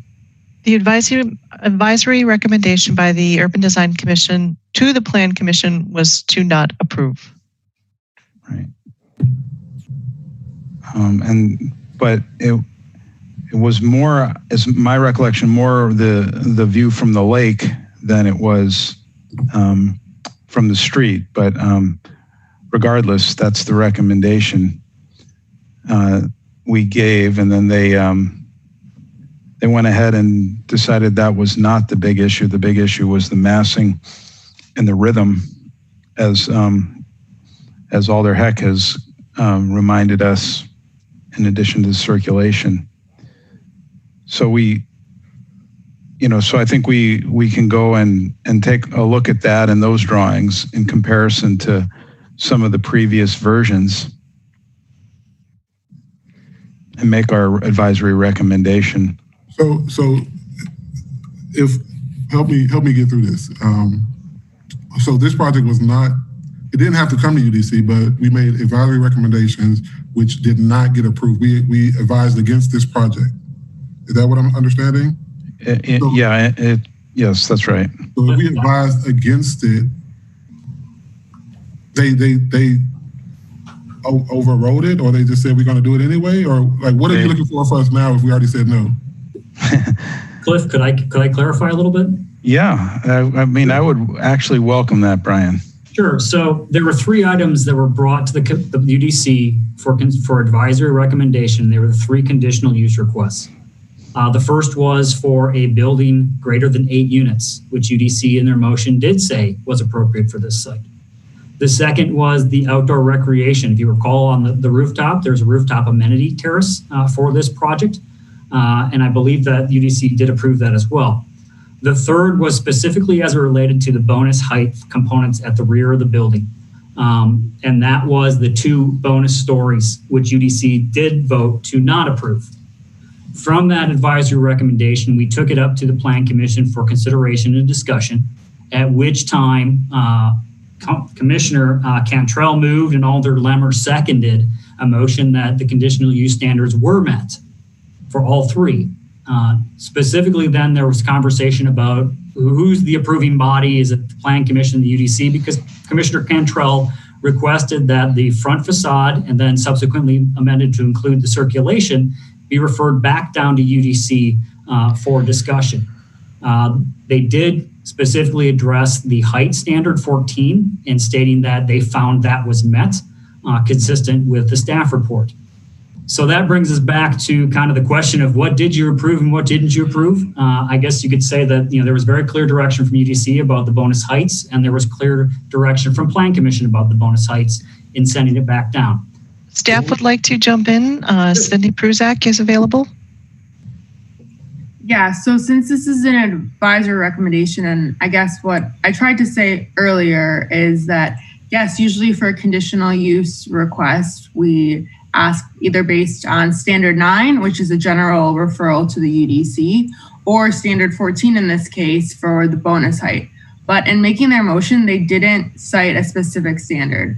They thought that the bonus height could be found met, but that wasn't a formal motion. And they just simply request for feedback, since you're all a group of design professionals, on the front facade and the massing and the rhythm of that and the overall site circulation. So Rafiq, I agree. This is a very unique situation, but their referral was very specific in just the requests that they wanted feedback on, almost more so, I mean, this is a stretch a little bit, like an informational presentation when you just give feedback, and not, you should make a finding on those recommendations, but it's not the same as, is this standard met, is it not? It's just more feedback on the front facade. And if you like the old version of the facade better, I think that that's perfectly fine and encouraged to put in your motion or recommendation. Sounds good. Okay, I still owe Shane a turn and then Christian. Okay, this is going to sound regressive going back to circulation, but first I'll just comment that I think I'm fine with either facade, the previous proposal or this one. I think it's ironic because the impetus for our last referral, in my understanding, was the two bonus stories and the massing on the rear of the building, which we are not asked to comment on. So anyways, my question for the design team was there ever an exploration of having vehicular circulation pass through the parking area? So enter one entrance and then exit out, hypothetically in the location of the loading area. We really couldn't exit through that. Just wanted to confirm that I'm not muted. Through that portion of it, because we're really below grade there. And to exit, we would actually have to go out on that drive that is not on our property, the existing access drive that's not part of our property. We don't have proper access to that location from the parking. I think if you could go to the next sheet, show the parking, that would be helpful. But we are actually significantly, because of the way the grades work, we are significantly below that drive at our parking level there. Our side starts to drop immediately and that side does not drop as such. It's relatively flat. Then it starts to drop after it gets past our building when it gets to 142 Langdon. So it's really not an opportunity that I think we had available to us, even if we wanted to try that. So yeah, coming out to that existing access drive would be right, and we can't use right. We can't use it. We cannot use that drive. And there's not enough space to come out and then turn parallel to that on your property. Well, the other problem is the grading, because we're actually significantly lower at our parking than it is at that access drive on the west side of the building. Okay, so thank you. We're below the floor. Yeah, you understand. Okay, Christian.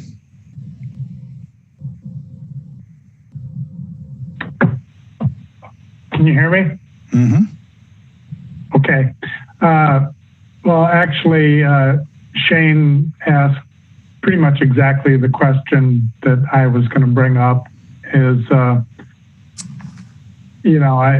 this jumped out to me long before we got to this point as to why why there wasn't a drive-through in the middle of the building, and I guess I can accept their explanation of why that couldn't have happened, but I think that's partly premised on what's existing there now. I'm guessing if they knew they were going to go through all of this, they may have started from scratch, found a way to have some type of circulation through there, because it would have solved a lot of problems and saved a lot of grief.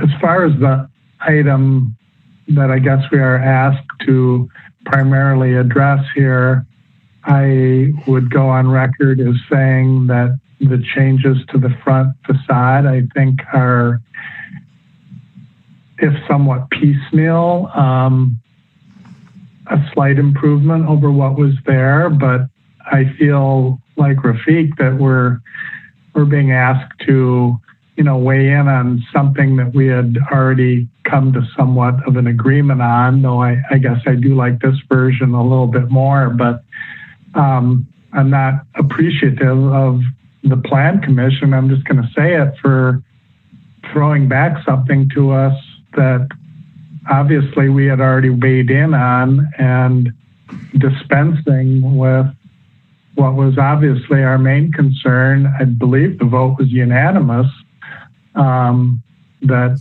we did not feel that the 2 stories were warranted. Obviously, it's their prerogative to overrule that and send us back to these other concerns, but I'm not happy, and I think some of the other folks are not happy with how that process worked. the circulation problems are part and parcel of the mass of this building, and I don't know if they're really solvable, but they're apparent, and the problems, that woman that called in earlier and said she was looking out her window at, 6 cars parked illegally, I can see where that's the sort of stuff that makes a project like this an unwelcome neighbor as much as the sheer size of it. And I'm kind of disappointed that more effort wasn't taken to deal with that aspect of it. So that's what I have to say about it. Okay. Thank you.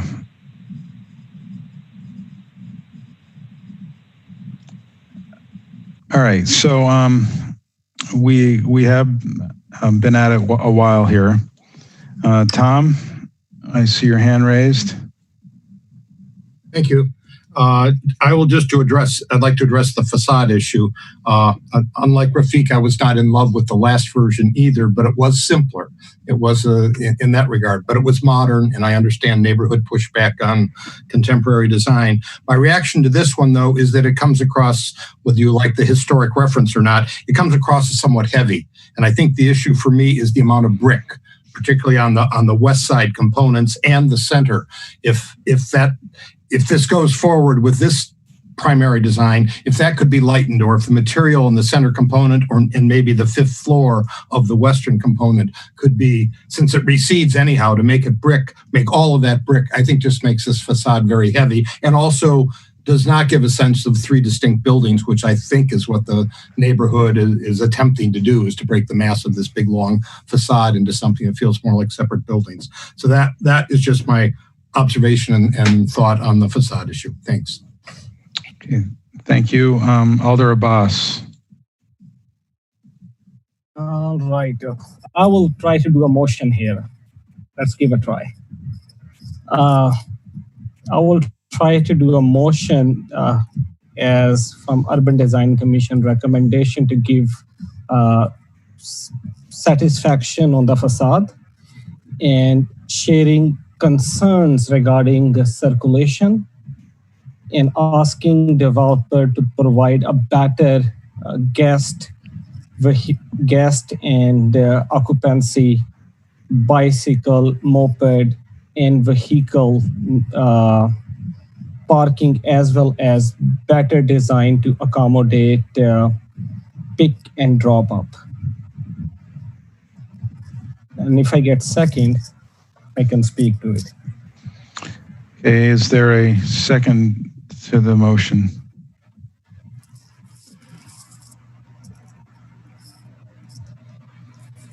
Okay, Shane, you're seconding.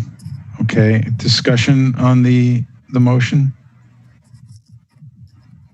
So, Cliff, just for clarification. Yeah. So there are Sydney. I had a clarification on your motion, Alder Boss. Was that a recommendation that the Plan Commission should approve this project with those recommendations of the facade and the circulation? Or was it just a recommendation? Yes. A recommendation to approve? No, just a recommendation. Just a recommendation for Plan Commission to, I don't know, to approve, because they're just asking for our recommendation, right? Yes, they're asking for a recommendation, and so in that recommendation to address the site circulation and the front facade. But if the will of the body is a recommendation of approval based on the site circulation and front facade, or a recommendation of denial. To deny. Interesting. Like, for me personally, I have a second, so I'm gonna speak to it, and then we can tailor this motion. For me personally, the facade is not that big of the issue, but the circulation is a huge issue. And just looking at the circulation, it's really hard for me to approve this project. as it is. So I will move this motion to not to approve on the basis of circulation. All right, I hope that helped. And excuse me, sorry. And just to say that there's a lot of complication in this project, and I understand, I hear the testimonies and I appreciate Plan Commission sent back to us, but looking at the whole design and looking at how much density there is and try to accommodate too many things in one place without providing efficient parking infrastructure. When I say parking, I mean to say bicycle, pedestrian connection, safety connection, as well as moped. And just looking at the Google map, the metro station and metro connectivity is pretty far, like 3-4 blocks far. I don't know how much it's in a mile. So everybody here have to either bike or use car or use some sort of transportation system. Looking at the flow of the transportation and listening the attendees' testimony, I think so there is a still margin. The developer can go back and look how they can accommodate the circulation better. At the moment, just looking at that, it does not really look, it will really solve the issues. I know we are not going to solve through this property the issue of the whole street, but if you're bringing such a high density, you should come up with a solution how you can accommodate those people and guests and their vehicles or their moped. I do not see a lot of circulation creativity around this project. That's the reason I propose this motion. Thanks. Okay. Cliff, a point of clarification. I'm going to just keep moving, Brian. I'm just going to keep plowing ahead here, if you don't mind. Craig. So, Alder Voss, I'd actually like to amend your recommendation not to approve, because I think we should even be more straightforward with our direction back to Plan Commission, because a lot of us have seen what it takes to do a traffic study, and I think we need to be a little more overt about it and say that information was incomplete. Design analysis to justify traffic flows was not completely presented to UDC because the information was given to us. There's a sheet called traffic study. That's not a traffic study. It's a basic flow, but it's incomplete. And while the team did talk to some of the issues, they clearly didn't show us a justification for why their site layout works. So I don't even think we had enough information to even review it.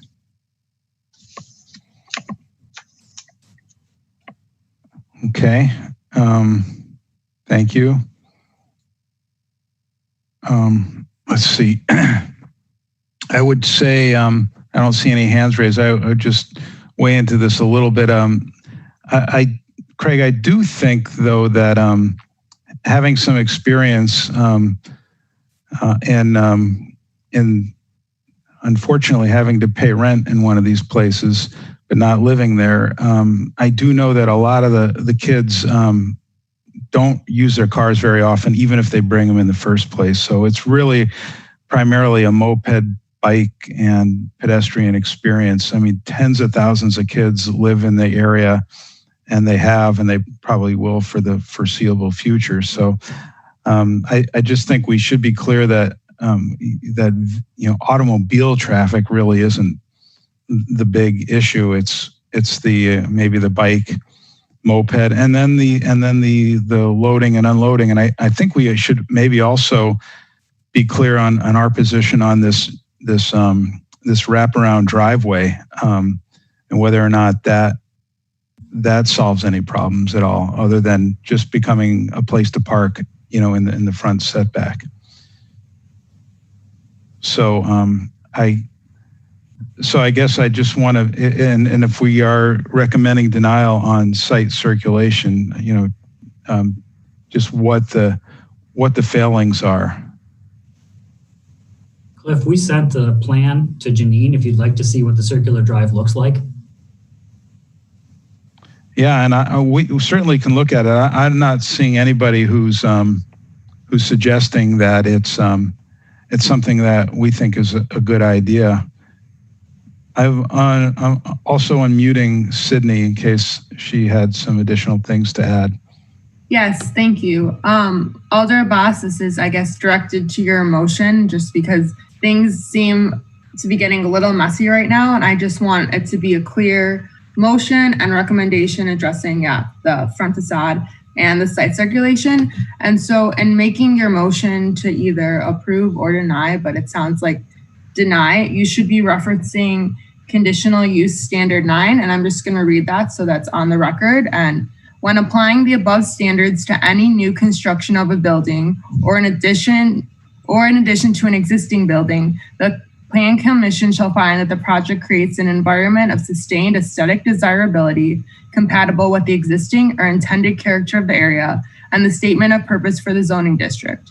In order to find that this standard is met, the Plan Commission may require the applicant to submit plans to the Urban Design Commission for comment and recommendation.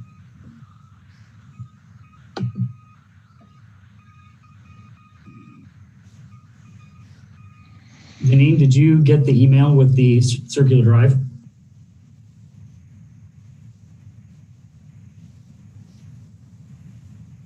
So effectively, just to speak to the drive, because I think one of the things we're stuck in is a kind of a catch-22. This shows, as I said, an entry off of the shared driveway to the east of the building. It would come across the front of the building with location for temporary deliveries and drop-offs, and they would exit at the same shared curb cut with the loading area. I think what would be very beneficial for the design team is some direct feedback as to ways to address the circulation, because we are stuck in the middle between competing interests. We can, if it's the will of the UDC that version 3 of the facade is better than the current version, we'd love to hear that. If you think that there is a specific need that needs to be addressed, we would love to hear some specific commentary, because as you can see, we tried to study this as many different ways as we can to address these potential issues. And this is one way to do that. Again, we recognize that planning staff had some concerns about this. That's why we didn't proceed forward with this, but it is something that the neighborhood raised. If it's something that you believe would address the issue, it's something we're happy to pursue. We just need some direct feedback about what would solve the circulation. We meet the requirements for bike parking. If there's something that you'd like to see done differently for bike parking, we'd like to have some direct feedback on that. We think that the 20 vehicular stalls that could flex out to increase moped parking, if you'd like to see more moped parking components in there, we'd like to hear a comment in that direction as well. Again, the challenge as we try to move complicated projects like this forward is there's often competing interests from the neighbors, from different commissions, from different staff members, different departments in the design team, and we're just trying to balance all that. So if you could give us any feedback, we would appreciate that. Okay.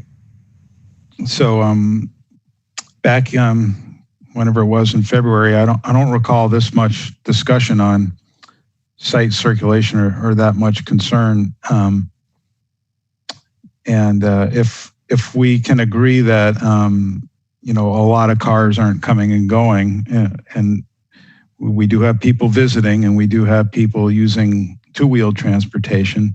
Do we have any comment on the site plan in not what's not there, but any concrete recommendations that we could say would improve things? Lois.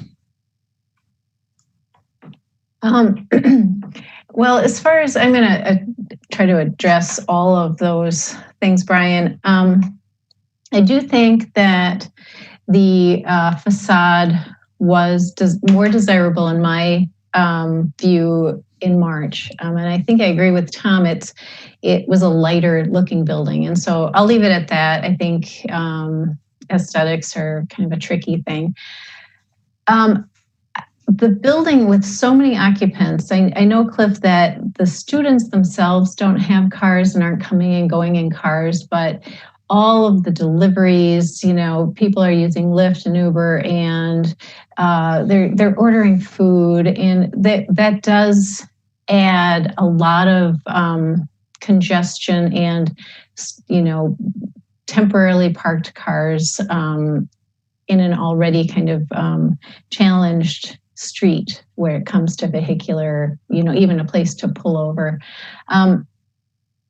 Most of the campus projects that we've looked at, we have needed to address moped parking in not just the permanent or the I'm here for the day, I'm going to put my moped away, but that kind of pull up, stop for visitors as well as the occupants who don't want to take the time to go park permanently. And so those are the things that I would like to see a better solution to.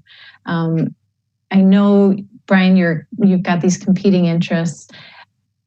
I don't know what the solution is to being able to provide a place for cars to get out of traffic, to have a temporary stop. I'll leave that to your design team to figure out. But I think those are the biggest challenges in my mind is the bikes, the mopeds, and the delivery vehicles and the vehicles that are coming even just for a temporary stop for this building.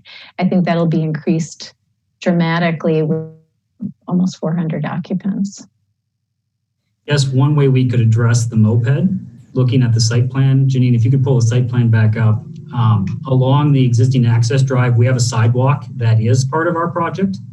Alongside the building, we could identify some moped parking stalls for guest use, if that's something that the UDC would be interested in, if you could, that one right there. So kind of to the west of the loading dock, there's that green space area, which was designed more like a street terrace. But if there was a desire for that, to have some moped parking for guests or additional bike parking for guests, that's something that would be a direct recommendation we'd be happy to explore.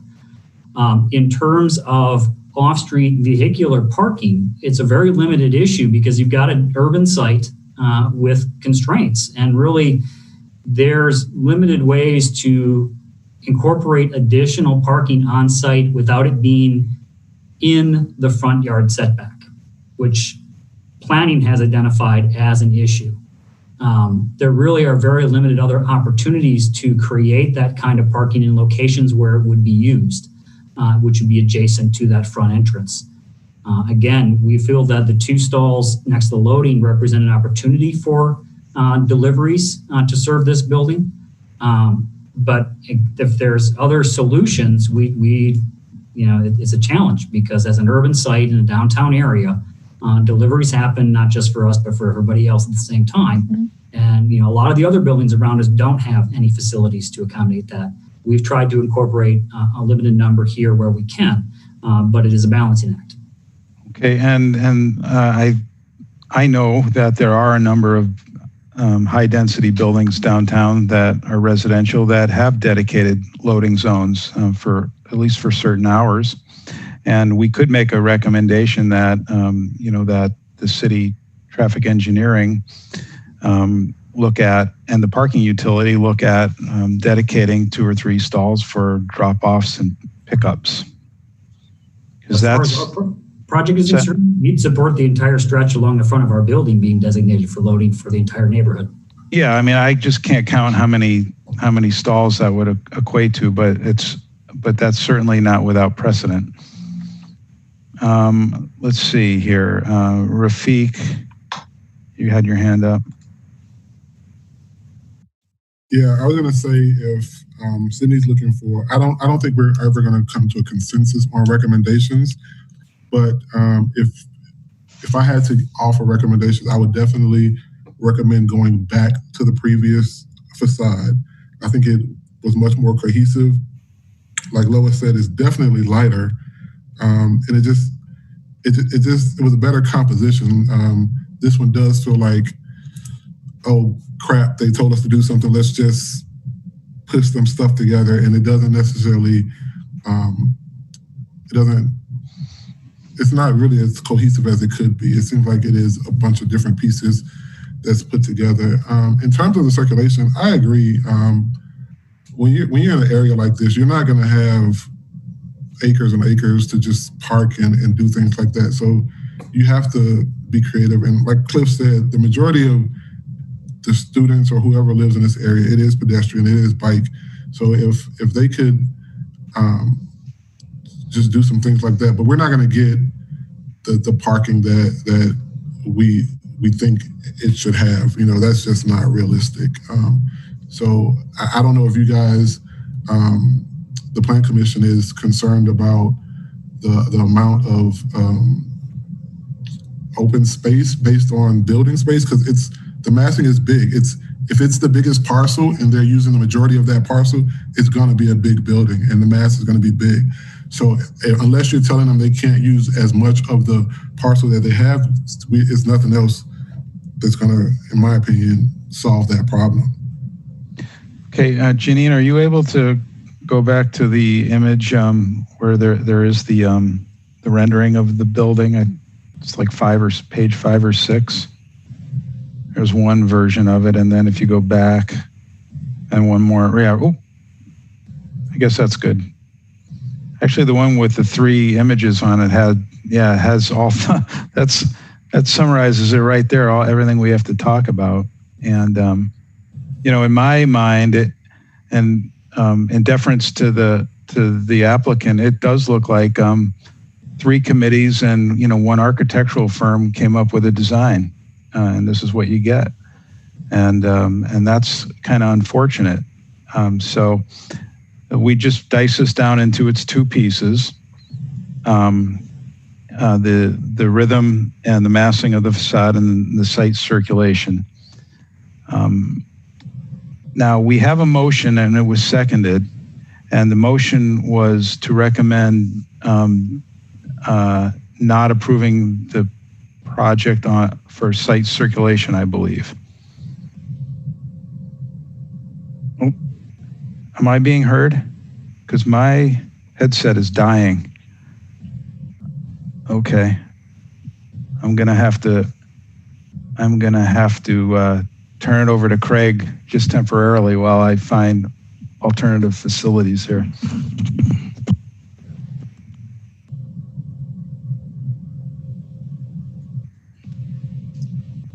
I think somebody has to unmute Craig first.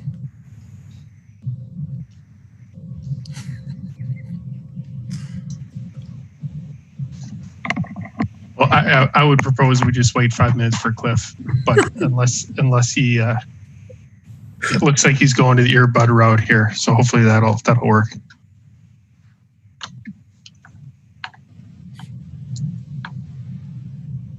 Are you back, Cliff?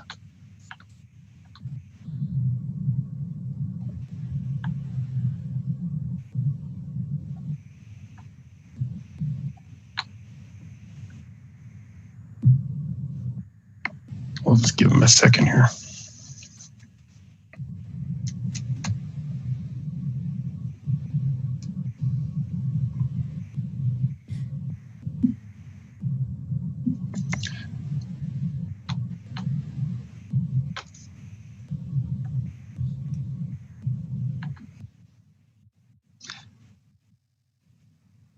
I don't know if he can even hear me if we do a vote, so let's just wait 1 second.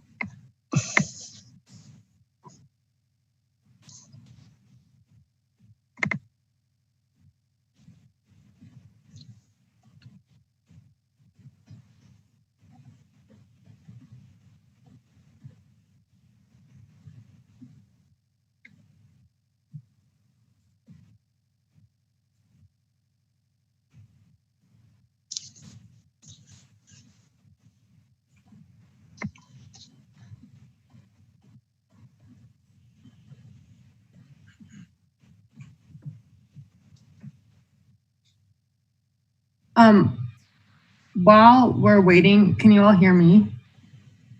Yep. I guess, I don't know if I'll be able to unmute anyone, but I know there was discussion over whether we like this building facade more or the other one more or whatnot. But just to be clear, it was in the referral from the Plan Commission to you to discuss the compatibility of the front facade with the other facades on Langdon. So just in making that motion, finding whether you like this facade or the other facade more and base that in the compatibility with surrounding structures would be greatly appreciated. Rafiq or Lois, just because you've made comments before, do either one of you want to address that specifically again to help Sydney in clarifying that item? Sure. I think, we went, I think it was our third iteration in March that we decided that the facade was probably, I'm trying to get back to it on my computer. The rhythm of that was compatible, in not trying to replicate anything historic, but there was a nod to materials and breaking up into potentially, 3 different styles. So that's my reasoning for liking the one in March. I think it had a lightness to it, that third, or is it the fourth floor being stepped back on the west end, the rhythm of it. Yeah, I remember those discussions as well, Lois. Rafiq, do you have anything else that you want to add to that? Real quick, Craig, you are a co-host now, so you can unmute people. I'm not sure if the chair can hear us or we can hear him. Okay. Yep, I see that now. Thank you. Yep.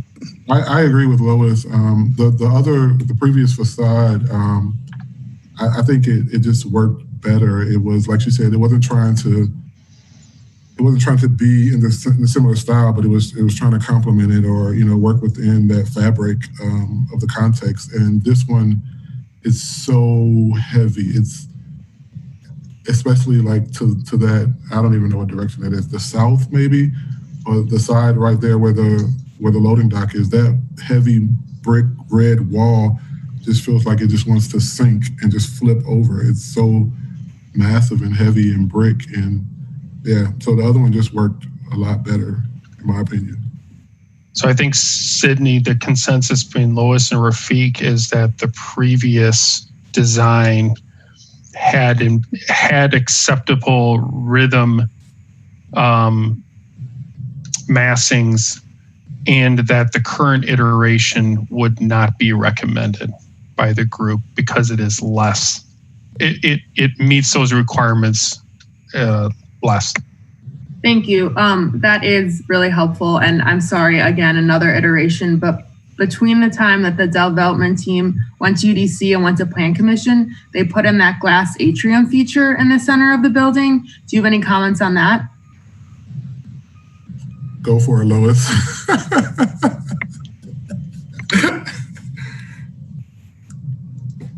I was wondering about that. I kept thinking, I don't remember that, because the other one has it was the lighter brick in the middle. I actually like the white, the continuation of the white brick down the middle of it versus the glass facade. I think it is keeping with the scale of the adjacent buildings. The curtain wall one would be more appropriate, probably like at the James or the other buildings that they've done. So yeah, if we could go all the way back to that one, that would actually be my preferred, the February 3rd iteration. While I've got the floor, I still will voice my concern about the additional vehicular traffic. And I am not talking about residents, I'm talking about delivery and lift type vehicles. Yeah, so Sydney, maybe we can help clarify those comments too, because that was my concern too, and I might not have expressed it as well. It was all the types of traffic, all the types of vehicular, and then bicycles and pedestrians and how they move around a tight site. So Sydney, I think let's and Lois, if you want to name off those types again, or I can. Well, it was the delivery vehicles, the ride share type vehicles, mopeds, bicycles, pedestrians. I think the garbage pickup that's been talked about, and I'm okay with that. Correct. And I will also mention the pedestrian, students will walk where they're going to walk. And I really do appreciate that there was that safer route around the building provided. But I do think students are going to end up walking up that drive. It depends. They're going to go wherever is in the direction they're heading. And part of what I was alluding to with both pedestrians and Lois, you just made the comment there too. And I think when the requester goes back to Plan Commission, what would help showing both pedestrians and bicycles is, depending on where the bicycles are going to enter the building, there is a chance that they are going to cut through that sidewalk and share that in a very narrow corridor to try to get to their bike entry versus going down the street. So I think laying it all out and showing the circulation, and for most practical purposes, you probably have a design solution that works, but just showing all those circulations will help so that people can feel more comfortable with your design solution if you feel it's there. The other one, Sydney, mopeds, and both permanent and temporary parking for mopeds too, of showing that, because that will take away from the green space. And trying not to use the front area as talked about on Langdon Street for more concrete for bike racks or moped parking. If the design team can find areas alongside the building to put them, that would also be preferable. Great, thank you. I appreciate that specific feedback.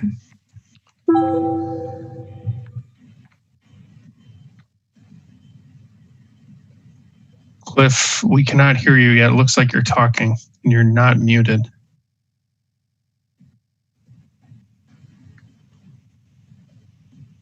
You might be using my old microphone. If you might want to try to call in on your phone.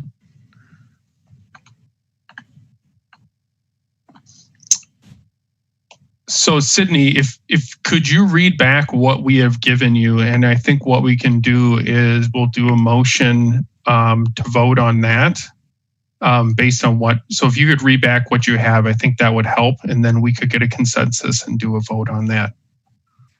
Yeah, my notes are a little scrambled, so I may rely on Julie to help, but it seems like it was a motion from Alder Boss to recommend that this not be approved, but that the massing with limited comments on the massing, saying that the preferred design was the February design and that the site circulation is not satisfactory and that you would like more, and then just what you noted in terms of the ideas, showing moped parking on the sides of the building, how all vehicles will use the site, not just cars. I don't know, Julie, if you have something written down. I don't want to put words in your mouth, but that's what I got so far. That seems correct of what we have, and I think that's appropriate. Janine, would this be appropriate to do a roll call vote, or are we okay doing a raise the hand? And I think Cliff can still raise his hand, and I'm not sure if he can hear us. Cliff, can you hear us? Can you not? Okay, he can hear us. If it's unanimous, the raise hand would be for anybody who opposes. So let's do the raise hand, and if anybody opposes, then we can do a roll call. Okay, based on nobody raising their hand that I can see, we would have a unanimous approval based on that recommendation. All right, so that is item number 10. I would like to ask if the IT team could double check what phone number Cliff is calling in from. It might be showing up under the attendee list instead of the panelist list.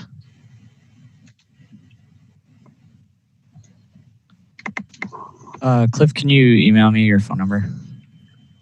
And then also, if you unplug your headset, you might be able to utilize the internal speaker and microphone.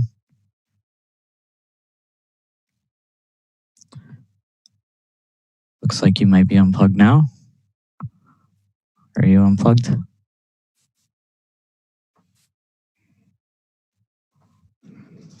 Okay, that's still not working.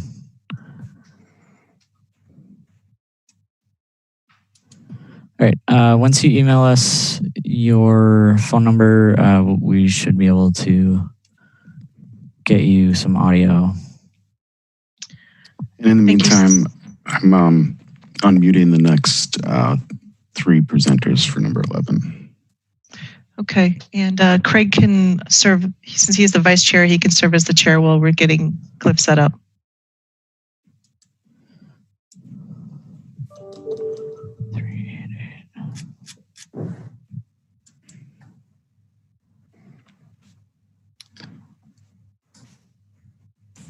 So we have Angie Black, Dwayne Johnson, and Randy Bruce for number 11. Hi, Angie's here. Can you guys hear me okay? Hello? Yes, we can hear you. Okay, good. Good. And Janine, I'm gonna try my best to tell you when to change slides. I'm not often doing slides, so this is a new thing for me, so I'll do my best here. Good evening, everybody. Are you guys ready?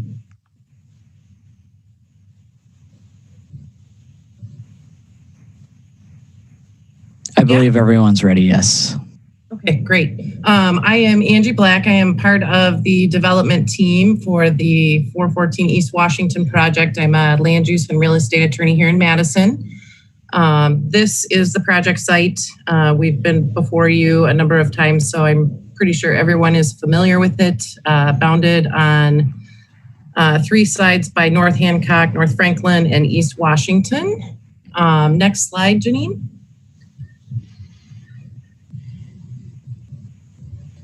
So we just, whoops, there we go. We have provided an update to our timeline and the process we followed to date, the robust planning process and concept for this project started nearly 8 months ago. While the developer has attended 3 meetings with the neighborhood and steering committee, please note after the last UDC meeting and resubmittal to UDC, the steering committee members did decline to hold another meeting with the developer. I just wanted to note that. Next slide, please. Okay, so this is out of the City of Madison downtown plan, which places this site in the downtown core, which notes it should generally possess the highest intensity of development. Next slide, please. The downtown plan specifically designates this site as one of the few available for infill redevelopment, identifying it as underutilized and/or including obsolete buildings. As such, this site presents a unique opportunity for infill redevelopment to provide maximum allowed density to provide desperately needed additional housing units to address Madison's ever-growing housing shortage. Consistent with the downtown plan, the site is zoned UMX, a district intended to provide opportunities for high-density residential and office uses in combination with limited retail and service uses designed to serve the immediate surroundings. As noted in the staff report, the downtown plan and the UMX zoning allow for up to 8 stories across the entire site, and both the plan and zoning allow for 2 bonus stories. Based on the goals stated in the downtown plan and feedback received from city staff, the Alder, and the steering committee meetings, the developer is proposing 10 stories on East Washington while stepping back to 6 stories on the north side of the site. This step back will not only accommodate a better transition to the neighborhood, but also addresses a number of specific goals identified in the downtown plan and other city planning and policy documents. Next slide. So I'm going to address just a couple of the standards related to the requested additional height on the 10-story portion, and then I'll turn it over to Dwayne and Randy. First, regarding standard A, as demonstrated in the plan's height map, which you can see here, the proposed additional stories are compatible with the planned character of the surrounding area, including the recommended scale, mass, rhythm, and setbacks of buildings in this area. As noted in the staff report, while the properties to the north are predominantly 2- and 3-story structures today, the recommended and permitted height of these surrounding blocks is up to 6 stories, as shown on the building height map in the slide. This site falls within additional height area H, which functions as a transition area and encourages taller buildings that provide continuity with the Capital Gateway corridor and enhance the important approach to downtown, while also providing additional design flexibility to address the transition to the adjacent neighborhood. Regarding standard B, the additional 2 stories along East Washington will allow for a higher quality project, not only based on the high quality design, which Dwayne and Randy will go through in a few minutes, but also based on the ability to achieve a number of goals and benefits identified in the downtown plan and other city policy documents. 1, the step back from 10 to 6 stories allows for significant rooftop and amenity space for residents, meeting the downtown plan goal, which states, rooftops can provide valuable open spaces such as gardens or patios in dense urban environments. This downtown plan encourages the development of such amenities for use by residents. An 8-story building across the entire site would not allow for such amenities and rooftop space. Number 2, the project will also meet the downtown plan goal of supporting the principles of transit-oriented development, or TOD. TODs are essentially higher density mixed-use development areas that are less automobile-centered and are coordinated with and developed in close proximity to existing and planned transit centers. The plan encourages higher intensity transit-oriented development near major transit station locations. This site is along multiple current Madison Metro bus routes and will soon be directly on both the proposed north and east corridor routes of the city's bus rapid transit system, and within a block or 2 of a proposed BRT station. Number 3, perhaps the most important benefit and quality provided by the project is taking full advantage of this site's opportunity for residential growth, which in turn is essential to achieving many of the city's overall goals and implementing the recommendations in the downtown plan. The plan specifically sets a goal to add at least 4,000 to 5,000 new net residential units downtown. That goal comes with an estimated value of $2 to $2.5 billion within the infill and redevelopment areas identified in the downtown plan, including this one. The plan's goal to provide needed housing units, new value, and corresponding new tax base cannot be achieved if the few available infill sites identified in the plan are not maximized during redevelopment. The downtown plan's goal of residential growth is even more critical when taken in the context of addressing Madison's significant housing shortage. In the city's equitable development white paper, the city has specifically acknowledged it's important to continue to add housing at all price points to accommodate the growth in population. When a sufficient number of new units are not added, housing can become a scarce commodity and prices rapidly rise as demand exceeds supply. During and in the wake of the Great Recession, Madison's economy remained relatively strong and the population continued to grow.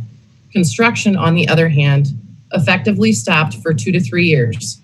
This sent the rental vacancy rate from a healthy 5% down to 1% and was accompanied by rapidly rising rents. If supply doesn't keep up with demand, this will happen again, and those at the bottom end of the income scale will be impacted most. According to MG&E, the city's current vacancy rate is around 3%. And with that, Janine, I will turn it over to, I think Dwayne's going to talk next. Thanks, Angie. We could go to the next slide. And one more slide. So we'd like to take this opportunity to focus on the refinements to our design since our last meeting. But first, I'd like to take a look at our site plan, which is largely unchanged. The main apartment entry is centered on East Washington Avenue with entries into the commercial spaces located at each corner of the building. We've maintained the same setbacks as last time, which are larger than required and offer areas for dense landscaping around the perimeter. Our parking is a one-way flow in from Franklin, which is one way, and out onto Hancock, which is one way back towards East Wash. This will keep virtually all traffic out of the James Madison neighborhood. There was a lot of comments at the last UDC meeting from neighbors concerned about the lack of parking. We have 2.5 levels of underground parking with 146 vehicle stalls and 174 bike stalls.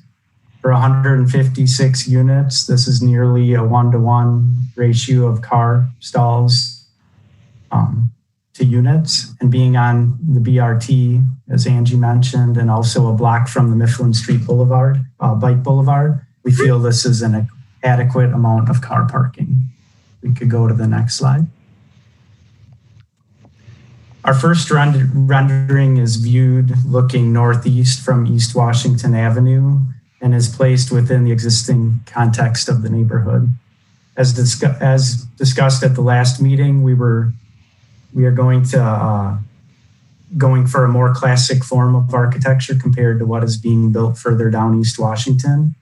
We feel this is appropriate for its context and aligns well with the UDD District 4 guidelines, which encourages the use of metal panel. We've made several refinements to the design. Most notable in this view is the removal of the front gables along East Washington. We studied a number of different design options and felt the raised hip form provided the necessary rhythm to the facade and fit well with the classic architecture of the building. We also refined the rounded corners. The rounded form has been extended to the ground level, which successfully resolves the transition. The earlier design had a rectilinear base at the bottom of the rounded corner elements. We will look at this a little bit closer on a different image as well. We could go to the next slide. This view again is along East Washington. We have simplified the balcony placement and designs. The balconies are a generous 6 foot in depth, with most of them being recessed 4 feet and projecting 2 feet. This projection provides the residents full access to 180-degree views while also providing protection from the elements. A few balconies are fully recessed where the projection would disturb the balance and rhythm of the architecture, like at the center form along this view. We could go to the next slide. We have also made several design changes to simplify the architecture and make the design more cohesive. We eliminated the metal panels between the windows at both the base and the top of the building. In their place, we've used precast panels. This design change helps resolve previous concerns regarding the consistency of the design, and we now have a well-defined and cohesive base, middle, and top of the building. We have also simplified the balcony detailing, including removing the brackets and introducing a simple edge treatment to the balconies. You can also start to see in these views the masonry detailing. The window bays are recessed, reinforcing the facade's rhythm and verticality. We could go to the next slide. This is another rendering placed within the existing context of the neighborhood. There was a lot of discussion about our plaza spaces at the last meeting. We feel these are important to the project and the well-being of the residents. Like Angie mentioned, the downtown plan actually encourages taking advantage of these rooftop spaces. We have several of these on each wing here, down at the grade level, and then up on top of the roof. You can barely see the green poking out there. We can have these largely because of our step backs and setbacks. We could go to the next slide. This view shows how we've changed the corner base feature. Here's a closer look at the corner and how it terminates round all the way down to the base. We also enhanced and refined the commercial entries. The rounded form is accented with a curved canopy above a glass and metal-clad entry below the canopy. All three main entries are clearly defined and use a consistent design language. Commercial space entries will be visible and welcoming to the neighborhood. If we go to the next slide, you can see the center entry plaza, which also has access from the commercial space to this plaza off to the left. These spaces, along with the landscaping and setbacks on all sides, will activate the street and create a very nice pedestrian experience. We could go to the last slide or next slide. Our material palette remains unchanged from the last submittal and consists mainly of a blend of masonry materials and dark bronze window and then a metal roofing material. And now Randy is up. Okay, thank you. Can everybody hear me? I wanted to thank Dwayne for just explaining the refinements to the design. I think that we heard at the last meeting that we felt that the committee felt that we needed to study some of the design elements further, and I think what Dwayne has explained has demonstrated that refinement. I wanted to talk a bit more about the bonus standards for the bonus height. Next slide, please.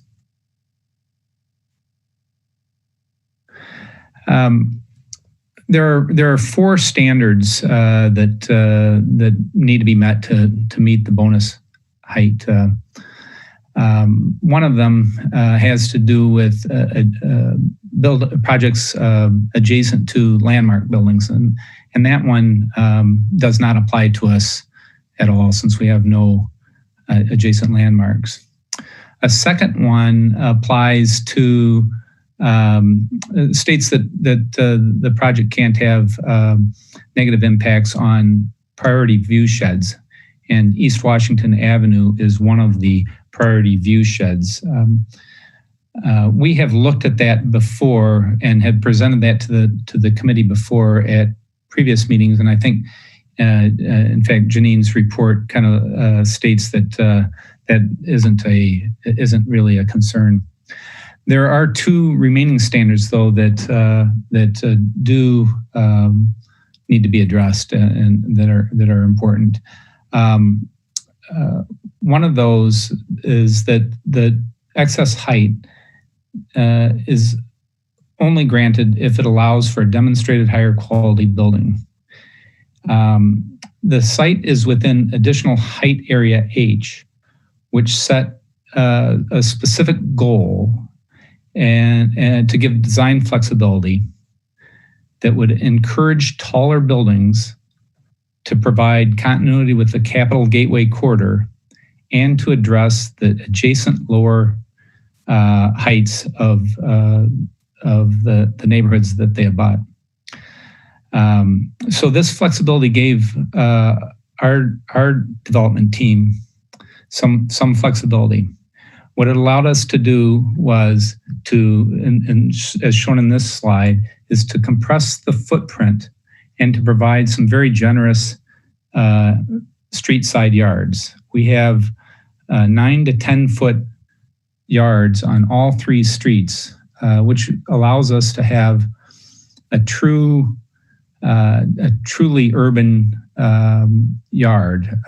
They're well landscaped.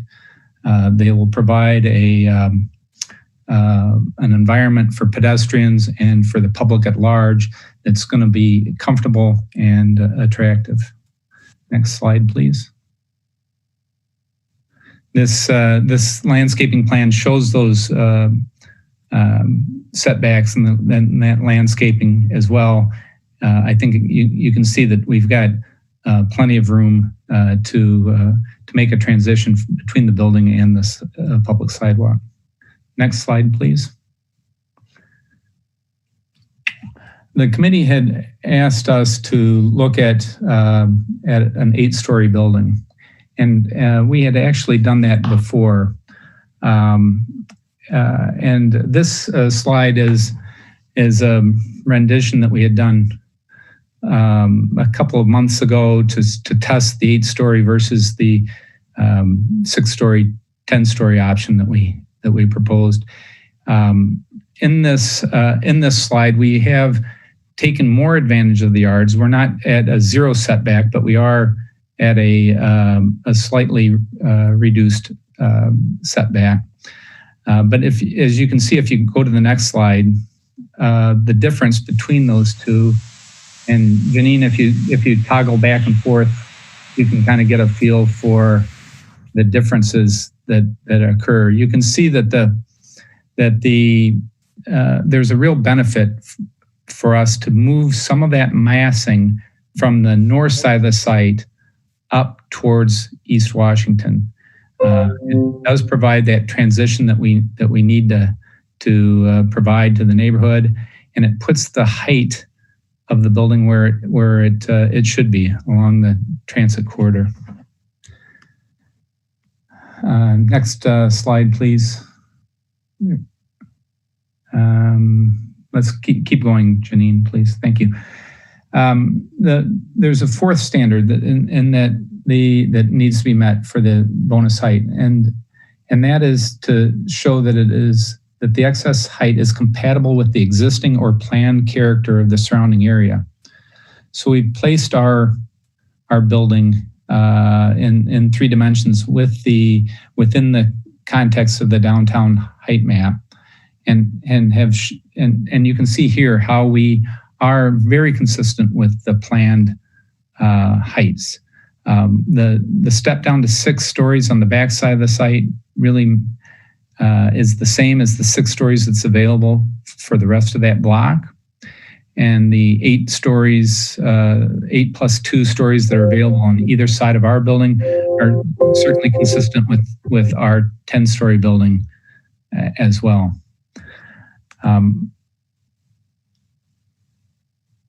I also want to point out one other thing. If you could go to the next slide, please.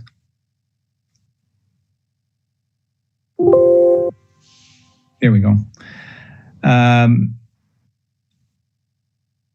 The code allows a taller floor to floor than what we are proposing. And in fact, if we were to use the code allowed 14-foot floor to floor heights that are prescribed, an 8-story building would actually be taller than our building that we are proposing. And you can see the diagram to the right shows the floor to floors at the code allowed maximums versus where we are at. So the fact that it is 10 stories, I don't want to get too hung up on the story count. The height, I think, is certainly consistent with what the plan had proposed. One final comment I want to make is that as a city, I think Madison needs to develop in an environmentally conscious manner, which means density on the transportation corridors and where it is planned for. If we truly want to address affordable housing, then we need to build more housing and increase the supply. It would be environmentally irresponsible to underdevelop this site. Thank you.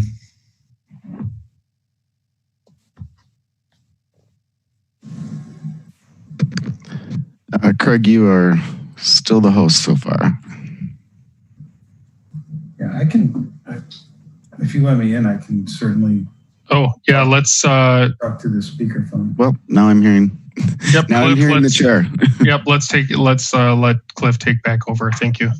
I don't think it's your. Are you hearing me through the phone or through the? Nope, I'm hearing you through your computer for sure. All right, good. Okay. All right, thank you. So that was the 3 developers. So now we have a number of people wishing to speak. Let's see. So let's see. We had Dawn O'Crowley. Yes. Wishing to speak in opposition, and then Andrea Friesen. Hi, everyone. Thank you. Considering the discussion tonight, I'm going to focus on how to maintain your voice as a whole, as UDC. This process, and we have 3 minutes. Okay, this process is far from over. The height illustrations before you do not reflect adopted plans and display that this building is not compatible with the existing adjacent buildings. I'm going to draw attention to one existing building. The height illustration 3 presented by the developer, the view down Hancock, the 4-story haze clearly cast over the corner of Hancock and Mifflin is the 2-story landmark St. Paul's AME Church. St. Paul's AME Church is eligible historically for its long association with the first African-American church in Madison. The character of this neighborhood and conserving it has been evidenced by Common Council providing forgivable loans to owner occupants for costs purchasing and renovating existing residential rentals. Bigger issues at hand. This group hasn't been requested to address bonus story standard C. This issue needs to go to Plan Commission. The First Settlement Historic District Ordinance is written more recently than the Mansion Hill Ordinance and refers to the 200 feet of new proposed structures in all directions, not specifically in the district. This parcel is immediately adjacent to First Settlement Historic District. It is not adjoining, but it is immediately adjacent. And we must follow the actions of the comp plan. This is a much bigger conversation. So stay in this conversation following Plan Commission review. Do not provide initial approval. If you do, your voice is lost, it's over. That's height, that's mass, that's site plan. So I would ask the body to consider rejection or referral for Plan Commission input prior to making findings. Thank you. Thank you.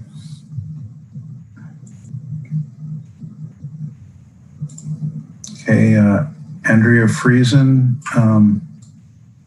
let's see, and then Alexander Demers. And Andrea, you may have a prompt on your screen asking if you'd like to be unmuted.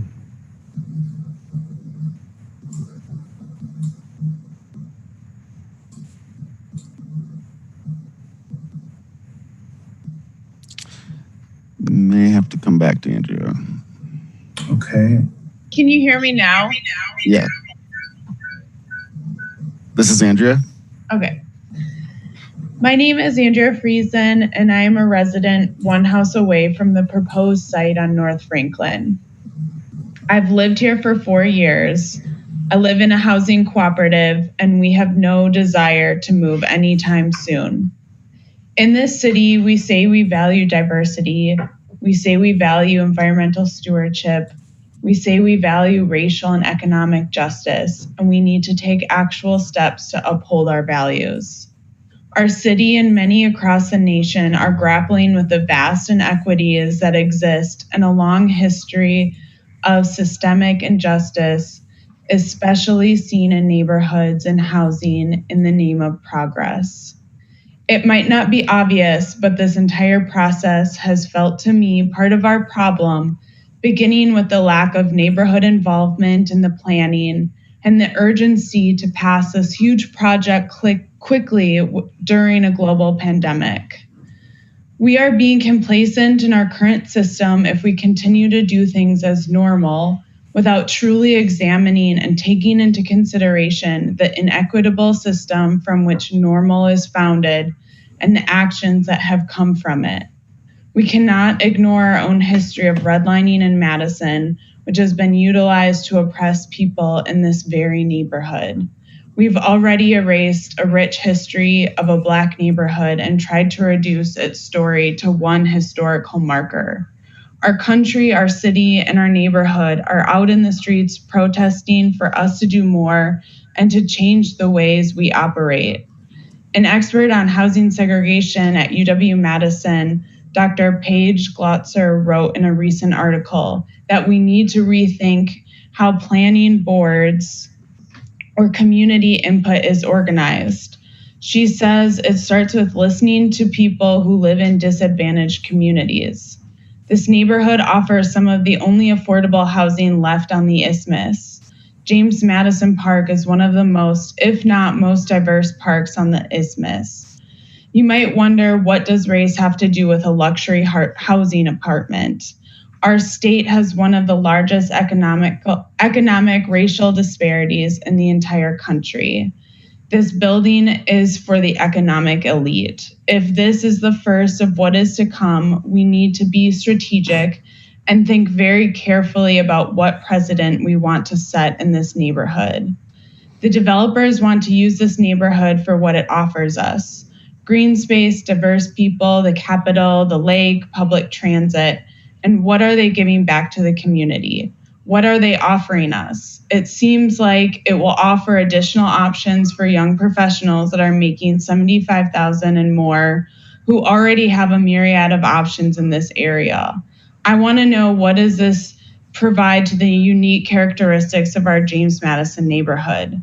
This building is too big. It has a luxury aesthetic that does not reflect the neighborhood, does not provide any additional interesting aspect other than an expensive apartment complex that is 2 blocks closer to the Capitol than the others down the street, and it has a pool.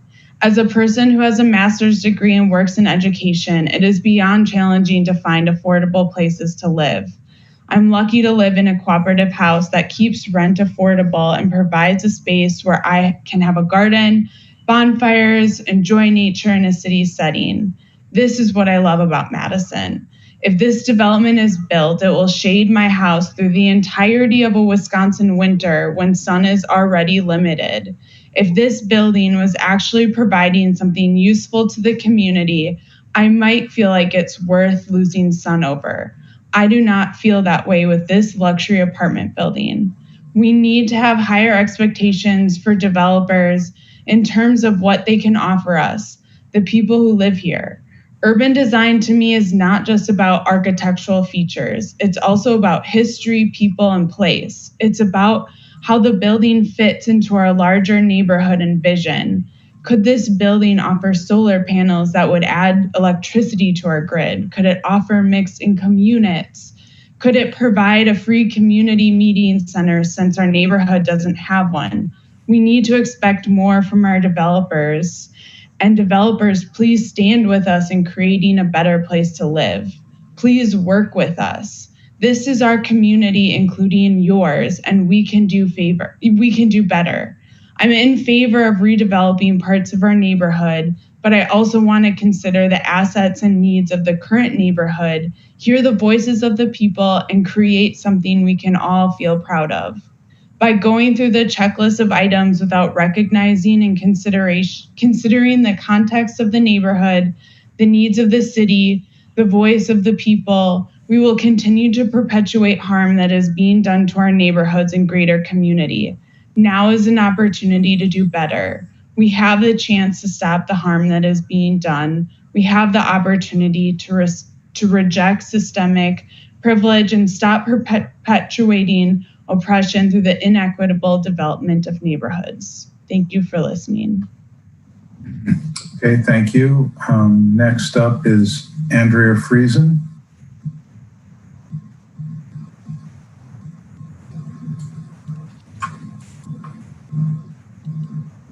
Andrea, do you have a prompt on your screen asking if you'd like to be unmuted?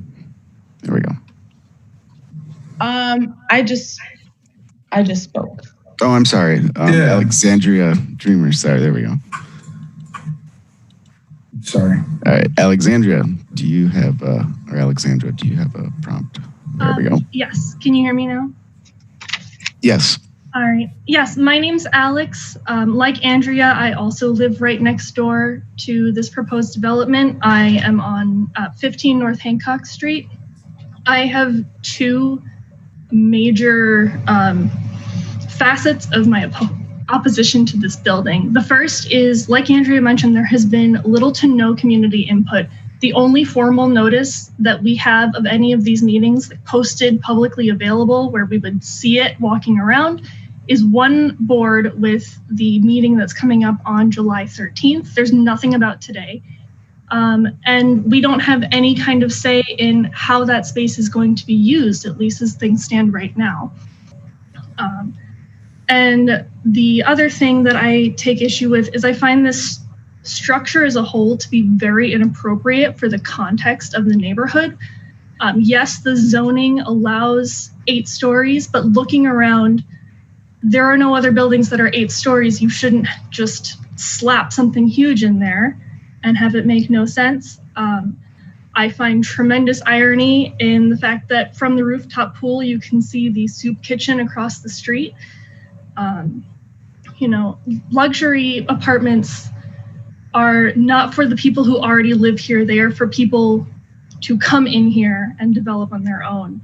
And I think it's a really unhealthy representation of what neighborhood development is, because good, healthy neighborhood growth should come from asset-based development of things that we already have. It shouldn't involve bulldozing what's here to build something brand new and bring in the outside. We have an empty parking lot, literally kitty corner to where this site is being proposed. You know, these are beautiful houses that are going to be torn down. These are my neighbors. And I just feel very, very opposed to how this is coming across and the impact that it will have. I don't think that locals will have any benefit whatsoever from this, and that should be taken into consideration. Thank you. Okay, thank you. Let's see, did we hear from David Schwab? No. David, there may be a prompt on your screen asking if you'd like to be unmuted. There we go. Can you hear me? Yes, we can. Okay, thank you. Yes, my name's Dave Schwab. I live in a housing cooperative on the block of this proposed development, one house away from the site. My housemates and I are very concerned about the impact of this proposed development on us, on our block, and our neighborhood.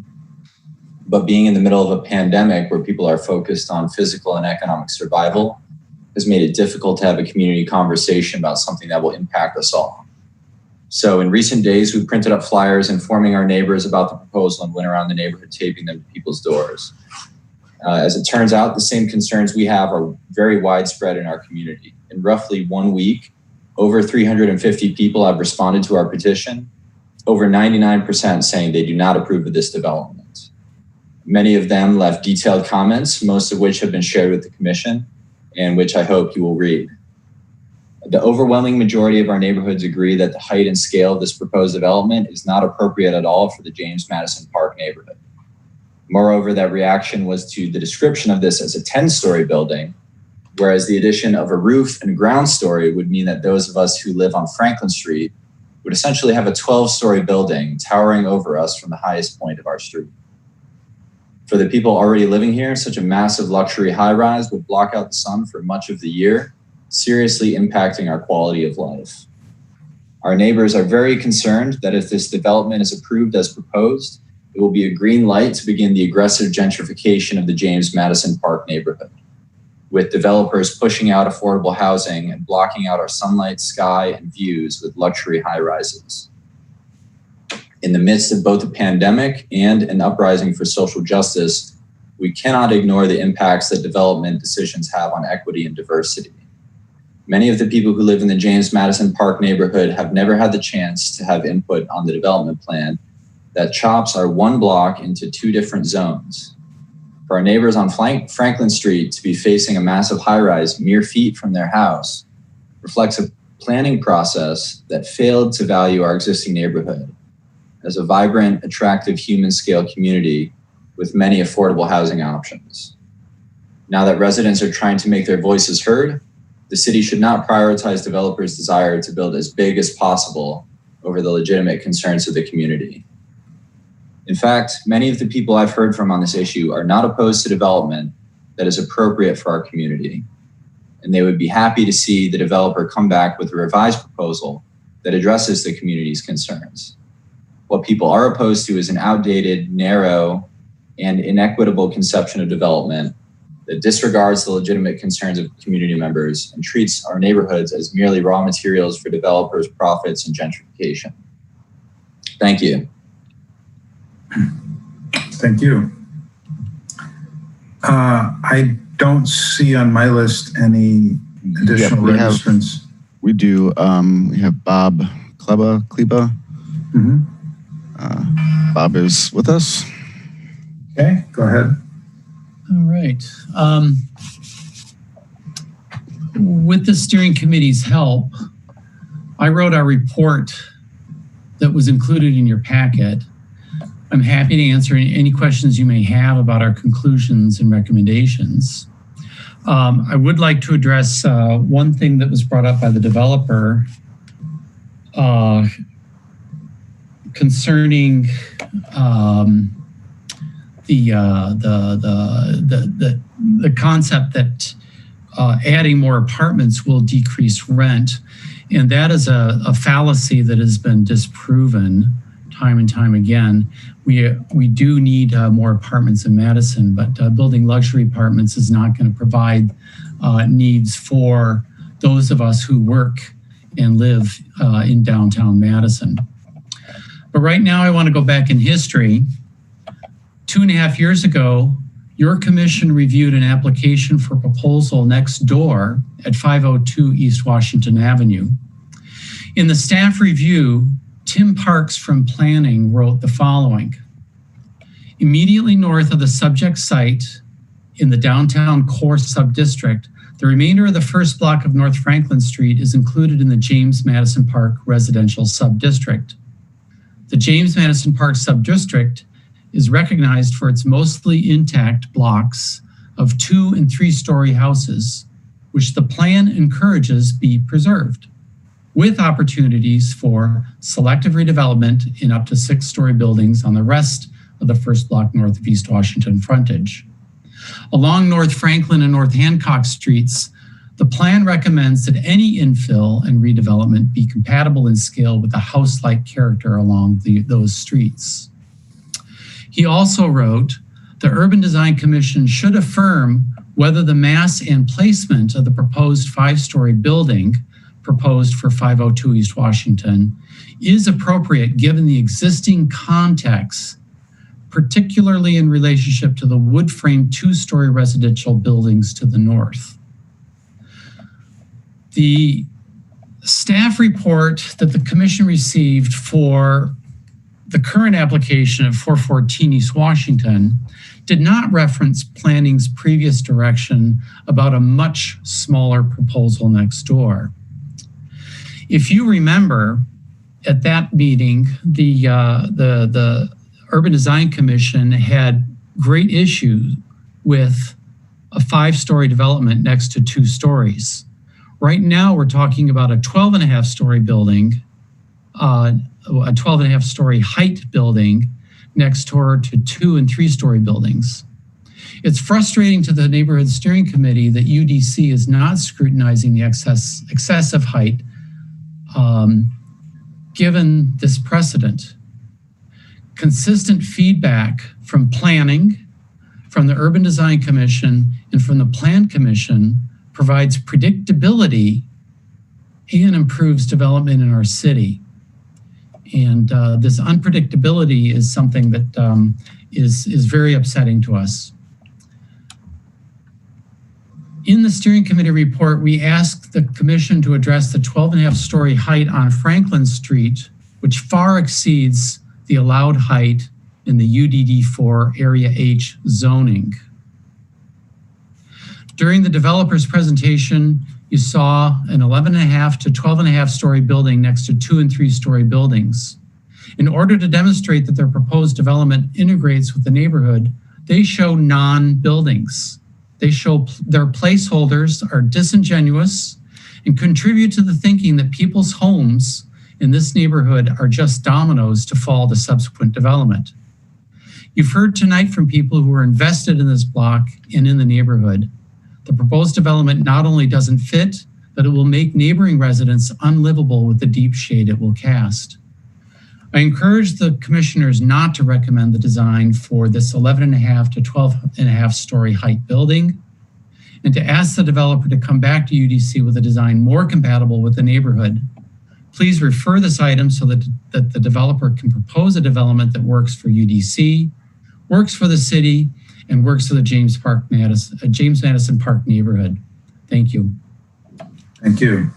Okay, next up we have Anthony Brolski.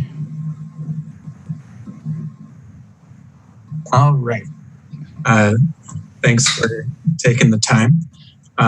Most of the other folks have already said the stuff that's important to me. I realize affordability is not really in the purview here. I wanted to more specifically address the idea that the extra 2 stories were somehow earned by the fact that we got a couple extra feet of lawn on every side of the building. My impression was that the extra height is supposed to be awarded to buildings that are extraordinary. And while the height would indeed be extraordinary, not much else about the building is. It looks an awful lot like other buildings that are scattered around Madison and surrounding communities. It doesn't have a particular context that relates to it, and it reminds me more of mini malls than anything else. So if we're awarding extra stories based on architectural merit, I don't really see it. But rather than repeat a bunch of stuff people already said, I'll cede the rest of my time. Thank you. Okay, next up we have Gary Tipler. Good evening. Those who've spoken already have been very articulate in some of the issues that I find important. I do not find compatibility of the building with the neighborhood in the least. I think there's potential for redevelopment that will, but the mass and size and height are I think the major obstructions to that potential. There was never an adequate historic analysis of this neighborhood, and first settlement preceded it by several years and became a historic district eventually. This represents the non-mansion, the working class types of homes and businesses and so on, that are many of which are still in place and have been. The oldest I'm aware of is 1853, I believe. So there is no way to match that character, obviously, but there certainly can be an effort to try and do something that's compatible, at least in terms of mass and height. That's my major point. Thank you. Thank you. And next up we have Mariah Renz. Hi there. Can you hear me? Yes, we can. Great. Most of the issues that I have already been spoken to, so I'm just going to talk a little bit about how I feel about this neighborhood. I own my house and I have for over 10 years. I'm across the street from where this proposed development is, in a 1,000 square foot, 2-story home that was built in 1883. I have taken advantage of loans that the city has offered for people who wanted to move into this neighborhood and turn rentals into single family homes. It feels like maybe people are missing the point that this neighborhood isn't just a bunch of shitty rentals that need to be taken down, but a pretty vibrant, diverse neighborhood with a lot of interesting homes and interesting people living in it. My house has gardens and neighbors that I'm friends with and is of a pretty small scale. It makes me really nervous that something this huge could go in and take away all the sun from my house in the middle of winter. And it feels really inappropriate. It would be nice to be able to have the developers go back to the drawing board and create something that merges in with the neighborhood that exists. And it would be nice to know from UBC that perhaps like the idea of an 8 to 10 story building might not actually work where we currently are.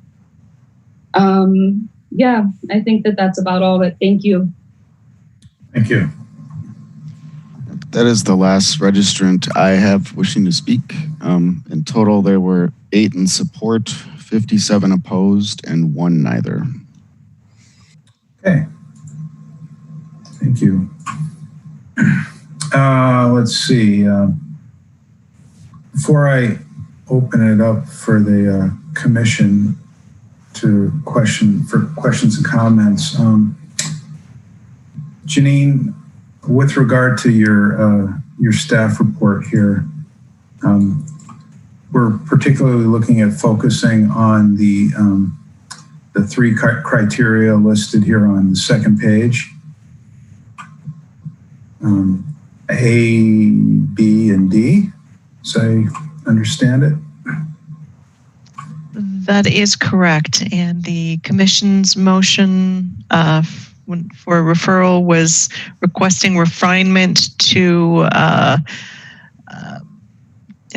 allow the bonus stories to justify that a 10-story building is better than an 8-story building. Right. Okay, and we've heard a number of different views on this project's compatibility with the, I guess, with the comprehensive plan and the downtown plan. But if we look at here at the staff memo,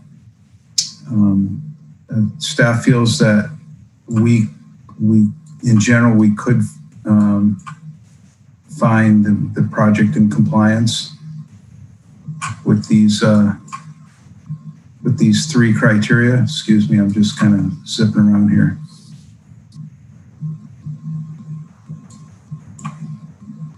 Okay. Rafik, I see you have your hand raised.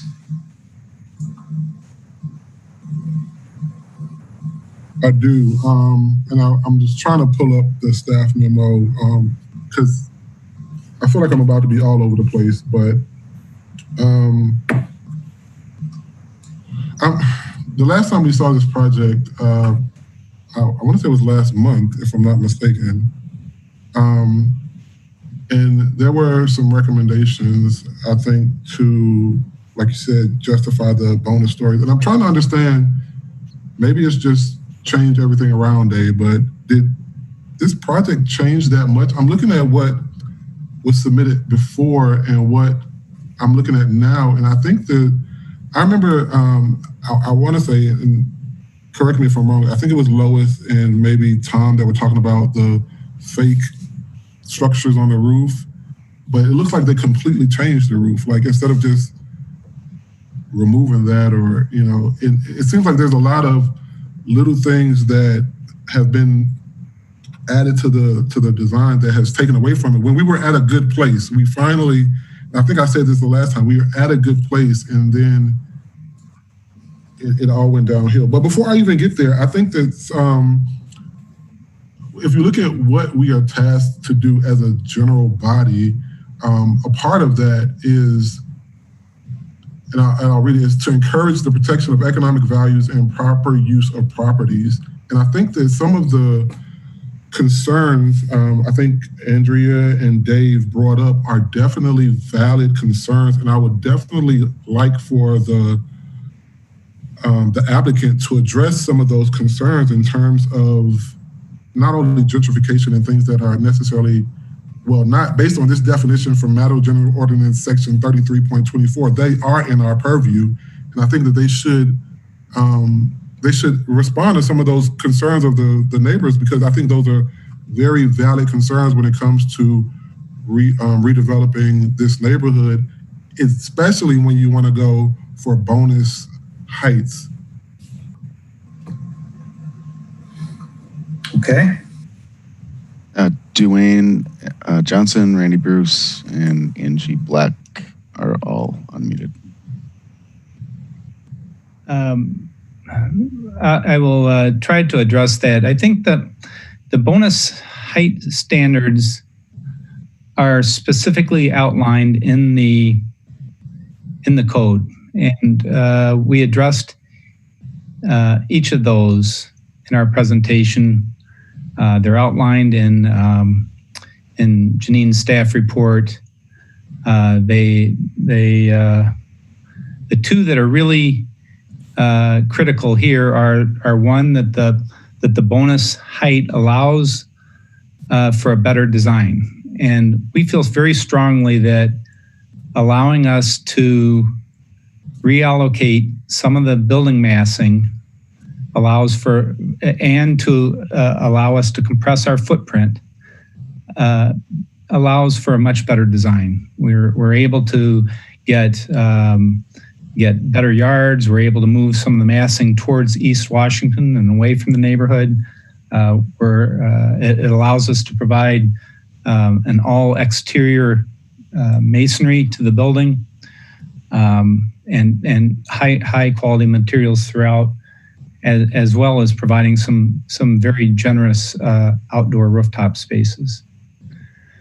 There were some questions about, or some comments about shadows and solar access. Janine, we had submitted within our presentation a solar study, which we could show if you wanted to show that.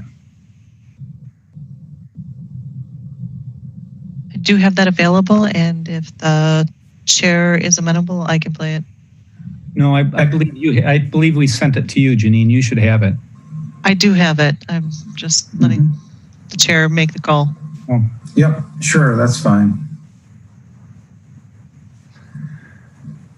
Bear with me.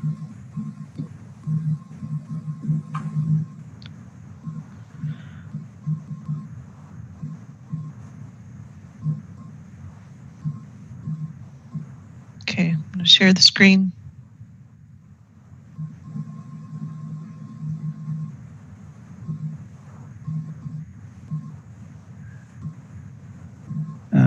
Thank you. So this is a video. We may have to play it a couple of times.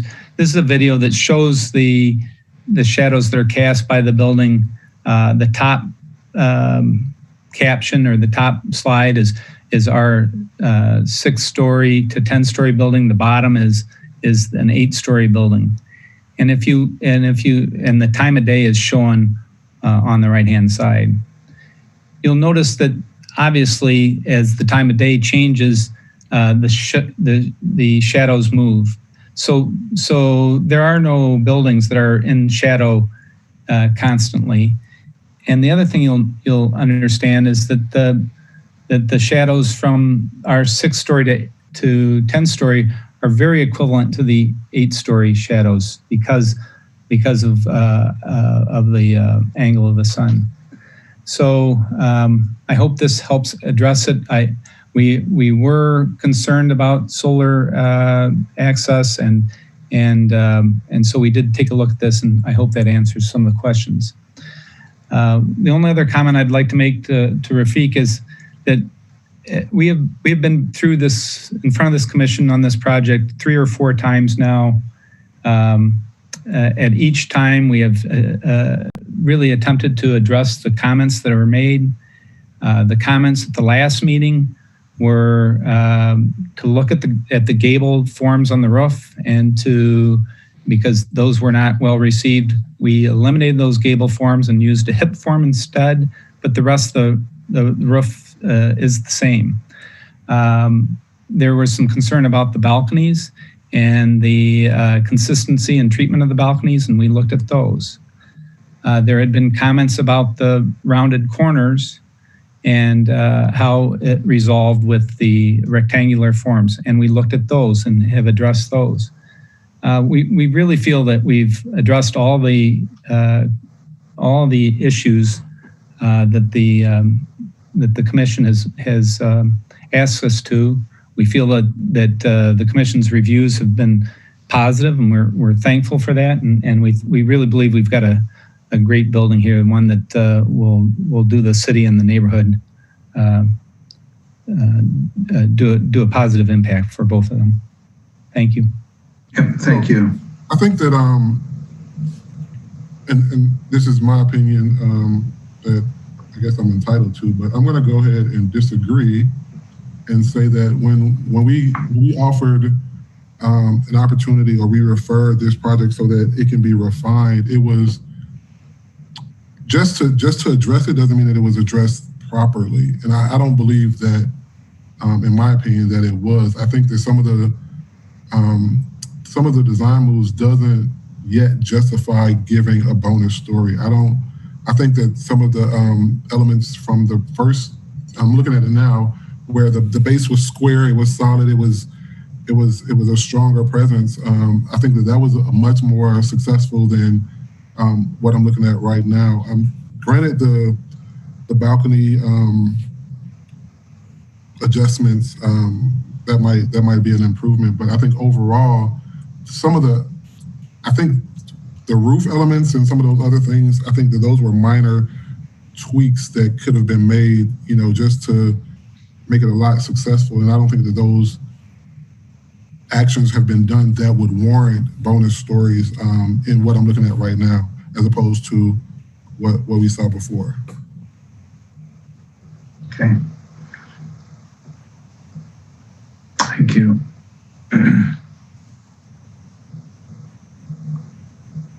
All right, maybe what we can do here, just to move things along, is to look at the memo that asks us for clear feedback to the Plan Commission regarding the conditional use standards for awarding the extra height. And so A is that the height is compatible with existing or planned character of the surrounding area. Now, the staff memo here indicates that the properties to the north admittedly are low scale, 2 and 3 stories. They are permitted to be in our zone for up to 6 stories immediately behind the site. So, so we have to make a finding that compatibility exists. And then with regard to the condition B, we have to go back and look at our comments with regard to the cohesive design between the lower and the upper tower and the other things that I think were mentioned before with regard to the roof form and the balconies and the various details. And then I think according to the standard D, it looks like long views are not necessarily an issue. So it really looks like A and B are the standards. If we could kind of grapple with those first, and then we can maybe talk about some other things with regard to the design and the presentation.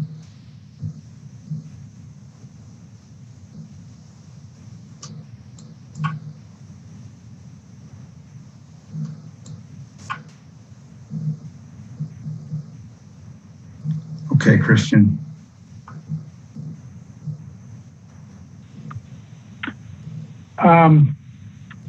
I find this happens disturbingly often in these issues that come before us. And I struggle in the lead up to these meetings to read all this supporting material and try to absorb it all. And it's probably a little tougher on some of these issues being a non-architect than for some of you folks, but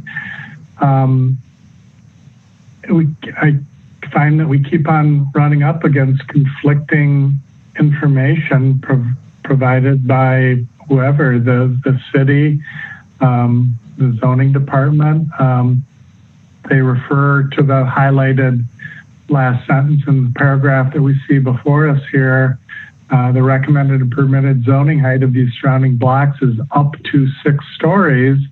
And we were just shown earlier that this particular block in general is part of a downtown core, and that block specifically talks about going up to 8 feet. And I just struggle with, who am I supposed to listen to on these? I mean, I'm trying to judge just on design basics and stuff, and these fine legalities and conflicting advice on these plans, which clearly are changing over a period of time, and which one takes precedence? Does the one that's most recent trump any other one that pertained to this district? It puts us in a really difficult place to try to judge these and move forward on these projects.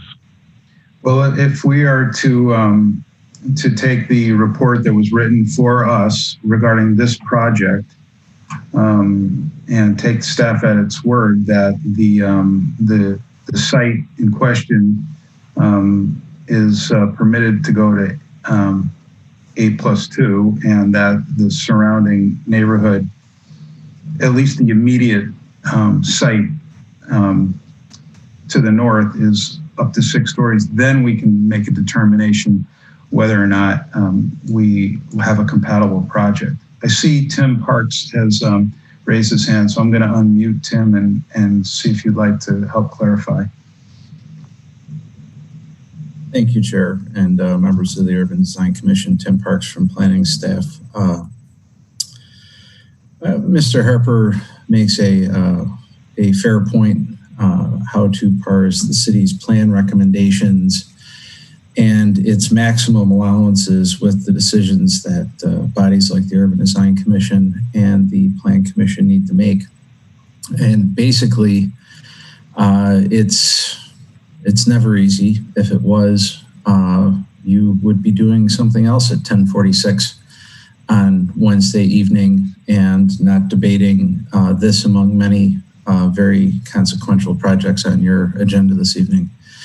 And basically what it boils down to is the downtown plan says that it may be appropriate to put an up to 8-story building on this site, and that it may further be appropriate for up to a 10-story building to be built on this site. But that's different than saying it shall be done, because you have to weigh, in this case, the additional height and the conditional use standard number 14 that is outlined in Janine's report.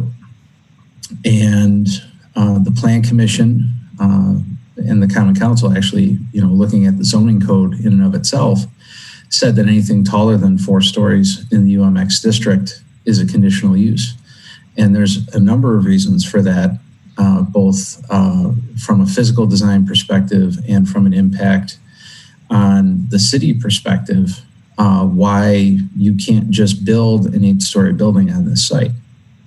And so we have to weigh the impacts on surrounding properties. We have to weigh the urban design of this project. It is true that on the rest of the block immediately north of this site, that up to 6-story buildings may be appropriate on that block. That is not to say on those parcels that a 6-story building or 6-story buildings would be approved for many of the same reasons that we're having the conversation tonight about whether an 8 or a 10-story building is appropriate on the subject site, because we have to weigh those impacts. And so that's the intent of the question that's before the Urban Design Commission tonight, both weighing in on the appropriateness of the design from the perspective of Urban Design District number 4, and also making a recommendation to the Plan Commission about whether the Plan Commission can find the conditional use standards met for an 8 or a 10-story building, in particular for the 10-story building, whether those 3 particular standards that are highlighted, 14A, B, and D, in the staff report, whether or not those are met. and I can answer any additional questions or parse that out further if the commission requests. Thank you. Okay, thank you. Christian, do you have any follow-up questions for Tim on that?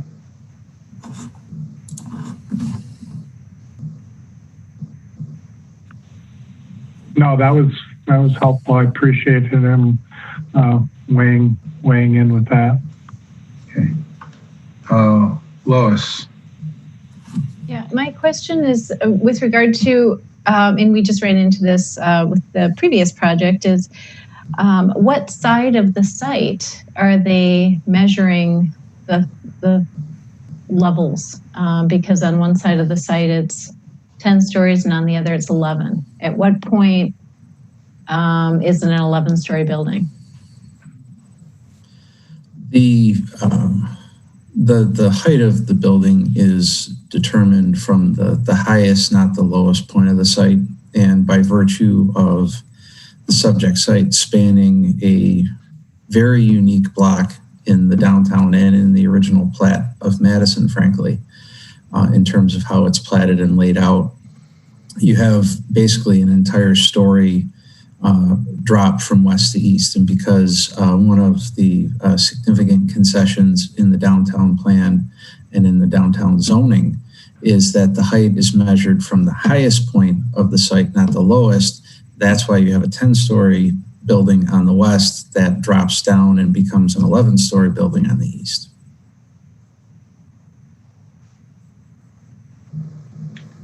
Thank you.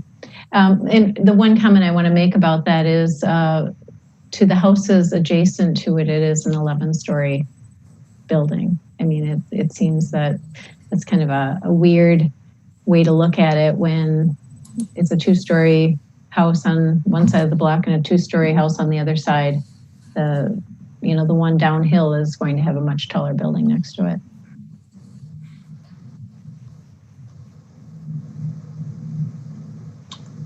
Okay. Let's see. I see a request for Alder Heck to speak. I've unmuted you. Thank you. I just wanted to make sure that the conformity with UDD4 didn't get lost in this discussion, because I think the same conundrum that's been identified exists there too. There's a couple of guidelines. I'll read them for UDD4 building design. Structures should be designed to be compatible with the structures that are adjacent to them, and the architecture of new infill buildings, additions to existing buildings, and major exterior remodeling should be compatible with that of existing adjacent buildings. And so there are these plans that there are these allowable options in the downtown plan. And then there's UDD4 conformity, and then there's mention of things needing to fit in the number A under the conditional approvals. Number 14 also talks about fitting in with adjacent structures, and so your task is not easy. And Plan Commission has these same things to wrestle with. So I just kind of wanted to point out that the UDD4 conformity also is similar. And then I did have one question. I know you all had asked about the shadow studies at your last meeting. And I think what we just saw in that cool movie was equinox shadows. And I don't know if we saw winter and summer shadows. So those might need to be considered too. That's all. Thanks. Thank you. Okay. Christian?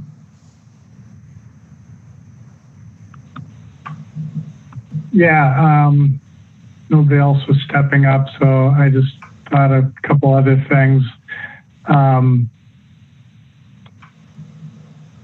So, when we talk about building something that would be compatible to the adjacent properties.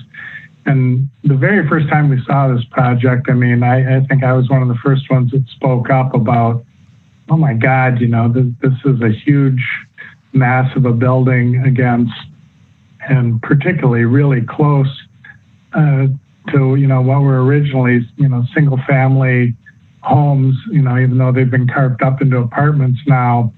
But I mean, if we're being realistic, what kind of, building that is shooting for any kind of density at all could be built on that site that would be quote unquote compatible with those types of houses that are immediately adjacent? And I speak mainly to the one on Franklin because the one on Hancock is less so. But I mean, you're comparing, apples and oranges in a most extreme way. And,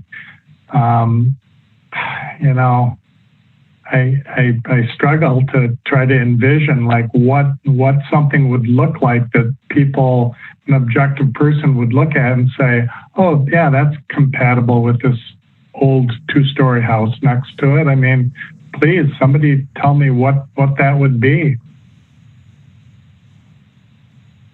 That is the wondrous pleasure of being a Urban Design Commission member, is to make that decision with us. Shane.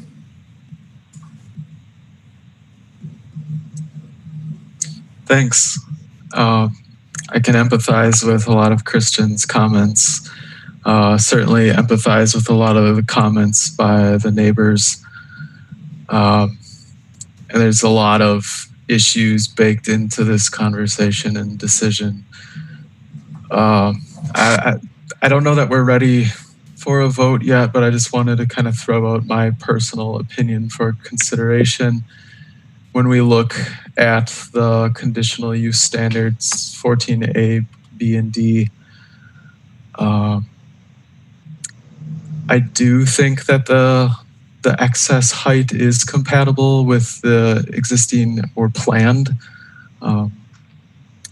character of the surrounding area. And I think that the applicant has done a pretty decent job at demonstrating that and illustrating that.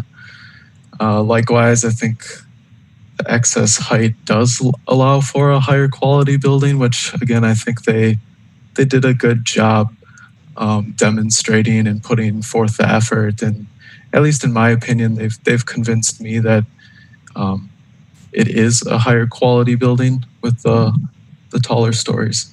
And then lastly, the view sheds. I don't know that this is really a big issue for this project because they do seem to be respecting of the East Wash corridor. Although I don't know that it's a great concession, the excess setback that they're offering would probably help in the view shed of the Capitol through the corridor. So yeah, it's like Christian said, this is difficult, but I think that's where I'm at currently with some of the specific guidelines that we are judging based on. Yep, thank you. I would agree. It is difficult, even without awarding bonus stories. Could we say that a 6 or an 8-story building without the bonus stories could even be compatible with the building right next door? Alder Boss. Thank you. This is a difficult one, and as some of the commissions are discussing about it, and also some of the testimonies are also really powerful.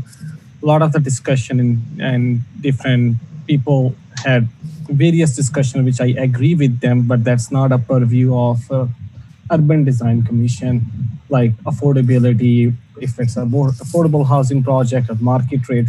Here we will review the design. I really wish the developer would have spent a little more time with the community and discuss about neighborhood community place, discuss around sustainability, try to create more confidence within a community. Having said that, I want to give some point of view on this project. I do think so, especially because of East Washington and BRT and as a corridor and next to so many amenities, having a high density, and this is also compatible with the comprehensive plan. The high density does bring some advantages with our goal as a city, bringing more housing, reducing carbon footprint. If it's done right, if they do right energy modeling with the higher density, they can reduce heating, cooling, and also on top of that, there is a transportation cost. It's right on the BRT. So there are some great sustainability factor. Building more up and up actually reduce the cost, and it's actually beneficial for the environment. Regarding coming on the backside where there is a 6 stories, I also like that setback, reducing, try to accommodate the neighbors. I wish we could have, instead of 6, 5, little more get close to the height, and that's still debatable. The one thing I really want to see, and I think so last time we have a discussion about shadow study.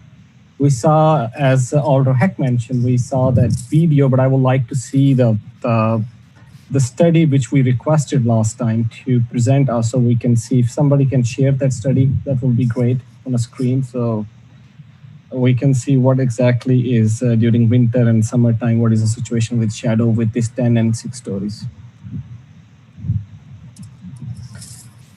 Okay, I believe on the very last page of the presentation documents that we were given, there are some equinox and solstice snapshots. Sure, I will check by myself and come back if I have a question on that. Thanks. You bet. Lois and then Rafiq. So I am struggling with the, let me get back to my other sheet. The A, which is the excess height is compatible with existing or planned. But I think right now the onus is kind of on the existing, because planned is potentially decades out for those houses. At the same point, I do like the way the building stepped down, and the height, I think, is more compatible. The higher building is more compatible with East Washington, which is what it's facing. So it is a conundrum with those houses being so close to East Washington. I wish it was like just 1 story less, because I think it's kind of the fact that we measure it from the higher side of the site, it doesn't seem fair to everyone, the houses next door and the houses across the street on the lower side of the site, because now they do have that extra height facing them. So it's not a 10-story, it is 11 to almost 12 with the penthouse on there. With that said, I do want to address some of the design changes that were made. I do think, I have to get back to my other screen, sorry. I do think it's an improvement than what we saw last time. The simplification of the forms on the front. I agree with Rafiq in the sense that I think the rectilinear base is more successful. I don't necessarily like the curves being brought all the way down to grade. I think it is more successful with the rectilinear platform that everything sits on. I think the top of the building is greatly improved without the gables, but it still has, I don't know, there's still a linear verticality to those last 2 stories that I think make it look taller than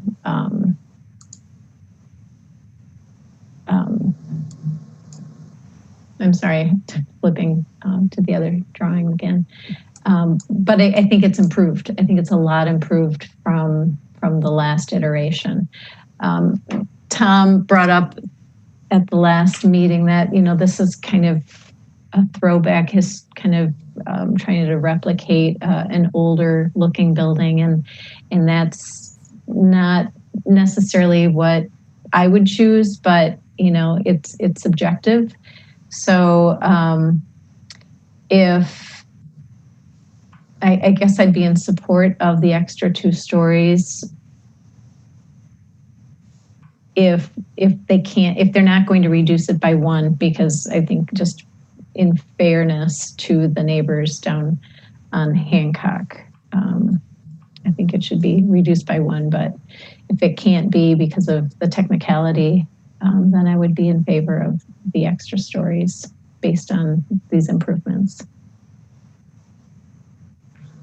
Okay, thank you, Rafiq. Yeah, I pretty much gave my opinion on the design, and I'm not going to go back over that. But Alder Abbas said something that I just want to make sure that commissioners are careful in not diminishing what our purview is. Words matter, and by definition, we do more than just pick out colors to go on buildings. So we do have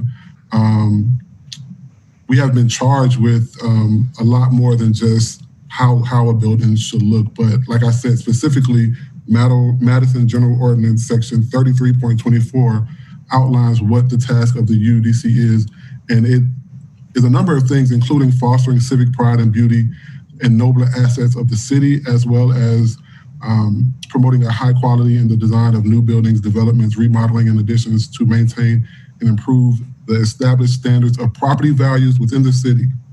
So we do a little bit more than that. And I just want to caution commissioners to not limit what you think our task is to only talk about what the outside of the building looks like. But just like we talked about the hub and what that means to that neighborhood, like we have a little bit more say in the community development as a whole, not just what the building looks like. So I just wanted to make that point.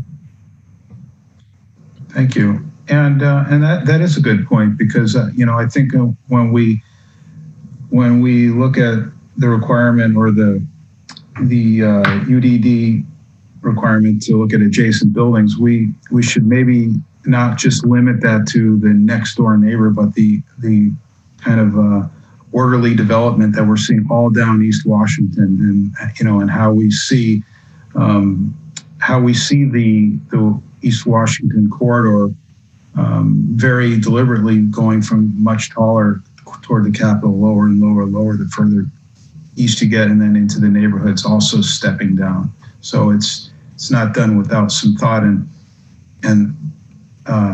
so what we have to do, I think, is to look at this development, and we've been given some comparisons as to what a project might be without bonus stories and decreased setbacks and higher mass right up against the neighbors versus stepping it back from the neighborhood to the north, stepping it back on East Washington, but going up higher. I mean, those are sort of the trade-offs that I think we're being asked to weigh in on and make a finding on. Tom. Thank you. I want to address just A and B, the 2 criteria. I think it's clear that if you judge against existing buildings, it's not terribly compatible. If you judge against what's supposed to or is going to happen there eventually, we don't know how long, I personally think it is compatible. And I would agree that the 10-story with step back provides actually more relief to the neighborhood than the larger 8-story mass that would be smack up against those houses. So I would prefer the taller building with the step back, mostly because I think of what Alderman Abbas says about density and sustainability. I mean, the downtown plan is calling for this kind of density. It is a tough lift right now when you've got 2-story homes on the rest of the block, but that is the direction. That's what the city wants to encourage, and density of all kinds of housing add overall to supply, which eventually deals with affordable housing at the other end, even if this is high end and luxury. So the density equals sustainability in my mind is a very important step. I think the downtown plan is based on it, and we either support that or we roll it all back. And I would agree with Lois that I think most of the design improvements, I appreciate getting rid of the gables very much. And I think the clarification of the balconies, I think it's a slightly cleaner design. Still not my favorite, but better. So I appreciate Randy coming back to us with something that was a little bit cleaned up. That's all. Thank you. Hey, Cliff, is it okay if I can jump in? I can't raise my hand anymore. I was moved up. Oh, I'm sorry. Yeah. No problem. Maybe if facilitators could demote me so I can go back to. You have been. No, please. My hand. Please demote me.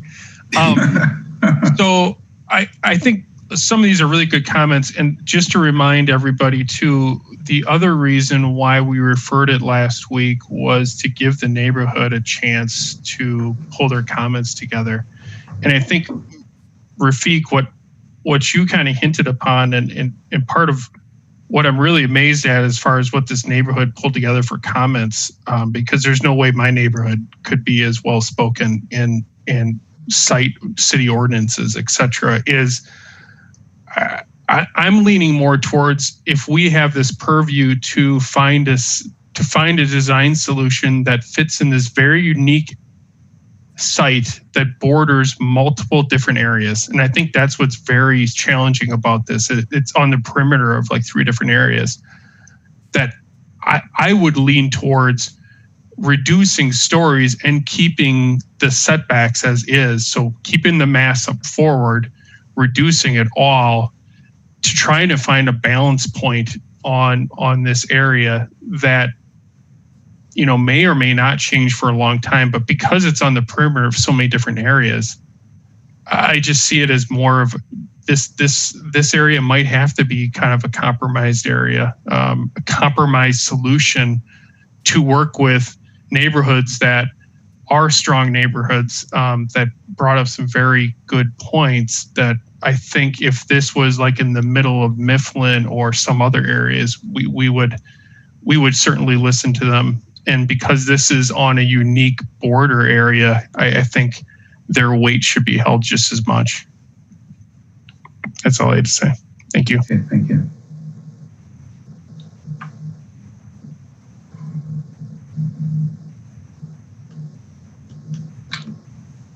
Okay. The request is for final. It's after 11. It's not going to get any easier. How about a motion, somebody?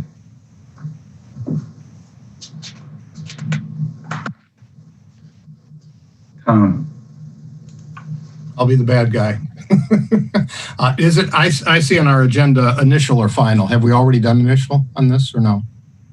We have not done initial. Okay. And we discussed doing initial, but the difficulty with initial was to say that we generally agree with the extra stories, and that the design was so superior that's why we did it. So if the design is really that good, why can't we give it final? Yeah. So it was going to be sending a mixed message, I think, to the Plan Commission, if that makes any sense. I'll put a motion up for final. Okay. Is there a second on that motion? Shane. Okay, so discussion on the motion. Let's see. See, Christian had his hand up. Discussion. I was just jumping into second, but I will just say that, you know, this is a problematic one, but I guess I fall to the position that the city seems to have made a decision that these kind of projects, especially on major thoroughfares, are encouraged. And I know everybody's not knocked out by the design, but personally, I find this a very handsome building. I'm happy to not see another constellation or galaxy. That would have been very disappointing to me. I think it has more of a classic, older style look that I think is going to be an attractive building. And yeah, I would love it if the whole thing was, 8 and 4 instead of 10 and 6. But, I find myself saying that in my head with a lot of the projects. I'd like to give a lot of the projects that come before us a haircut, as would usually most of the adjacent neighbors, I find. But, given the guidelines in these various plans, I think this project should, probably move forward. And that's where I stand. Okay. And now, Lois, you had your hand up before. Did you have something to add? No, I was going to qualify it where I don't know how the other commissioners feel about it, but I was going to say I like the rectilinear base better than the curves. But if that's not a huge issue to me, it's just minor. Well, we can certainly amend the motion if there's, and that's why we're discussing it now. Let's see, Craig.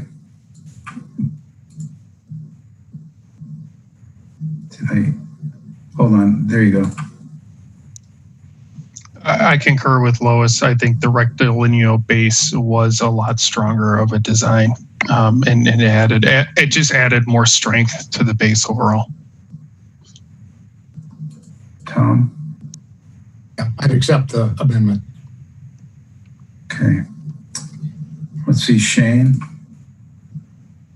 I just want to clarify what we mean by base. Are we talking about the first two stories?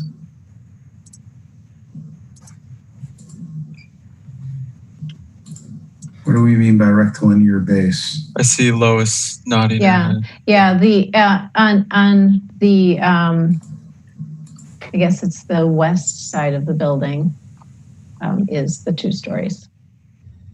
It's the stone base before it turns to brick. Okay, I personally don't mind the curved base, but it's not a huge sticking point for me, so I will agree with the amendment to the motion. Okay. All right. So the motion is for final approval with a more rectilinear 2-story base. I guess as shown earlier. Let's see. Any further discussion on the motion? If not, and without any further objection, if I don't see any hands raised, I do see a hand raised. Okay. I see a couple. Go ahead, Craig. I was just going to raise my hand for not a unanimous consent. Okay. And for a roll call vote. For a roll call vote, yes. Okay. All right. And Rafiq. Yep, I am not in favor, so I do not want it to be unanimous. Okay. All right. In that case, Janine, we will unmute the commission and take a roll call vote.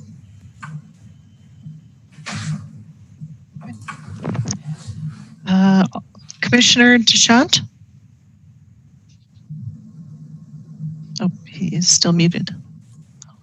Mute. Oh. Unmute me. Yes. Commissioner Bronato? Yes. Commissioner Weisensell? No. Commissioner Bruneau? Yes. Commissioner Abbas? Yes. Commissioner Assad? No.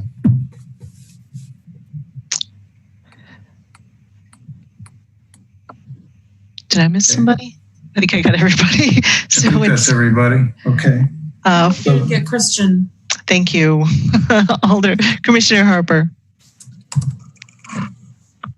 Yes. Okay. The yes has it, 5-2. Okay, the motion carries. Then with those conditions, we have final approval on the project. Thank you for hanging in there with us tonight. Thank you. Okay, number 12 was referred. Number 13, the other side of the Capitol, 502 to 518 West Washington. Just in the process of unmuting all the developers. So we have Doug Hurst, Jordan Teichin, Brian Reed,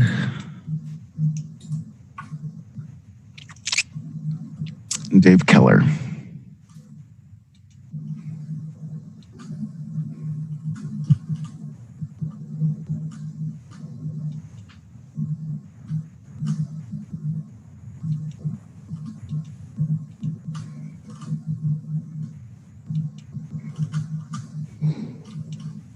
At this late hour, should I make the introduction? Yeah. This is Dave Keller. Hey, Dave. Good evening. For those of you who don't know us, the Keller family and the Keller Real Estate, we've been in local business in Madison for over 70 years and have spent much of that time trying to make Madison a better place to live. We live here, we play here, we work here, we spend all day here. So, and all night too. And all night, yes.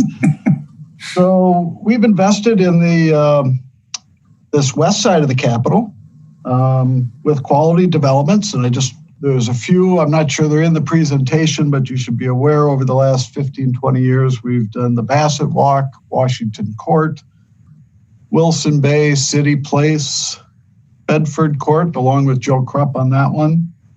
And our office is located a short little chipping wedge from the site. Our office is at 448 West Washington Avenue in a building that the precursor to Potter Lawson, I think it was called Potter Law, if my memory is correct, designed the building in, 1920, roughly. In 2012, the city passed the downtown plan. And in that downtown plan, it said that the city should take some time and do a plan for the 400 and 500 blocks and the surrounding blocks on West Washington. And that Mifflandia plans process was started about 2 years ago. So I think the good news tonight is there's been lots of plans, lots of planning, and we've already had about 5 or 6 neighborhood meetings, and I believe you have comments from the neighborhood and so on. The proposal has been well received. And when we decided to develop this site, we asked Potter Lawson to design a landmark that meets the Mifflandia plan. And I think they've done just that.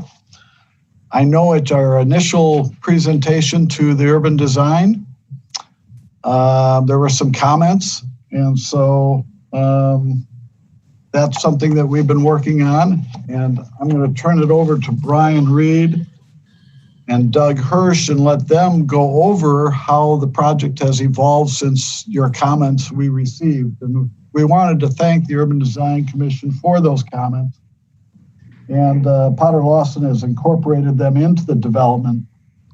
And I think it's made for a better project. So I'll turn it over to Brian Reed. Okay. Thank you, Dave. I'll try to be succinct with the summary of our sort of context and our floor plans. If you would go to the next slide. Just a quick overview of the site.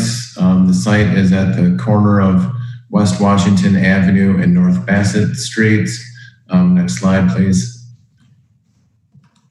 This just highlights the 9 lots that are being combined for the project. Next slide.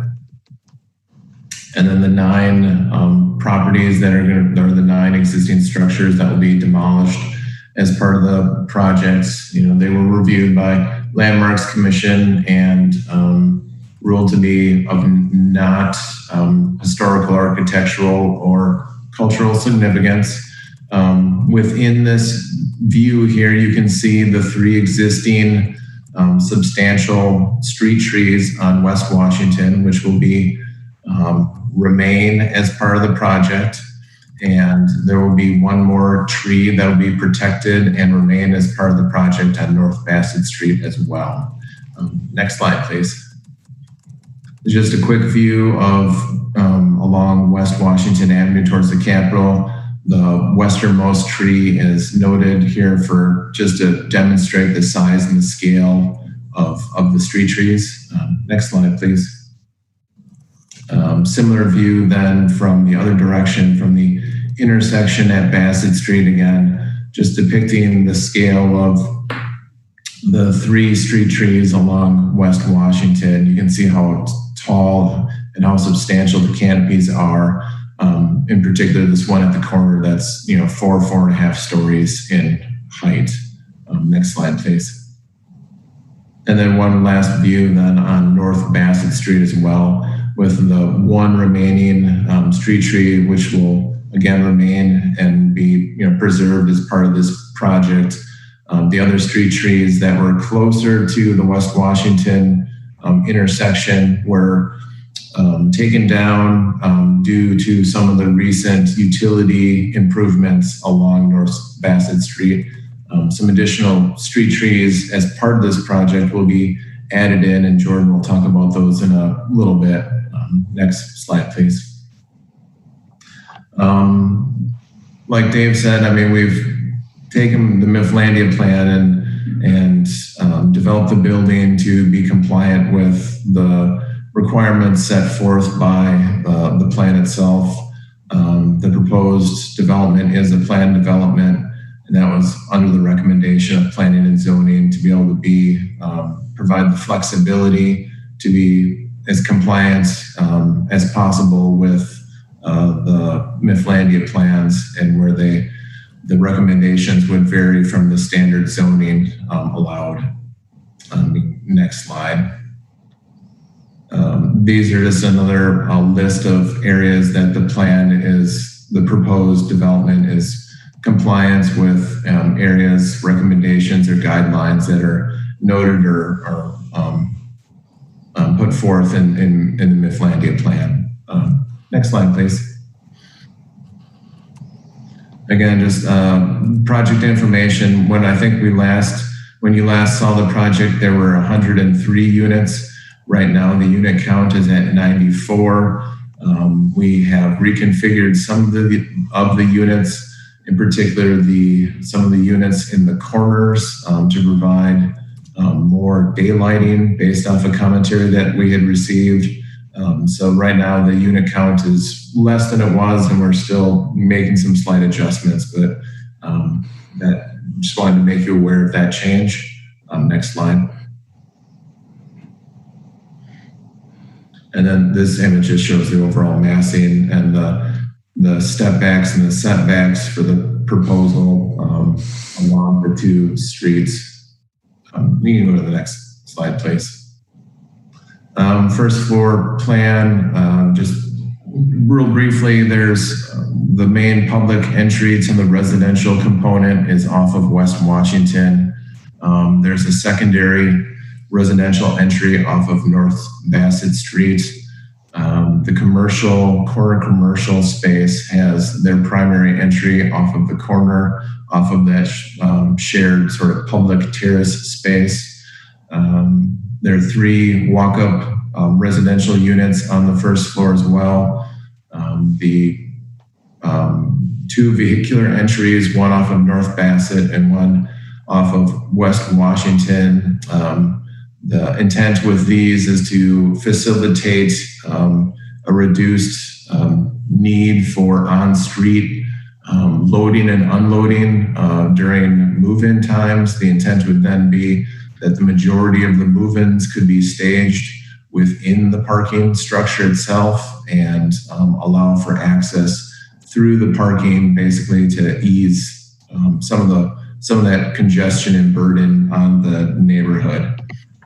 Trash and recycling's interior to the building in the northeast corner to be removed and wheeled out towards Bassett Street. One change that we've made as well from the previous plan, which will be more clear in the landscape site diagrams, is that we had the previous visitor parking bike stalls directly adjacent to the existing sidewalk on West Washington. And we thought it was conflicting with the landscape plan and the sort of continuation of it along the sidewalk. So we have split the visitor bike stalls. There are now 4 at the main entry off of West Washington, and there are 6 that you'll see off of North Bassett Street at the secondary residential entry. That location has a more direct connection and easier access than to the bike lane on North Bassett Street. Next slide, please. Not much has changed with the floor plans.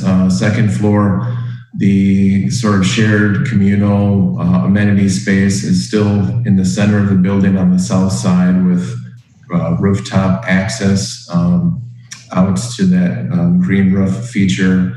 The reduction in the units occur kind of just north of the shared amenity space, where previously we had 4 smaller units. Now we have 3 units kind of centered in that bay to provide wider exterior wall access with greater windows and daylighting into those spaces. And then those end units have been reconfigured to locate sort of the support spaces in the corner of the building and provide better access for the actual living spaces and interior spaces to the daylight. That north roof terrace then is similar to what was configured previously, where that northern roof terrace then just has private access from those 5 units. Next slide. And then the 5th floor plan just quickly just shows again the step backs at the 5th floor and how the building provides spacious roof terraces for those units and green roofs, tray systems between sort of the occupiable terrace areas to provide some separation for the residents and some spatial privacy then between the outdoor spaces for those units. One more slide, please. And then the 6th floor, this just is more so just to demonstrate the size of the proposed balconies that we've been working with. As we went through the neighborhood discussions, some commentary came up from the steering committee members about the size of some of the balconies that we had, and they wanted to make sure that the balcony sizes that we have on the building were adequate for residents to make sure that they get out and have usable decks, especially given our current situation where access to outdoor space is kind of at a premium. So with that, I guess I'm going to turn it over to Jordan to go through the site and landscape design. Yeah, thanks, Brian. If you can go to the next slide, please. So my name is Jordan Tyken. I'll be presenting the site and landscape design this evening. As mentioned earlier by David, the site and landscape design aim to follow the Mifflandia guidelines, and specifically the public to private transition from the street terrace and public sidewalk up to the entry points of the building. So starting in the southwest corner of the site, in this plan, you see a driveway leading to West Wash. The driveway, as we've mentioned, will not harm any street trees. We've been coordinating with Madison City Forestry to ensure that the root structures of those trees will remain intact, and the construction of that driveway won't significantly impact the trees. Additionally, the driveway will be composed of permeable pavers, and those pavers will extend all the way to West Washington. Perennials, shrubs, and some upright multi-stem trees will line the public sidewalk along West Washington, really enhancing the pedestrian experience along that streetscape. And then at 3 points, walkways puncture those plantings and lead to private patios for private residential units. There's an elevated semi-public terrace at the corner of Bassett and West Wash, which will provide a space for the first floor tenant and the space that Brian discussed, with a space for some outdoor seating. On either side of this terrace are entry points to the residential portions of the building. We're also showing bike racks, as Brian touched on, at each of these two entrances in locations that are more screened and better suited for the people that would be coming and parking bikes on the site. There's also a driveway leading to a garage entrance coming off of North Bassett, and then just north of this driveway, there's a ramp that will be used for trash removal. Next sheet, please. Next slide. Next slide, please. Thank you. This is an enlargement of the corner of West Wash and Bassett. This gives you a closer look at the design of this corner. And one thing to note is that all of the public entrances will be handicap accessible. Next, please. This is a section cutting through the public sidewalk and terrace into the semi-public terrace. You can see the preserved trees, the width of the terrace in the right-of-way being preserved, the stair condition at the corner, and some conceptual planting. You can also see here the space that would be provided for that first floor tenant for outdoor seating. Next, please. And then in addition to the at-grade site design, we worked on green roofs. The green roof areas utilize a handful of materials, including precast concrete pavers, sedum tray plantings, wood material, and furniture and raised planters to really create different rooms. The first green roof shown on this sheet is on the north side of the building and shows all private patios, as Brian mentioned. And then the lower green roof shown on this sheet includes both private spaces and shared spaces. Another thing to note about the green roofs is a pergola feature that will be along the edge of the balcony on this lower green roof overlooking West Wash. Next slide, please. And then this is the green roof on the 5th floor. Utilizes a lot of the same design materials as the lower green roofs. We've also put together different compositions for the raised planters for the plantings, as well as different lists of what the sedum mats are composed of, so that the plants will grow depending on the amount of shade they receive in different areas. And with that, I think I'm out of time, so I'm going to pass it off to Doug Hirsch to discuss the exterior design. Thank you. Thank you very much. And I apologize for not jumping in earlier. We have, because of our long agenda, we have been trying to keep individual presentations down to about 3 minutes if possible. Yes, thanks for that reminder. And thank you for your patience and for hopefully being awake still. Next slide, please, Jimmy. I'll try to go through quickly, the exterior design and our concepts, and then some of the changes that we've made since the last time around, and hopefully touch on your comments. Our reference here, our building design kind of references sort of historical buildings, but in a very subtle way.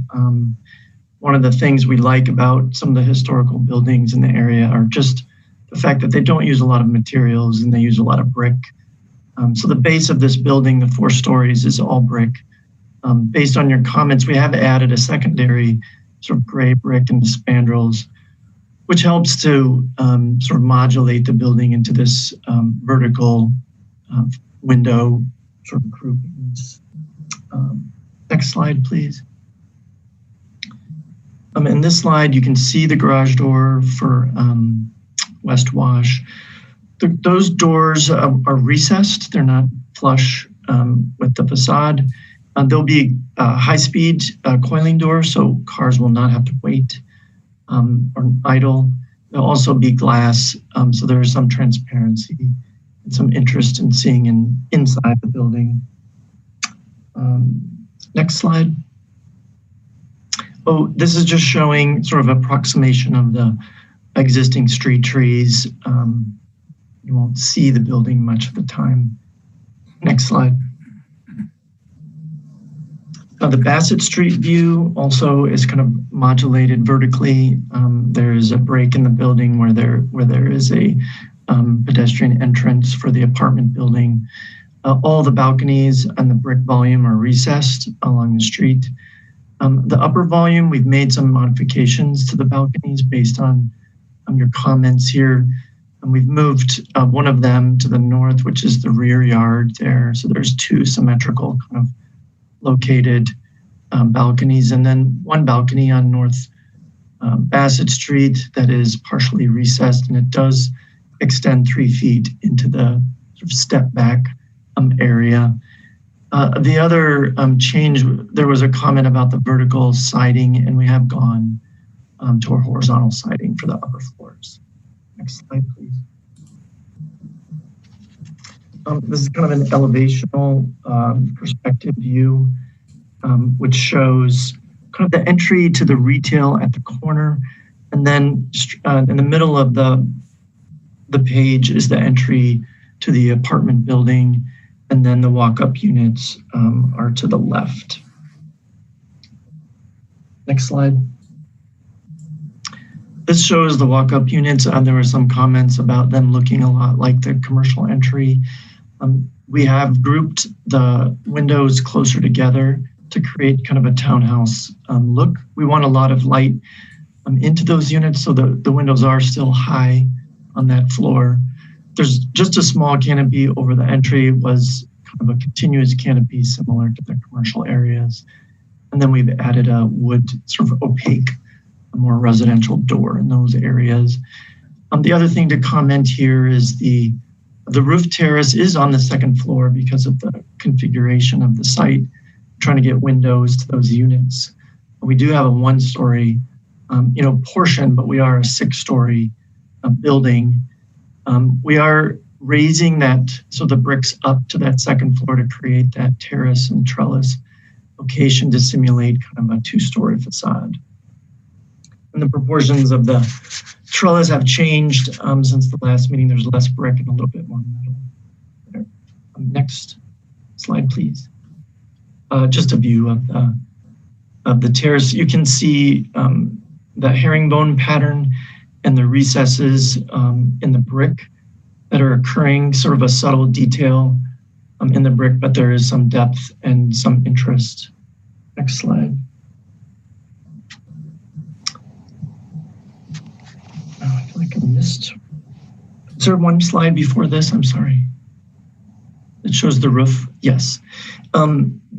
This is showing the 5th and 6th floors.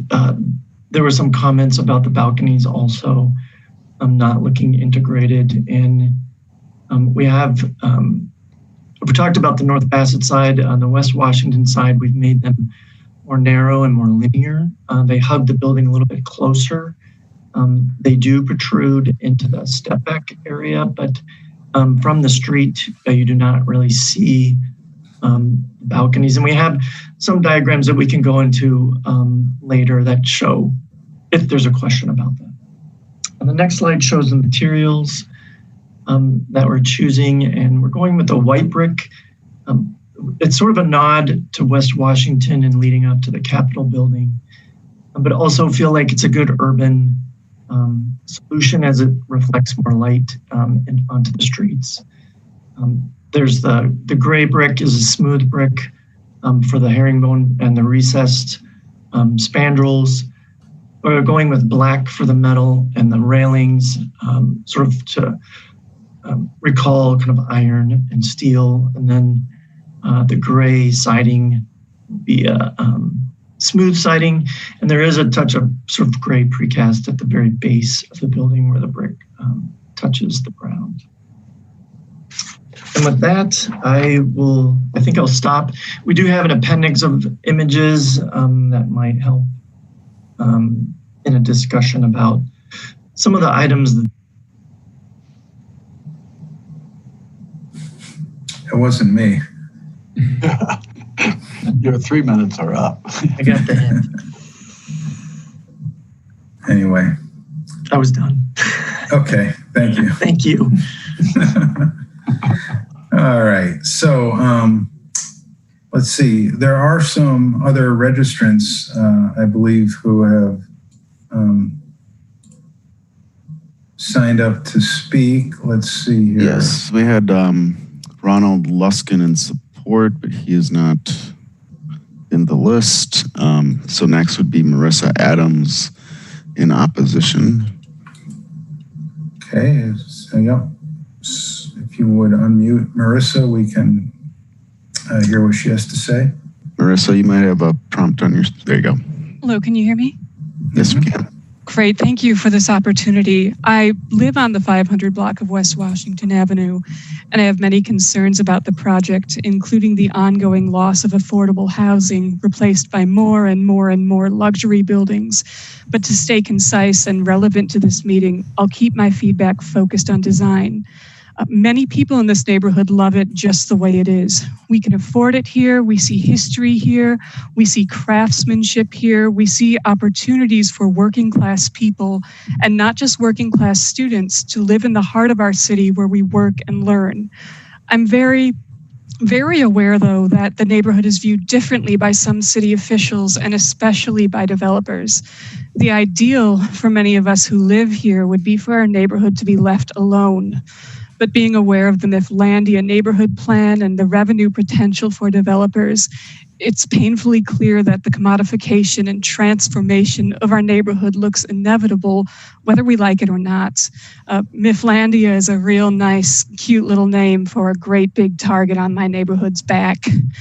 I know there's money to be made here. I know density is a hot topic and a need. I know that change is inescapable, but does the affordable turn of the century vernacular architecture we'll lose have to almost always be replaced by repetitive, boxy, rectangular contemporary structures like this one? The massing and lines and materials and aesthetic of the proposed design are an improvement on the previous one, but would really fit in great with similar 21st century developments of the East Washington corridor. They really don't seem even to try much to complement or even acknowledge the existing vintage character of our neighborhood. The hulking, boxy design does not fit in with the context of this neighborhood, and especially this block at all. Where on earth is there any compatibility here? Yes, many of the homes that would be replaced by the project have been altered or need some fixing up, but others on this block are well-maintained examples of the housing available to the working and middle-class people during the Edwardian and Victorian eras, and still available to working-class people like me today. Plenty of residents live here specifically because we enjoy the craftsmanship and detail and charm and flavor of the antique architecture and the living history of our neighborhood. I'm one of them. That's precisely why my partner and I moved here. I do really appreciate the herringbone brickwork beneath some of the windows and the use of brick in general. And the horizontal siding is definitely an improvement on the previous vertical siding. But in the context of this neighborhood, the overall design still sticks out like a big drab 21st century sore thumb. And my tone is sharp here, but I love my neighborhood. I see it as a home and not a cash cow, and I'm really worried that mine is not the only one being overtaken by repetitive rectangular forms and articulated boxes with flat and unadorned surfaces, especially when it comes to ugly plastic or metal paneling. These designs and materials save developers money, but as a resident, seeing them replace more varied vintage construction is just painful. There are newer buildings like the Depot that feature design elements inspired by craftsmen and Greek revival architecture. So I know it is possible to erect contemporary structures which do maintain their own style and still complement and integrate and play well with the historic neighborhoods around them. I know very well that the city is eager to gut us, but you have to make it hurt so much. Please consider doing more to honor the context, rhythm, and character and history of this neighborhood. Don't just plow us over and turn West Washington into East Washington. Thank you. Thank you. The last speaker I have is Robert Lewin in support, I believe. Yes, thank you. Can you hear me? Yes, we can. Okay, just a quick introduction. I moved back to Dane County over 30 years ago. I moved downtown to West Washington 5 years ago this month, and I was pleased to sit on the steering committee for this particular project. It's a funny world because my sophomore year, which was many, many decades ago, I lived kitty corner from this discussion at 453 West Washington. And the year would have been like 1971. And it was not a great building then, and it stands now 40 years later. And I think it's been painted 3 times. I do like this plan. I support it, and for 3 quick reasons. Number one, it follows the Mifflandia plan, which I watched from the beginning through its gestation until its final publication. This project does everything that the Mifflandia plan asks to take into consideration. Second of all, in contrast to the woman that spoke just before me, I think we do need more density downtown, especially on major thoroughfares and future rapid transit sites, et cetera. I keep thinking that we've been told by the city that we need over 1,000 new apartments a year after year after year after year going forward to keep up with our population estimates. And so to put in a project like this, to get more people on that footprint in a good building, I think is exactly what downtown needs. And thirdly, just on a personal note, I like the design of this building. I like the amenities, and I like how it does fit on the block. So I'd close by saying I don't think any one of us wouldn't mind living in this beautiful building. And thank you. And Mr. Chair, we had 18 in support, 2 opposed, and 2 neither. Okay.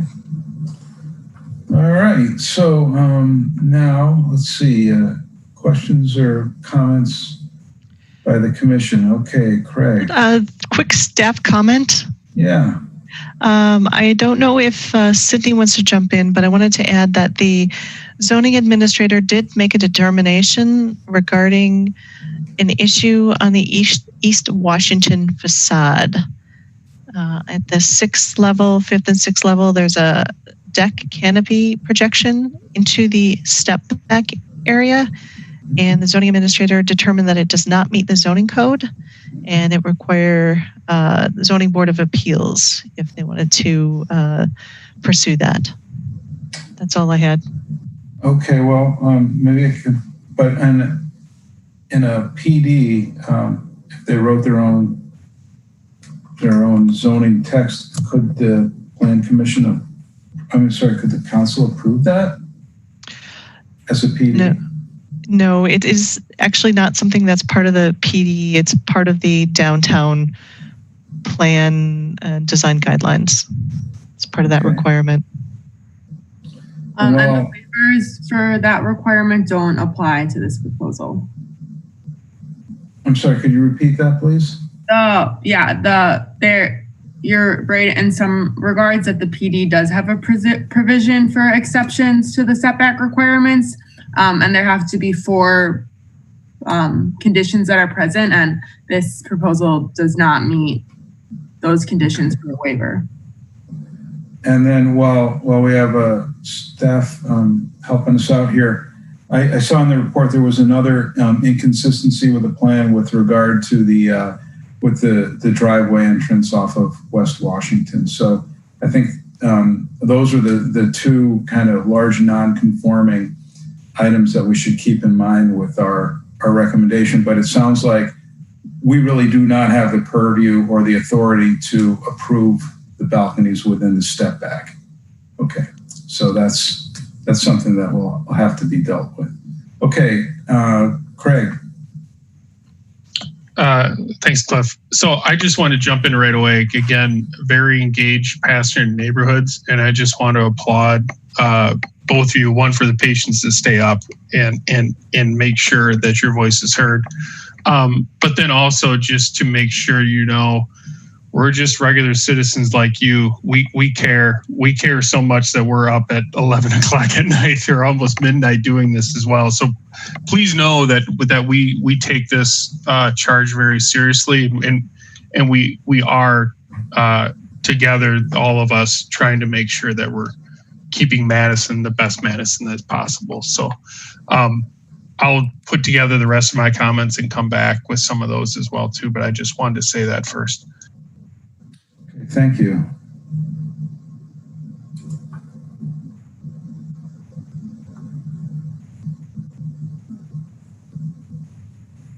Christian.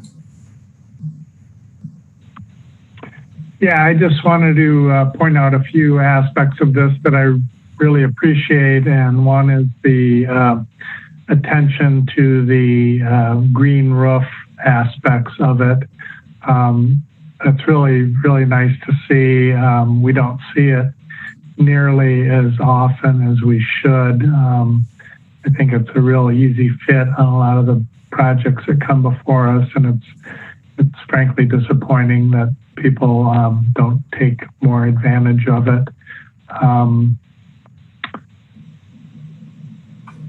I do have some concerns for the developers on some of the aspects of that green roof. It was hard to tell from the renderings. Some of them look completely flush with areas where people will be walking, and I wondered if there was concern. I mean, those are generally not meant to be walked on.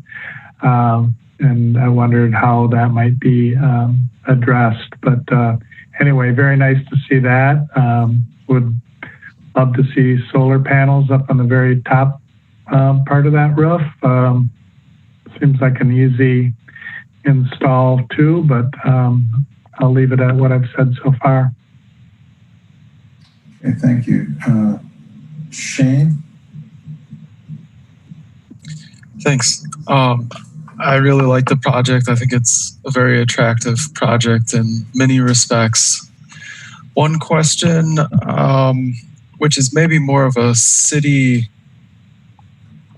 staff coordination item, unless it's addressed in the Mifflandia plan, but it looks like the sidewalks along West Wash are 5'6" in width. And I wonder if there was any discussion or consideration for those being wider.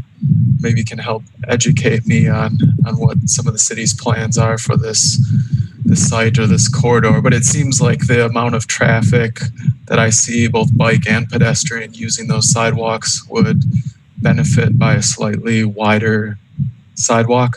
Other than that, I really appreciate how you're protecting the existing street trees. Really excited to see the permeable paving in that driveway. And I think the building is well done as well. Okay, well, since the sidewalks are in the right of way, I don't know if any Sydney or anyone has any knowledge or comment on that. I don't have an exact answer for you right now, Shane, but I think that is something that was discussed and it makes sense. And I'm going to try to look it up right now to see if comments from traffic engineering have come in. But if not, if that is with whatever your recommendation is, if that's added with the recommendation, traffic will be sure to look at that. Okay. Lois? I really like the design of this building.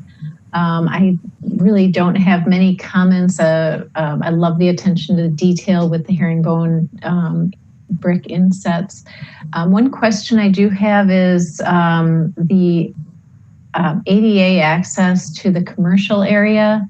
I assume it's the ramp that's a little further west, but I want folks to be able to see that and know where that is a little bit more readily than what it appears right now.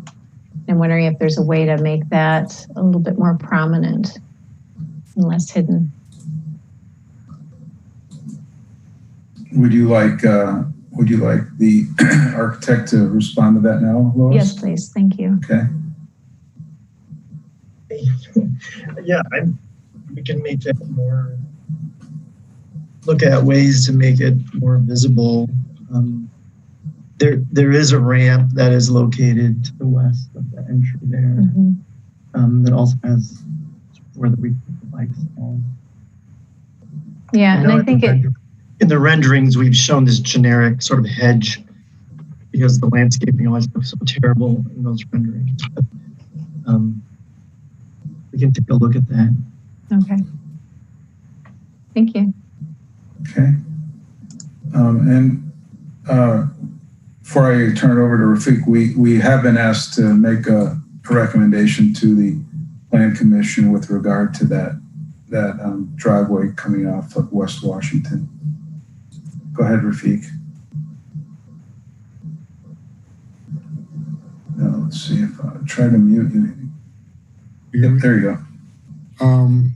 Yeah, I agree with Craig's initial comments in response to the community residents. It's like we said all night, it is difficult. I think that this project does not support any of the context around it, but I think that it's very appropriate for its location. I agree with Lois. Other than that, I think it's a very well done project. I think it's appropriate for the East Wash approaching the Capitol. It doesn't support the context, and I don't know if that's how that can be done and maintain the integrity of the design. But I like the project, it sucks that it's not as complementing to the surrounding residences as it could be. Okay. Let's see. Sydney? Yeah, thank you.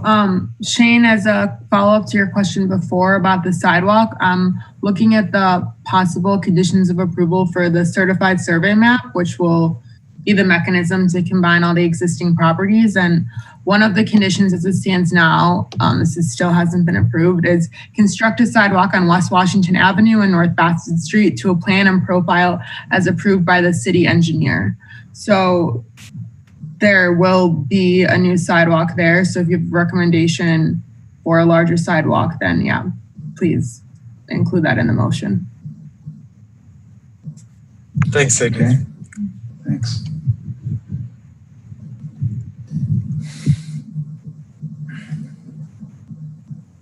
Okay. Hey, it's after midnight. We still have some more items to go. Go ahead, Craig.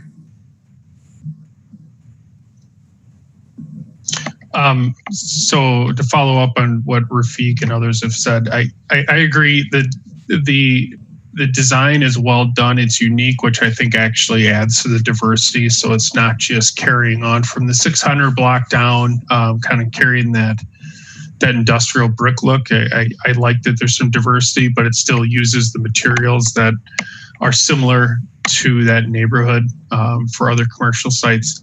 I would like the team to comment on, because I know we have to discuss it, on what it would look like if the drive aisle was not acceptable onto West Washington, and what options you looked at for just using Bassett itself, because as a secondary street, it would appear that it would just be better for all traffic to go in and out of there and not cause congestion on West Wash. But I'd like the team to give us some input back on that.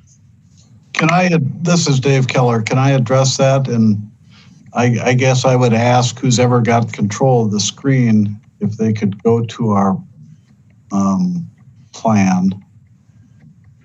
Doug, I don't know what page it is. It's further down in the appendix. That's toward the end, I think. So we're trying to look at how is this building going to, best. We have other properties on this block that we've redeveloped down at the other end. Our office is a half a block away, and we've had other small infill developments in the neighborhood. We always try to look, how is the building going to work for the residents in the building? How is it going to work for the residents in the neighborhood? And how is it going to work for the general public as they traverse the site? Okay. The site's very unique in that it's on a one-way street. North Bassett is a what would be called, I guess, a north-south street, but it's really just a south street because you can only go south on it. And one of our concerns was, how is the building going to function given that there's no parking on one side of Bassett? There's a brand new bike lane that they've put in the reconstruction of Bassett Street on the other side. And there's really very limited parking on our side on West Wash due to a bus stop and an existing fire hydrant. And one of the advantages of having the 2 points of access for vehiculars, it's not only bike and ped, but it's also for the cars. And one thing we can do, if you show the first floor plan, and one of it kind of goes back to your discussion earlier tonight. I don't know what hour it was, but there was a discussion about loading and unloading and move in and move outs. So if you think about, let's say there's 100 units in the building, and this type of market, probably 60% of the people are going to stay every year. So you got 40 units turning over every year. And of those 4, they're probably going to turn over in the months of June, July, August, and September. Let's say the first, like today, of each of those months. If you went out today, you saw a lot of U-Hauls downtown. And one of the advantages that we think we can provide here is that we can actually do indoor, off-street move-in, provided that we can get the other 60% of the people that aren't moving, that live there, can still get in and out of the building and not be blocked. We can get the people off the street. If you've been on, Hippie Christmas on August 15th down on West Wash, people park on wherever they can park. And we're trying to get away from that. And that's what is really is the biggest benefit of this secondary drive. But there's also another benefit of the secondary drive on West Wash. And that shows to how do people access the site, the building, when they're coming home, depending where they're coming from in the city. So if you go to the next slide, I think it's slide, it would be in the appendix. I'm sorry, it's way at the end. I apologize. But you'd essentially be creating additional traffic flows up and around Mifflin because Bassett is only one way. So providing slide 39. I'm sorry, Craig. It's slide 39, I think. Yes. Okay. So if we only have the access off of Bassett into the building, and you're coming from the Beltline, or you're coming down Fish Hatchery Road, or you're coming down Regent Street, and you're coming up to the intersection of Bedford and West Washington, and you want to go to this site, you'd have to make a left turn across West Washington, go down Bedford, turn right on Mifflin, turn right on Bassett, and come into the building. Now let's assume you're also coming from the Capitol, and you're coming down West Washington, or you're coming from John Nolan Drive. You'd have to come down, take a right on Broome, take a left on Mifflin, take a left on Bassett, and come into the site. It does increase the amount. You can see that it's about 2.5 times coming the one straight. Plus, the Mifflandia plan talks exclusively about trying to make the intersections of Bassett and Broome and Mifflin more ped-friendly. And I don't know how in forcing 100 residents of people coming and going onto this one-way street, which is a bike boulevard, makes those intersections more ped-friendly. I think, in my opinion, and in our experience in operating apartment buildings, is that when you can diffuse traffic, it's best. And what this does is it diffuses traffic and doesn't concentrate it all on the Bassett Street side of the building. We've modified the other thing that should be pointed out in the Mifflandia plan, it talks about reducing the number of driveways in the neighborhood. There are currently 6 driveways or curb cuts that serve this corner, 3 on Bassett and 3 on West Wash. When this project is completed, there will only be 1 on Bassett and 1 on West Wash. And you can really see from this drawing, from the red arrows down to Bassett Street, that is going to be a wonderful terrace. What is currently has 2 driveways in it. So I think we meet the spirit of saving the trees, reducing, not forcing the traffic into the neighborhood and keeping it on West Wash, preserving the West Washington terrace, and really making it easier for the residents to traverse the site is one of the real reasons why we spent a lot of time on this. Doug can tell you that we have gone over this many times to try to figure out what is the best solution. So thank you very much. I think that was a really good explanation. And I know that was a comment we had, Janine, or to discuss that. And I think reducing traffic back into Mifflin and some of those other streets and trying to keep it out in East Wash, I would say would be the justification so that you could make it more ped friendly.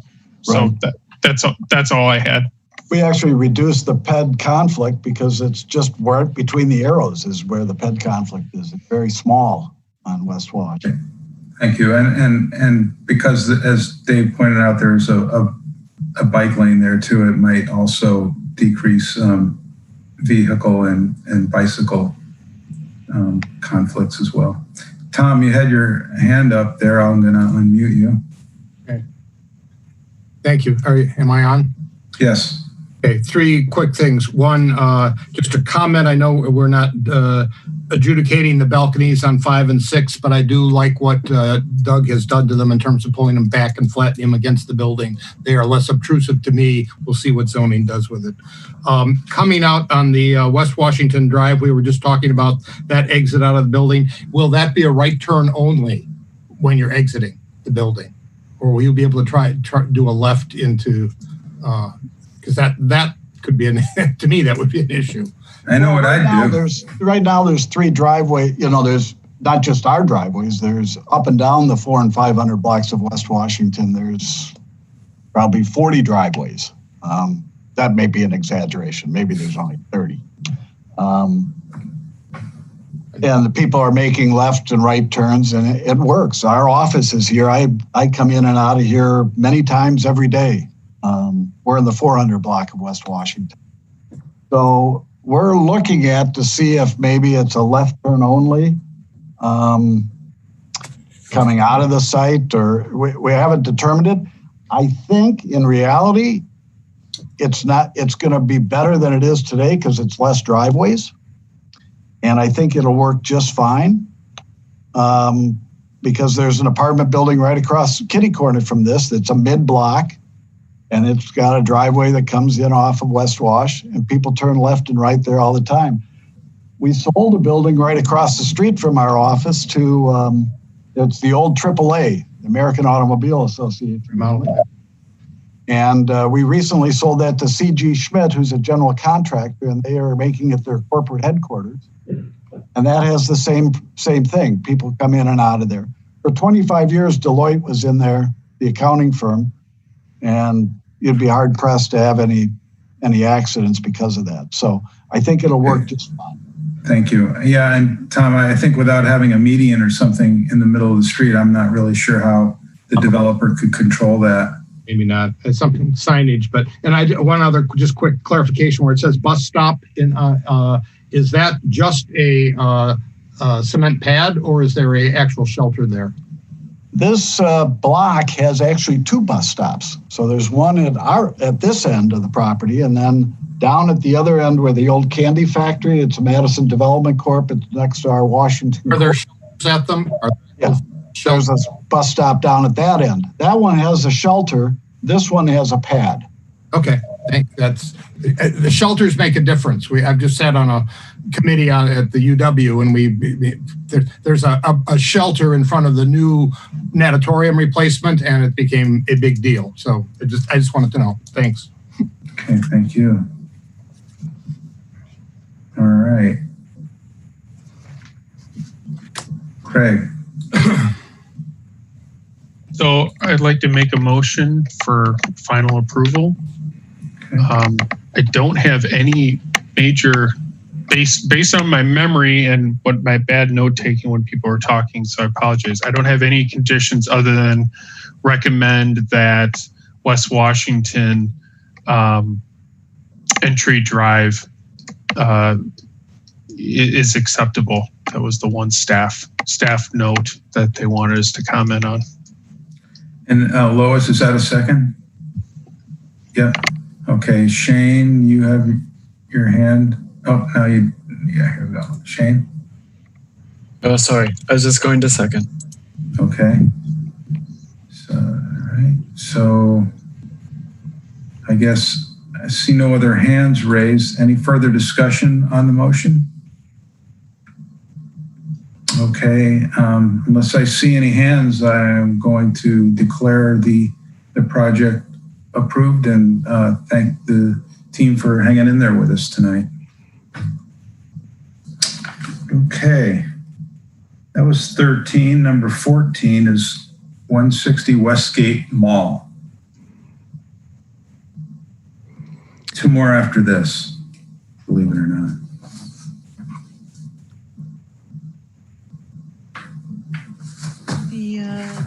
So we've seen this one before, so we're hoping to just hear what's different.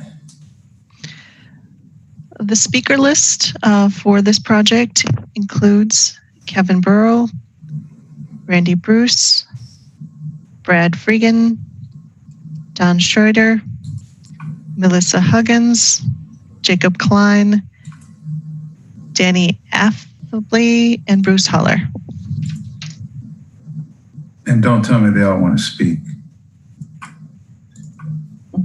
No. Just kidding. Okay. Some of you may have a prompt asking if you'd like to be unmuted. Thank you. All right. Let's see. guess as soon as Janine brings up the plan, we can get started and look at it.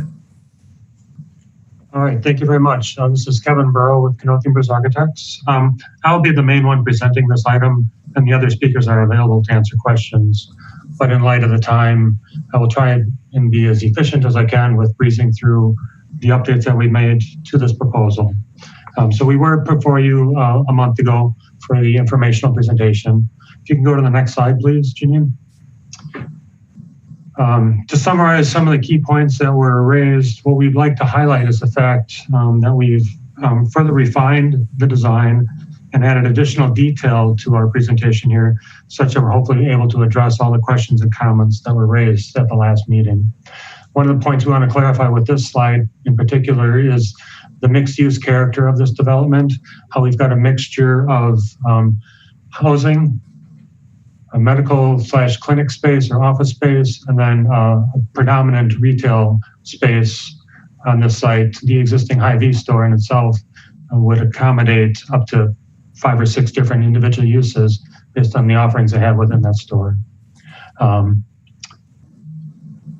And also to clarify that the overall height variation across this entire development, as the original Westgate Mall occupied this entire parcel, the total redevelopment site would include Hy-Vee all the way across to the north to the medical office building. So we have a variety of heights starting at a plus or minus 2-story building, moving up to 4-story housing elements, and ultimately up to an 8-story potential medical clinic or office building. Next slide, please. We have the overall landscape plan here.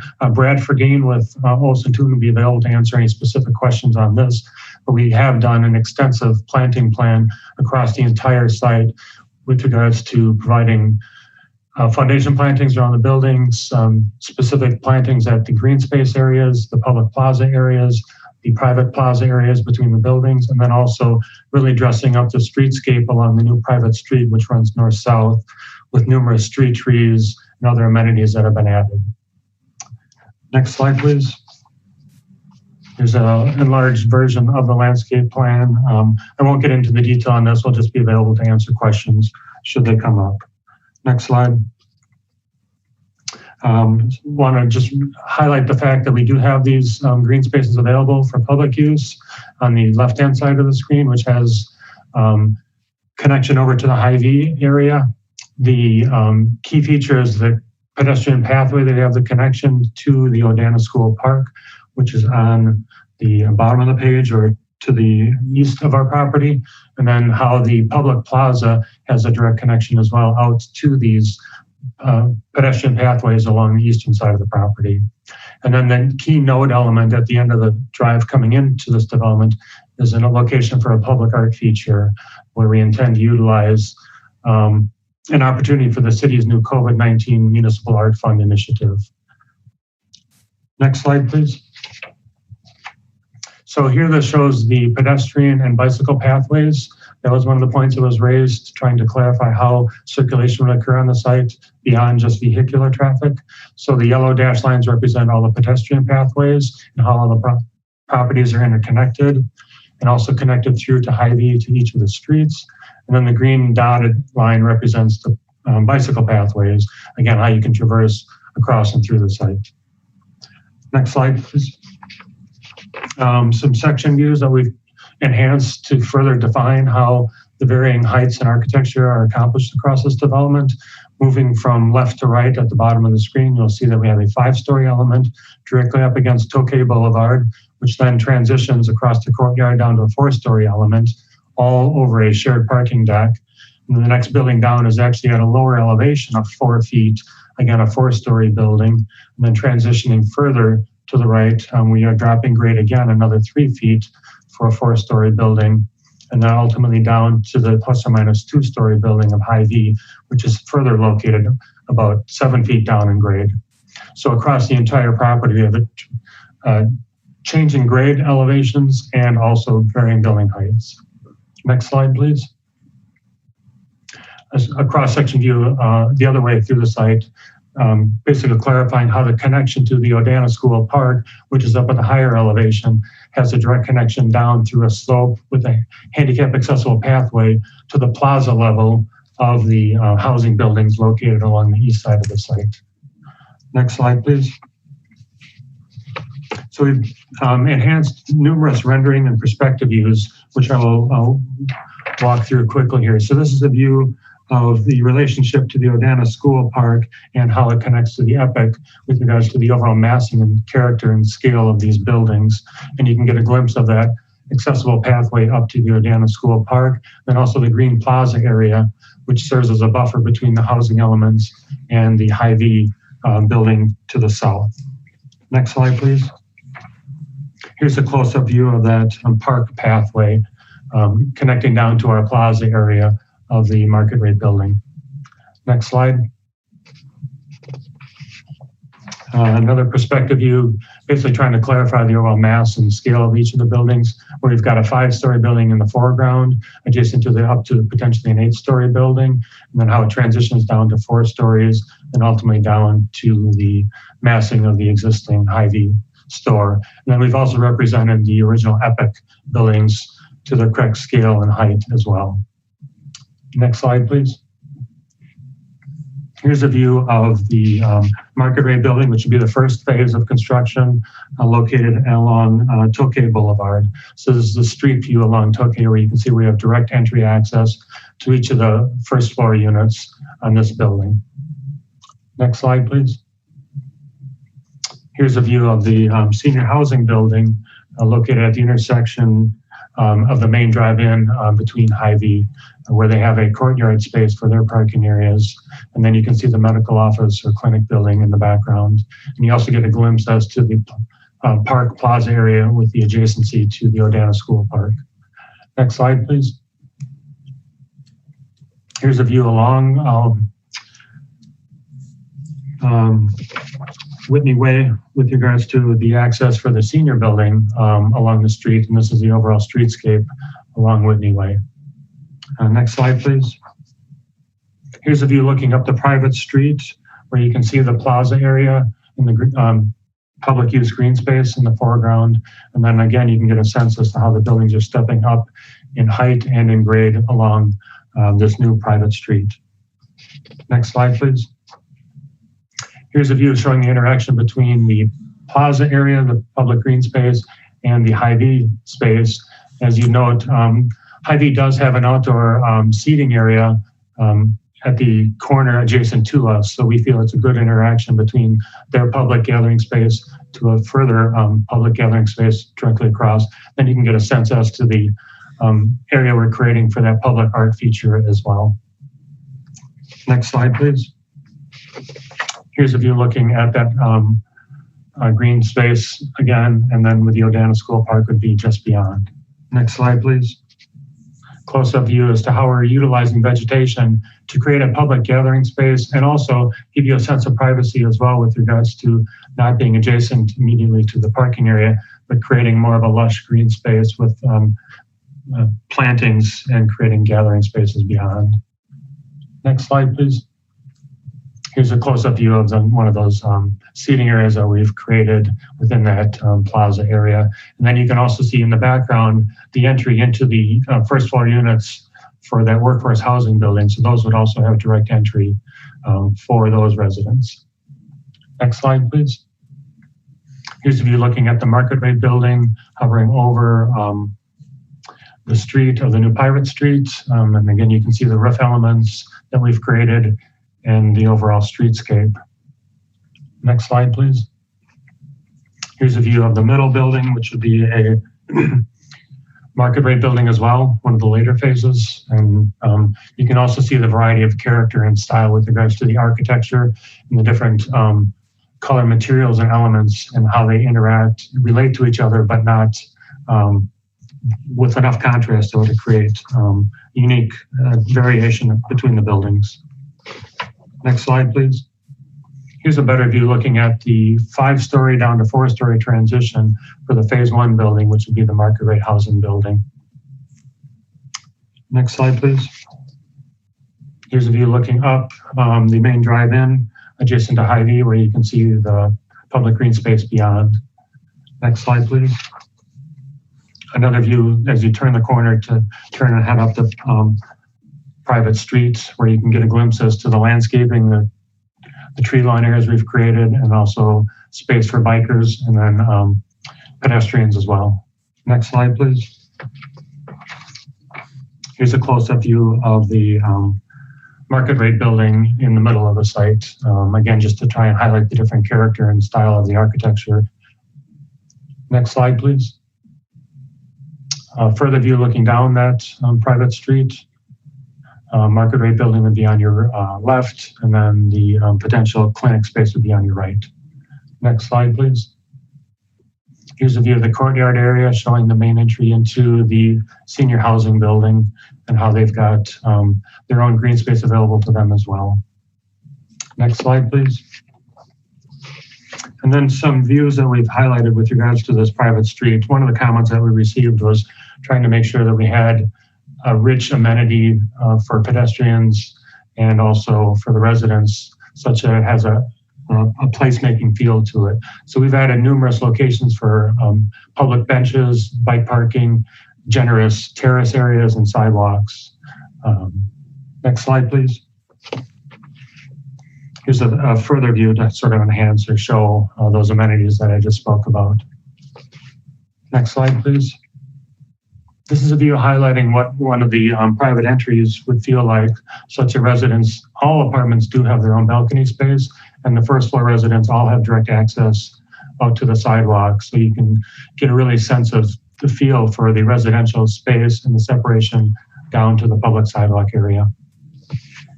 Next slide, please. Another example of how we've got the bike parking, the benches, and then direct entry into the units. Next slide, please. So we put together material sample boards for each of the buildings. We have basically 4 different palettes for the 4 different buildings that we've created. The market rate building has the red masonry base, which is a strong masonry base element to that building, and then 2 different colored composite siding treatments for the horizontal lap siding. And then we also have the flat lock metal panel at the corner tower elements. And for this particular building, we're going with the darker color windows and aluminum railings. Next slide, please.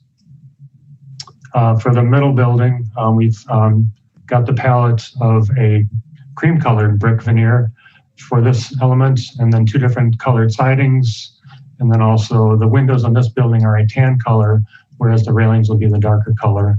And then the cast stone is a beige element. Next slide, please. The workforce housing building has a different lighter color brick. This is a champagne color. And then the composite siding on this building has more of a warm earth tone feel with the timber bark and the Monterey taupe colors. And again, we've got the windows in a tan color on this one and darker railings and a beige colored sills. Next slide, please. And then for the senior housing building, this is where we introduce a grayish brick for the base element for that. And then we've got a wood tone siding element being the strong accent color for this building. And the darker siding color is a backdrop, the rich espresso color.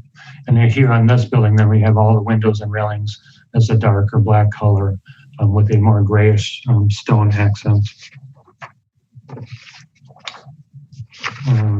Next slide, please, which I think would be the last one. So just to basically summarize, what we've tried to accomplish with these updates is showing the variety in style and character of the architecture, the varying heights of the buildings.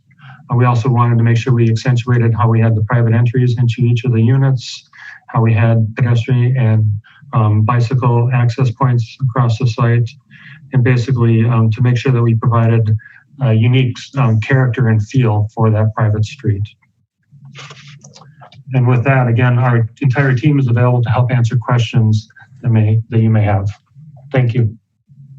Thank you. And Mr. Chair, there's no other people registered wishing to speak. In total, we have 9 in support, 1 opposed, 1 neither. Well, okay, I see. Before I unmute you, Sean. I just wanted to clarify that the SIP is for phase 1 of the buildings we see, or is it for more than just phase 1? The SIP would be for all of the buildings that we had shown. The only one that would not be included is the future medical clinic or office building. Okay. All right. So that basically 3/4 of the site. Okay. Right. Thank you. Yep. Shane? Thanks. I'm going to just kick things off and rattle through several site comments. Several things that I like. I like the streetscape experience that you're setting up internally with the parallel parking, the patios and stoops and steps and landscaping. I think that all works very successfully. I know phase 4 is not part of this SIP, but it's depicted as being very close without much setback to Tokay, which something that just caught my eye. Might not be relevant for tonight, but maybe something to consider in the future. As far as the landscape plan, I think the palette looked very good. I like that there were nice, clean and simple bed edges to the planting beds. And then one small thing, maybe not so small, but if you look at the pool in the phase 1 set of buildings, it's actually not centered, or it appears to not be centered, and kind of cheated to the south, which you might want to cheat it the other way to get more solar exposure, if anything. And then just looking at our pocket park space over by Hy-Vee, and some of the perspective renderings depict a landscape edge to that space, but the landscape plans themselves don't have any plant material along that edge that I could tell. But I definitely think you would want to have some sort of vegetated buffer to hold that space and keep it somewhat protected from the pretty large, expansive parking lot. The area where the piece of artwork resides at the terminus of the street is nice and clean in its arrangement, but it's not really a space that people would, I think, use or spend much time. I think more effort or expense investment would be better placed on kind of the interior to that space, and maybe cradling that seating plaza and the interior lawn with more of a buffer landscape edge instead of having it kind of hanging out right on the edge of the parking lot itself. I think that's all. Thank you. Thank you. Thank you.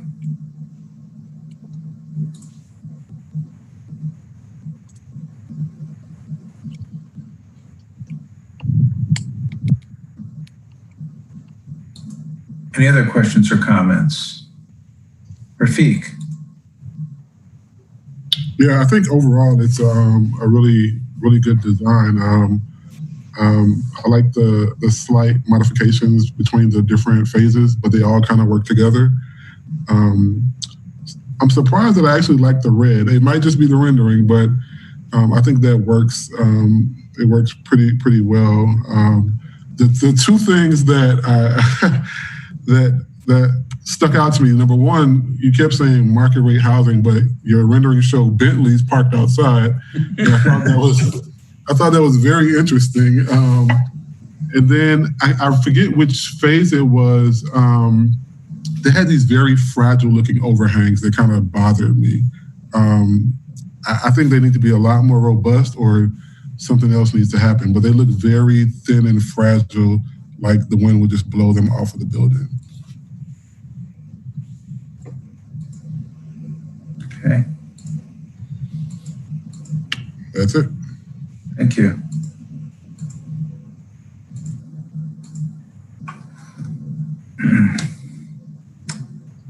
Okay.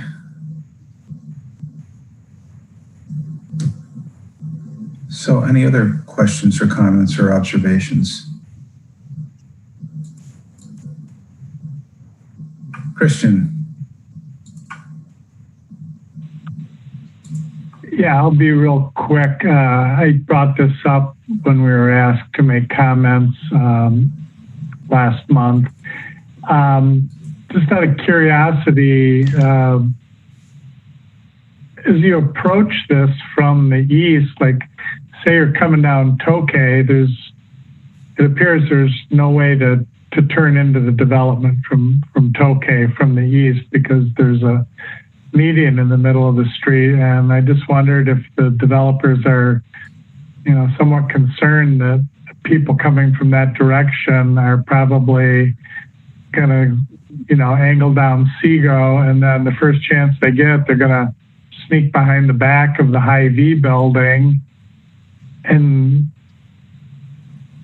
head towards the development that way, or turn the corner onto Odana and then take that first right in front of Hy-V, as opposed to, the alleged main entrance, which is on Whitney Way. I mean, maybe it is what it is, but I just wondered if the developer could comment on the various approaches and whether people are gonna, human nature, take shortcuts into the development that probably aren't really desired by either Hy-V or anybody really. Yeah, you're right. There is an existing median that exists on Tokay that we don't have permission to put a curb cut into. So at this point, it's hard to say what the residents would actually do, but human nature does have, you seem to be spot on with regards to that. We would certainly encourage people to come down Odana to Whitney and then on into the main entry. But really the median cut on Tokay is out of our control. Am I on or not? So, yes. Yes, you're on. Go ahead, Jacob. Melissa's probably just about to hit on this, but we talked with traffic. I guess it's not yesterday, but it's 2 days ago now, about this issue. We talked to Hy-V about it yesterday, today, whatever you want to call it. And we're going to work with staff on trying to get, for sure, a left out there. I don't know if we talked about a left in though, Melissa, did we? We didn't, but I think it would happen as a part of that. The right in, the left in, left out.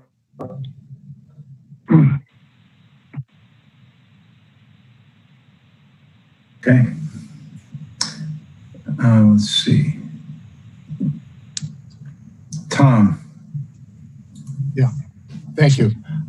Just also concerned, I think we talked about this last time, about traffic coming through, say from Seago and coming past the Hy-V and cutting through the interior roads. Where those two roads meet and you have the sculpture function that Shane just commented on. I think we also talked last time about maybe raising that, making that intersection, that L intersection, a tabletop, doing special pavement in large part, not only to make it a feature, but to slow the traffic down there so that people don't use this as a cut through. So I think the landscape architecture solution is also a traffic solution. And I'd just like to see that. Thanks.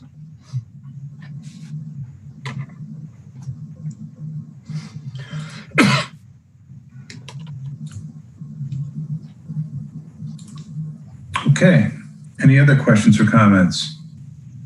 Lois. I was going to make a motion. Okay. So I was going to make a motion for final approval, taking into account the comments about landscaping, the art feature, the tabletop, and the delicate overhang that Rafiq mentioned. I agree entirely. Oh, and the pool placement. Okay. Is that a second, Craig? It's on you. Oh, wait just a second. There you go. Yep, that's a second. Thank you. Okay, thank you.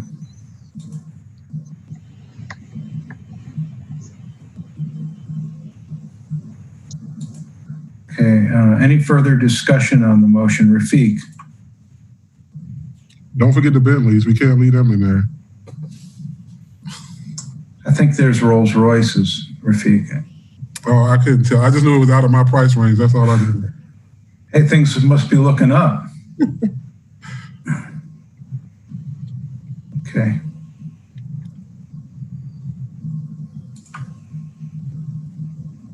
Okay, looking for any further discussion on the motion. If I don't see any hands, then we'll call this one approved. All right. Item number 14 has the final approval. Thank you very much. And that brings us to new business. This is new business. We don't have any more unfinished business. We have one new business and one informational, and then it's quitting time. So this is 402 South Point Road, an advisory recommendation on a master plan for public works building. And we have Jim Brown unmuted in support representing Inberg Anderson. Okay. Matt Gall is also part of the team. All right.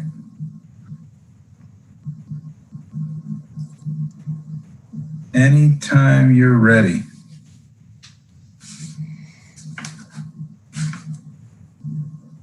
Okay. Good morning, everybody. This is Jim Brown. We'll try to make this brief. The site we're looking at, just to orient everyone, the top road horizontal is Mineral Point Road, and then the boulevard to the east of our site is South Point Drive. Our site is about 37.5 acres, so it's a fairly large site. Next slide. There are some existing structures. In the upper right-hand corner is Madison Fire Department Station 12. And then there is an existing public works facility, existing warm storage building on the site, as well as a salt storage building. And then in the lower left-hand corner, surface drop-off for existing public yard waste. Couple things that really kind of drove where we placed the building. I think you can probably go to the next slide. There's a significant grade drop from the upper right-hand corner, the northeast corner of the site, to the existing drive is about 36 feet. It starts off pretty steep on the north side, and then it flattens off towards the middle. The area below the drive is existing lowlands, and it's an existing wetland area, so that just naturally kind of determined where the stormwater management plan was. The small red dot south of the fire department is their geothermal field, so that is kind of a constraint in that area. Next slide. So the overall plan, the large facility is 140,000 square feet. It consists of mainly public works vehicle storage. In the lower right-hand corner of the facility is the office component, and then the lower left-hand corner of the facility is the vehicle maintenance and park shop area. The two smaller boxes towards the north end of the site is a future waste transfer station for trash, and then the one on the east side is a new salt storage facility, and then the light blue box kind of in the center is the existing warm storage building. Kind of big picture, we planned this out. I think parks, not parks, but Streets is looking to move forward with possibly the scale and the fuel island in the next year. But then the larger development is out, maybe design 4 years, and then construction is about 5 years out.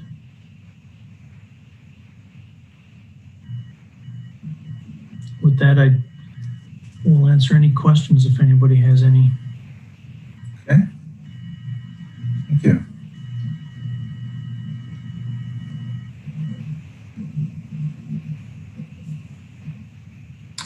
Tom. Just a clarification, the waste buildings up there, the 2 boxes to the north, those are accessed by city staff only. This will not become a public site for any kind of up-off, or is that a possibility? Well, the only public component to the site is in the lower left-hand corner where the existing salt building was, and that the public waste drop-off component will remain in that area. So the idea is that, the public will access the site off of South Point, pick up their drop-off sticker from the office area, continue straight back, and then drop off their material and then exit back out on South Point.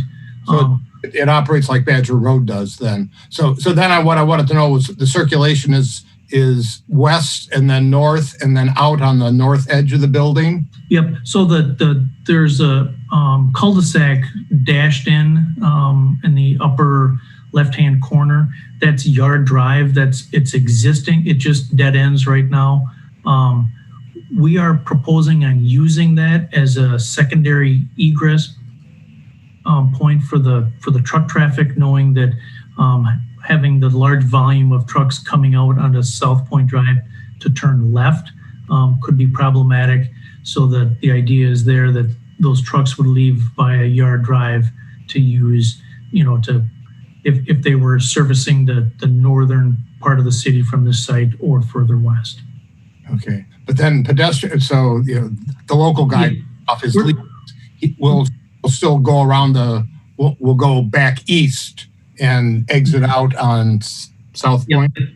Yeah, we tried to keep it so that the truck traffic and general John Q. public traffic would be separated as much. Separate, okay, because at Badger Road they are mixed. Well, then my only question was, is that a median strip on South Point so that you can only turn one way?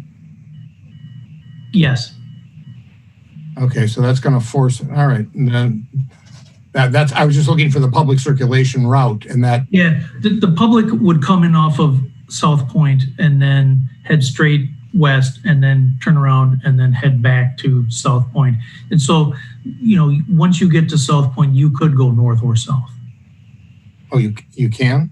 Yes. Okay, so that median doesn't prevent. That'll be opened up somehow. Yes. Okay, all right. That was what I was looking for. Was and then to the north of our site, there's a small drive that is really is circulation, but it allows the trucks coming down south on South Point to turn in instead of going through the public entrance. Oh, okay.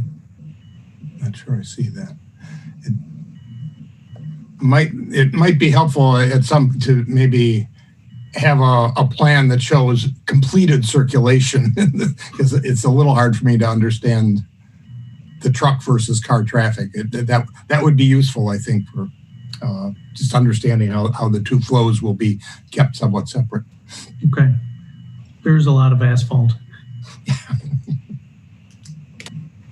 Okay. Shane? Thanks. Yeah, Tom, I was wondering the same thing as you. And I think, correct me if I'm wrong, Jim, but I think what you're saying is that they'll come in and out at the same point on South Point Road. Is that correct? The public or the truck? The public. Yes. So that's where there's a break and that they can turn both ways. Okay, that makes sense. I just wanted to say that the configuration and the style and planning of the stormwater basins on the south and integration with trails is really nice. think that's exactly like what we are typically asking for out of developers when they look at stormwater facilities, and that's really nice. I'm sure there's a lot of programming baked into the placement of all these different facilities. Naturally, I was trying to see if there was a way to reduce pavement, as I'm sure you were too. Yeah, and obviously that's, there's a lot of stormwater management components to this site just because of the amount of impervious surface from roof to the asphalt, knowing that, we need a lot of space for the truck turnarounds and traffic and those type of things. And one thought, I noticed in the existing conditions, the like public waste drop off was sort of screened and tucked behind one of the other buildings. And I didn't know if in the new configuration, if flipping that or rotating that would allow you to have the circulation you wanted, but also reduce pavement. Just a thought to look at if there was a way of reducing pavement anywhere. Obviously, that would be a good thing. Well, and the way that it functions now is that, vehicles just pull straight back and then dump their waste on the pavement. There's no bins or doesn't seem to be very well organized. So we're trying to clean that up a little bit, make it a little easier.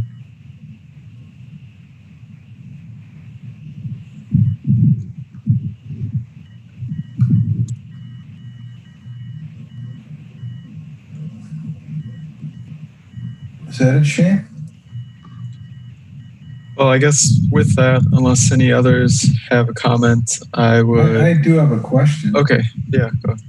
And maybe I didn't hear the potential future development up there on the north part of the site. Would that be like a commercial development that maybe the city would sell property?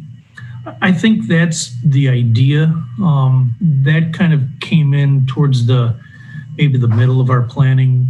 We went through the DAT meeting, and it kind of came up towards the end of that process.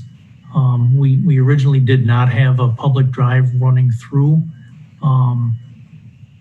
but since we could kind of compact everything down a little bit, which saved a couple of potentially commercial spots to the north. So I guess that brings the question up. Maybe you looked at this and maybe it has to do with the topography, but why not take the big vehicle storage building and put it behind the fire station and then let the future development be along South Point Road?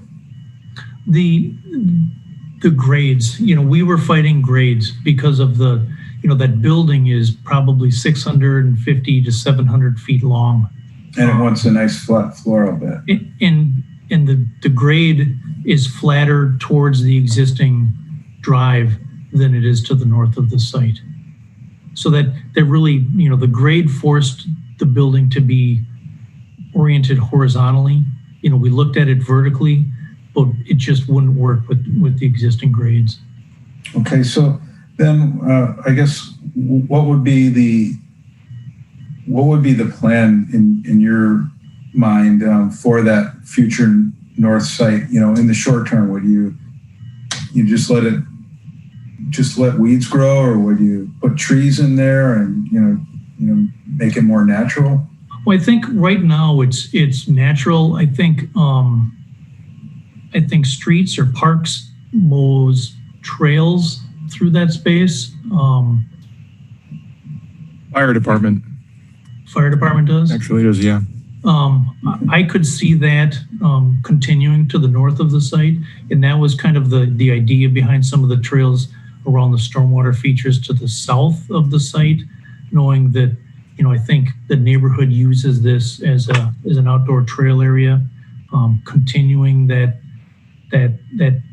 use around the space. There is an existing pedestrian easement to the north of our site, so we've maintained that. It's on the property line. Okay, So I guess, I mean, it's a master plan, and I guess the recommendation would be, and I could see in the future that would be designed as, maybe permanent open space even. I don't know what its viability is as a future commercial landlocked like that. It didn't work out well for us just because of the cost and the grade. I don't know how feasible that road really is because of the grade. I don't know if there's enough room to take that all the way to South Point, and I don't think that you need another drive dying into South Point. So, maybe that yard drive comes in and then terminates in a cul-de-sac behind the fire station, and there's a couple small developable lots to the north. Excuse me. All right. Thank you for that explanation. So it says here in the staff report that we are an approving body, but the agenda asks for an advisory recommendation. Just wondering, Janine, what is expected of us?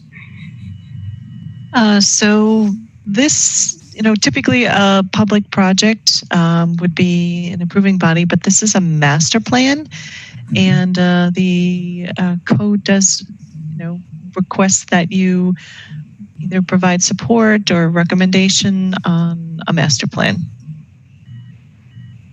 Okay.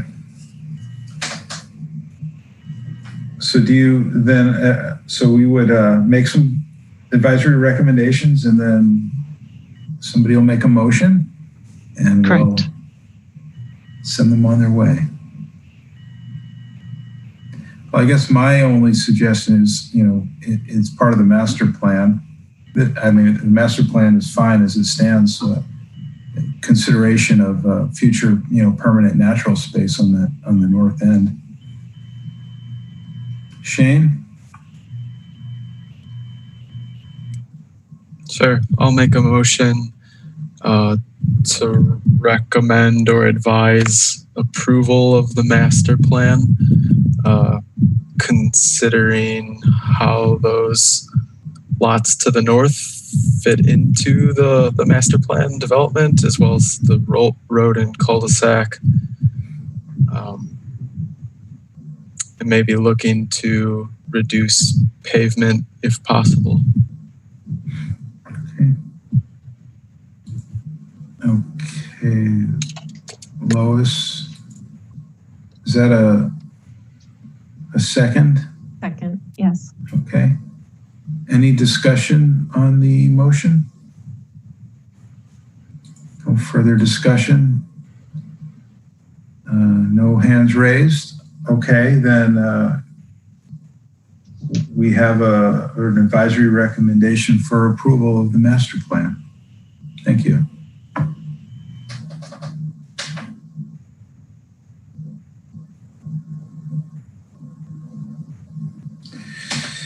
So as you may recall, maybe 8 or 9 hours ago, we approved numbers 16 and 17 for approval on the consent agenda.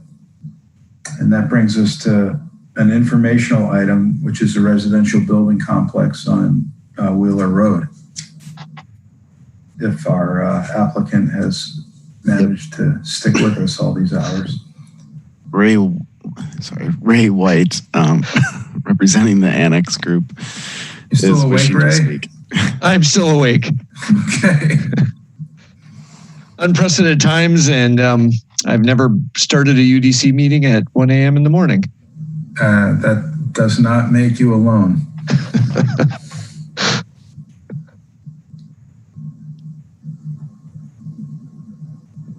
Janine, are you starting, or should I jump right in? We can see her plan. Okay. Well, I will start. Okay. What this is it's kind of a master plan development, but we're at the early stages here and wanted to bring it in front of you. But it is the development of a parcel of property that's being annexed into the city from and it is located south of Wheeler Road and west of Packers, with the airport to the south and east of the property. And we are looking at approximately 315 residential units. And if you want to go to the next slide. Just showing the survey, it is there is about a 70-foot drop in the parcel from the high point on the west down into the southeast portion of the property near Packers Road. There is a rectangle in the southwest portion of the property that will become an addition to the Whitetail Ridge Park that the city is bringing in via annexation and purchasing as well. And then there's some residential lots that you can see along Packers Avenue. And then the round element is a water tank that, I'm not sure if that's in the city or still in the town at the moment. And then there's some single family home residential lots to the south. Next slide, please. This overall shows a little bit more. Again, the subdivision to the south, Whitetail Ridge Park. Due east of that, within where it says seller's proposed park addition, that's a 5.7 acre parcel. Also in the process, the wooded area further west of our parcel and the park addition parcel, that too is going to be brought into the city as parkland. So between our property and Sherman Avenue will be park. The wooded area, our understanding from parks, will be kind of a conservation area with a more active addition to the park in that 5.7 acres. We are proposing new public streets, a continuation of Hollow Ridge Road from the south up through our site, and then a looping road on the southern portion, and then another connection to Wheeler Road. And as you move east on that, there's an existing residential property that is not part of this land purchase, but for a future road that could be connected to, I think it's Dovetail Ridge that crosses Packers Avenue. Wheeler Road and Packers are both outside the city limits at the moment. So those are, the Packers is a county road, and Wheeler too is not fully in the city. Next slide. Just some of the context, the upper left, the residential development to the south on Gulseth Street. The one to the right of that upper right is Hollow Ridge Road looking to the north towards the tree line and the farm field beyond. And then as you can see, much of the property is currently farmland. Next slide. Again, along Packers, at the corner of Packers and Wheeler is an old schoolhouse that's been converted into apartments, and then a few residential single-family homes to the south of that. Next. Our development plan here, what we have is starting on the south end of our property would be 6 single-family lots, transitioning into 2-story townhomes. And then as we move north, it would be a little larger buildings with a combination of 16-unit buildings, 2 3-story 60-unit buildings with parking basements. As we move to the upper left or to the northwest, 3 6-plex buildings, and then a series of 16-unit buildings as well. A series of stormwater ponds, kind of working our way downhill, collecting the water along the way. The desire for us is to handle all the stormwater on site. That will be confirmed with some test pit soil borings that will be happening in the near future to verify the infiltration rates. Kind of our backup plan will be kind of tying into some stormwater toward across county land, across Packers Avenue, that ends in a wetland, which then works its way into Starkweather Creek. But again, our goal is to try to get 100% site, but that is dependent on soils. With our property and with the slope that we have, we are trying to take advantage of that with basement parking, and many of the 16-plex units will have kind of lower level garages. So we are trying to kind of take advantage of the site by putting parking as much as possible under the building and having the buildings kind of work with the grades, and not necessarily creating flat building pads with retaining walls as we saw earlier tonight. But again, this transition of housing types from single family to the larger buildings to the north. Next slide, please. We have overlaid the Cherokee Marsh special area plan is underlaid with our development, and you can see from about 10 years ago, the neighborhood plan had a development for the site, slightly different road layout. Number 5 that's indicated there was single family housing. 3 was smaller scale like townhome development, and the 2s indicated density of 8 to 15 units on the site. And as you can see, the part of the road system clips through the park. We tried to clip through the park, but the Parks Department wanted to maintain the 5.7 acres rectilinear parcel, so that's what we're working with. And next. So what we've done is a 3-dimensional, it's a little hard at the scale, but 3-dimensional site overlay showing the contours and some of the building massing. Again, smaller units to the south, the townhouse units, and as we kind of slope from left to right with parking garages on the lower level, and then walk-up units on the street side wherever possible. And the 2 3-story 60-unit buildings with parking basements that are entered from below, and then the 16 units. And those buildings, as we kind of work through the site development, the plan is that there's a little bit of slide between the bars and the building to kind of allow us to, again, take advantage of the site with the garages entered on the low side of the building. Walk-up entrance, again, the 16 units would not have common spaces, but individual entrances to units, either flats or multi-level units in there.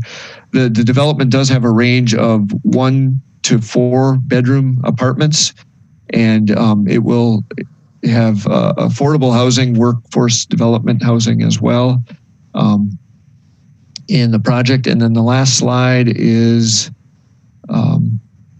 the view from the northwest of the development as well. Again, our high spot on the site is on the right near the wooded area, sloping down towards the stormwater basin towards Packers Avenue on the top of the page.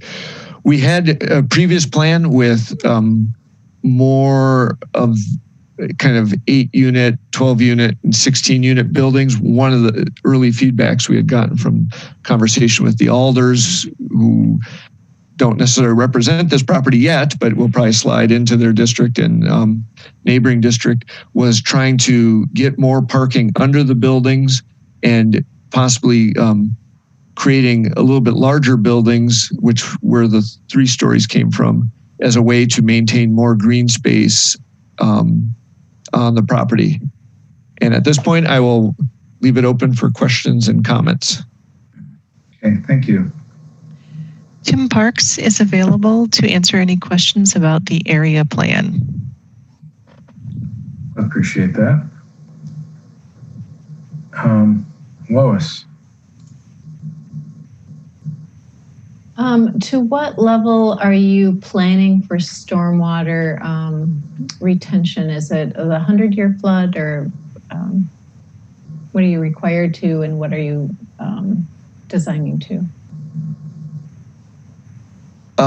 It would be the new Madison ordinances. The specifics, I'm sorry, our civil engineer, I don't think, is with us tonight. But we would be, per the current city requirements, we would be designing to. And the intent is these would not be wet ponds, but they would be basins that would retain and infiltrate.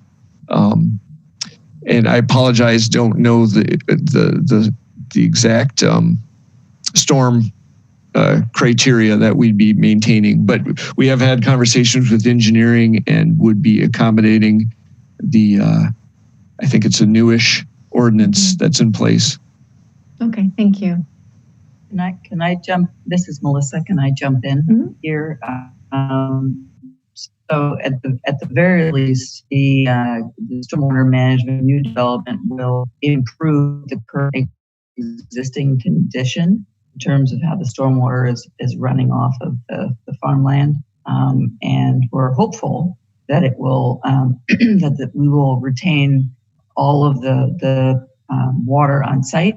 And if not, we are working with Dane County Airport to see if we can tap into one of their easements that will take the water across Packers and across the airport property, jumping over the Yahara and dumping into an existing wetland on the other side. So it will improve the current condition at the very least. Thanks, Melissa. That's all I had. Thank you. Hey, Shane. Thanks. Yeah, I appreciate how the plan works with the topography in contrast to some of the other proposals we've seen tonight, as you mentioned, Ray. And just some of the comments that I think you said were maybe still in the works with looking at how to incorporate parking into the buildings or slightly larger buildings to reduce on-site parking. In particular, I'm looking over at sort of the east edge, sort of at the northeast units. There was some 90-degree parking that seemed maybe excessive, but overall, I like the plan. I think the only other thing I would look at is maybe how to soften the edges of the stormwater devices to, again, just make them a little bit more organic and more of a landscape feature or amenity and less of a kind of rectangular engineering device. Sure. Even our plan, I'll just note that the building pads are still kind of very schematic and don't fully represent the articulation that'll happen with the architecture as we develop this further. Okay, Tom, and then Alder Abbas.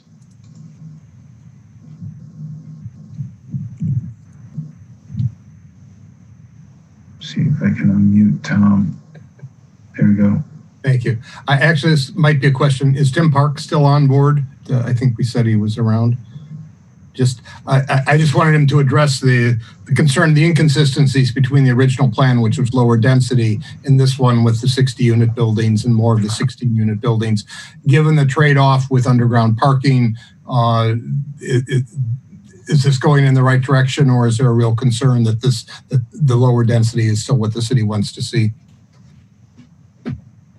I would say that the density in the building forms are a concern. It's understandable the desire to put some of the parking for this development within the structures. I think basically there's a potential fundamental disagreement between elements of this plan and the Cherokee Special Area Plan from 2007, which anticipated a variety of housing types at 8 to 15 units per acre, up to 8-unit buildings. And really, in our estimation, a finer grained development pattern than I think at least parts of what we're seeing here.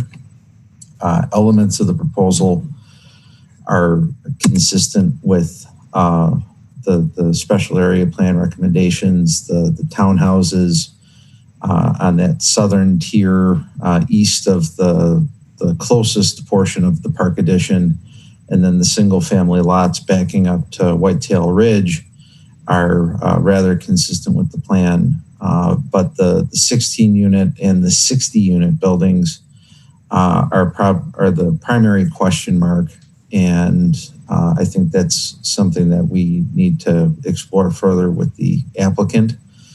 This is perhaps the most evolved concept we've seen for the site in our conversations thus far. And I anticipate we'll have additional conversations with them. But there's just some questions about whether this was the nature of development that was anticipated for the site when the area was laid out with that Cherokee special area plan from 13 years ago. Okay. I guess maybe I would have to developer just ask, to what degree does the greater stormwater retention requirements of the new, I guess it's 100-year benchmark that they're, to what degree does that constrain the site in any way by having to provide additional acreage for that? That's a great question, Tom. And, you know, we're still digging into the details of that. We have not done soil borings yet to understand what can be absorbed into the soil. Ultimately, our goal is to meet the requirements, and the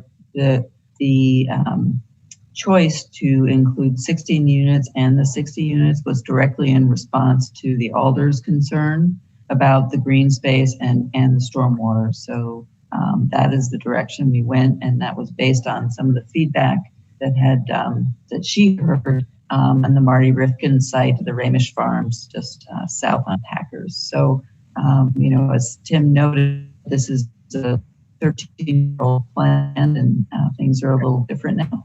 13 years ago in terms of the need for affordable housing and the understanding of stormwater management. So we're responding to that. Okay, that's a good point. 13 years, things have changed. Thank you. Alder Abbas and then Craig. Thank you. So this project is, I attended several meetings. It is next to Alder Campbell's district, but still in the north side. And residents does have some concerns, but from one thing is interesting. I want to echo what Shane said.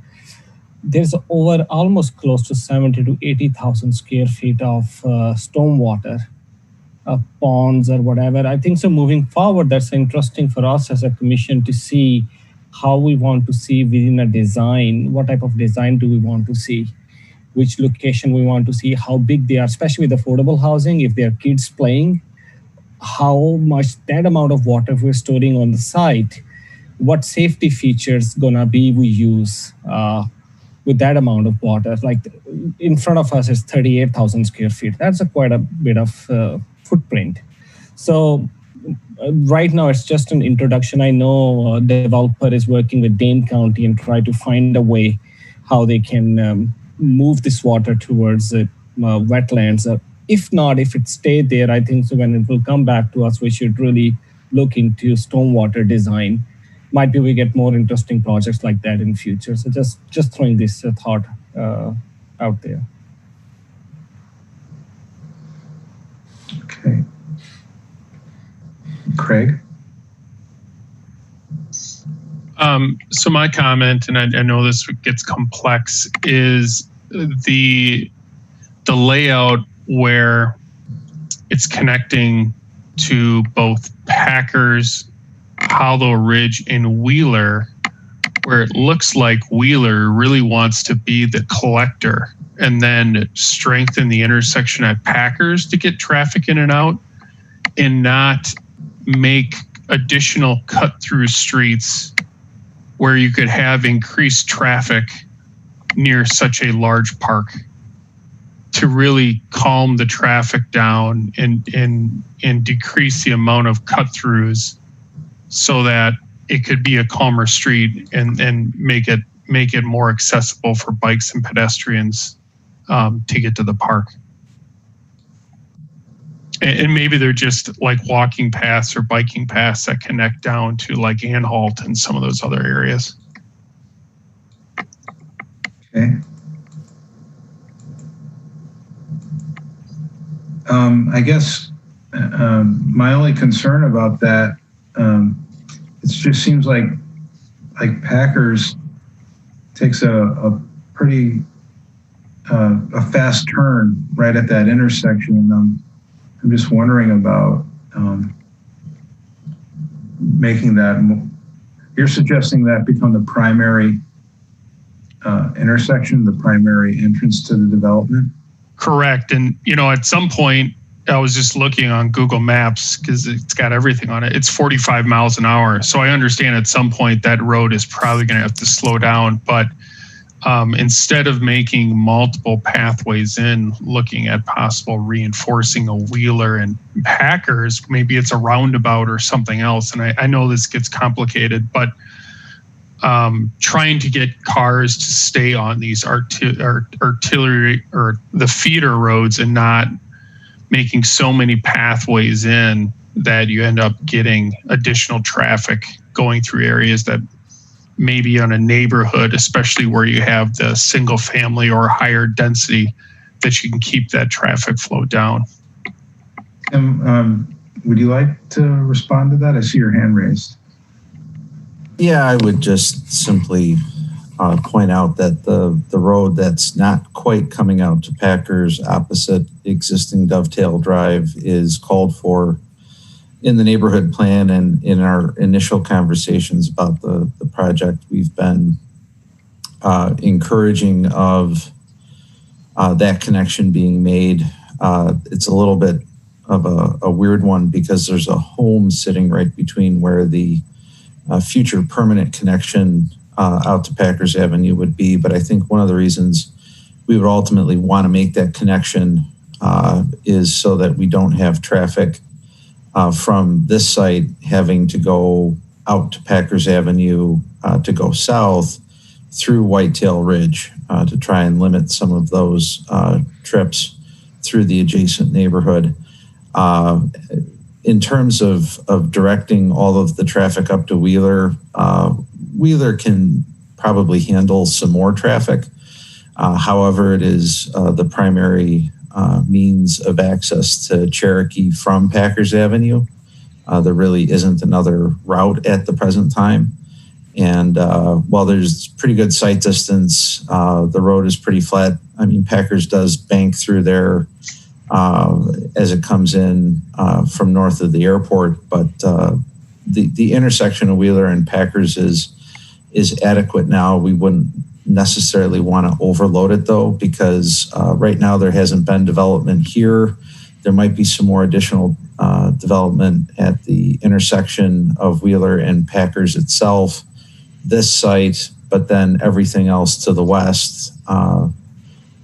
It's probably an intersection that's on our watch list already, and we wouldn't want to force all of the traffic from this development there by not providing another outlet between Anhalt or Gulseth Street, whichever one is next south, and Wheeler Road on the north. Thanks. Thank you. Any other questions? Alder Abbas, did you have your hand raised before? I don't see it now. Yeah, Tim almost covered that. I was going to say some of those things. Okay. Yeah. All right. Okay, so in the staff report, I think the major point was the, I guess, consistency with the 2007 plan, and we've discussed that, and we've heard from the applicant their rationale for the proposed development.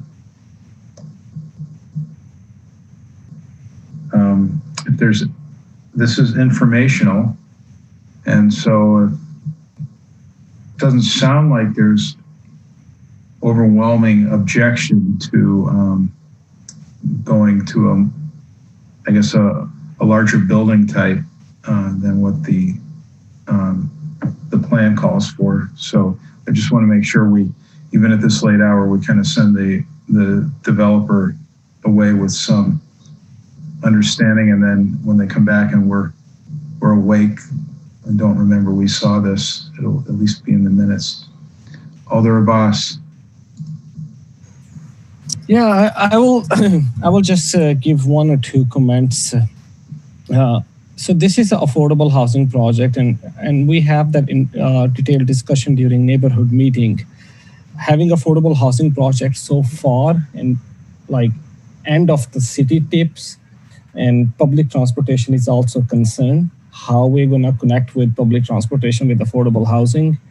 Of course, it's 60 Dane County median income, but still, preferably these type of affordable housing projects should be within amenities and should be close to public transportation access. So then everybody doesn't need to buy a car. Whoever lives there, they have to buy a car and they have to use a car. I can say that with 100% surety, but this is not, we are not discussing this here about affordable housing or transportation, but just want to throw this out in front of the commission. Thanks.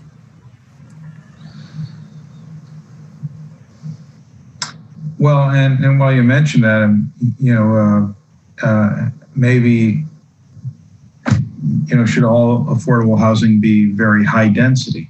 I just kind of on the other side of the coin, maybe there is some affordable housing options that, all right, so people do have a car and live, a little bit further out so that they can enjoy maybe a little bit lower dense lifestyle. And that would be consistent with the plan. But I'm not seeing any huge objections, and it is quite a departure from the plan, especially with the 60 unit buildings. If there's any strong objections to that, I think we should, it'd be fair for us to articulate that now. Okay. I don't see any, so I guess you've given us some initial information, and I know you have some more work to do, particularly with stormwater and infiltration. And we look forward to seeing you when you have that information and further develop plans. Thank you. And that brings us to business by members. Next meeting is July 29th. All right. Yeah, I just want to say one small thing. I know it's 1:31. I appreciate Rafiq for your comment previously. Sometimes English is not my strength, and I sometimes does not articulate very well what I mean to say. When neighbors come and they talk about affordable housing, this could be for the character and having affordability. That's what my point was. Like, this is not something we can, as a UDC, can talk to developer about affordability. This is something they have to work with the alder, with the city, have a preferred affordable housing zone. That was the angle. It was not about not acknowledging or not accommodating their feelings into the plan. But I truly appreciate your angle where you come from, and I appreciate that. I just want to say that. Great. Thank you for saying that. And thank you, all of the staff who attended and supported us tonight. We really appreciate it. And this morning, this is a record breaker. I had hoped that we would have been done by 1:30, but we went just slightly over. Rafiq, what was your question? Is there a way that we can not do this again? We're going to have some conversations about that, Rafiq. Cliff and I and Julie will take a closer look at the agenda and reinstate the 15 limit and continue to work with our planning team. And I think a lot of it has, or some of it has to do with the fact that we're on an every other kind of meeting schedule, 4 or 5 weeks instead of 2 weeks. And so we're ready to go back to 2. What's that? I'll gladly go back to 2. Yeah. So we're right, and so we're doing these 9-hour marathons, and it's and we're not in the same room, so we're not, kind of discussing like things in person like we used to do, and it's certainly not fair to the staff, and maybe not even getting the best feedback to the applicants, especially toward the end. I would recommend, especially when we're seeing projects where they've been in front of us 2 or 3 times, to limit this presentation to what is new only.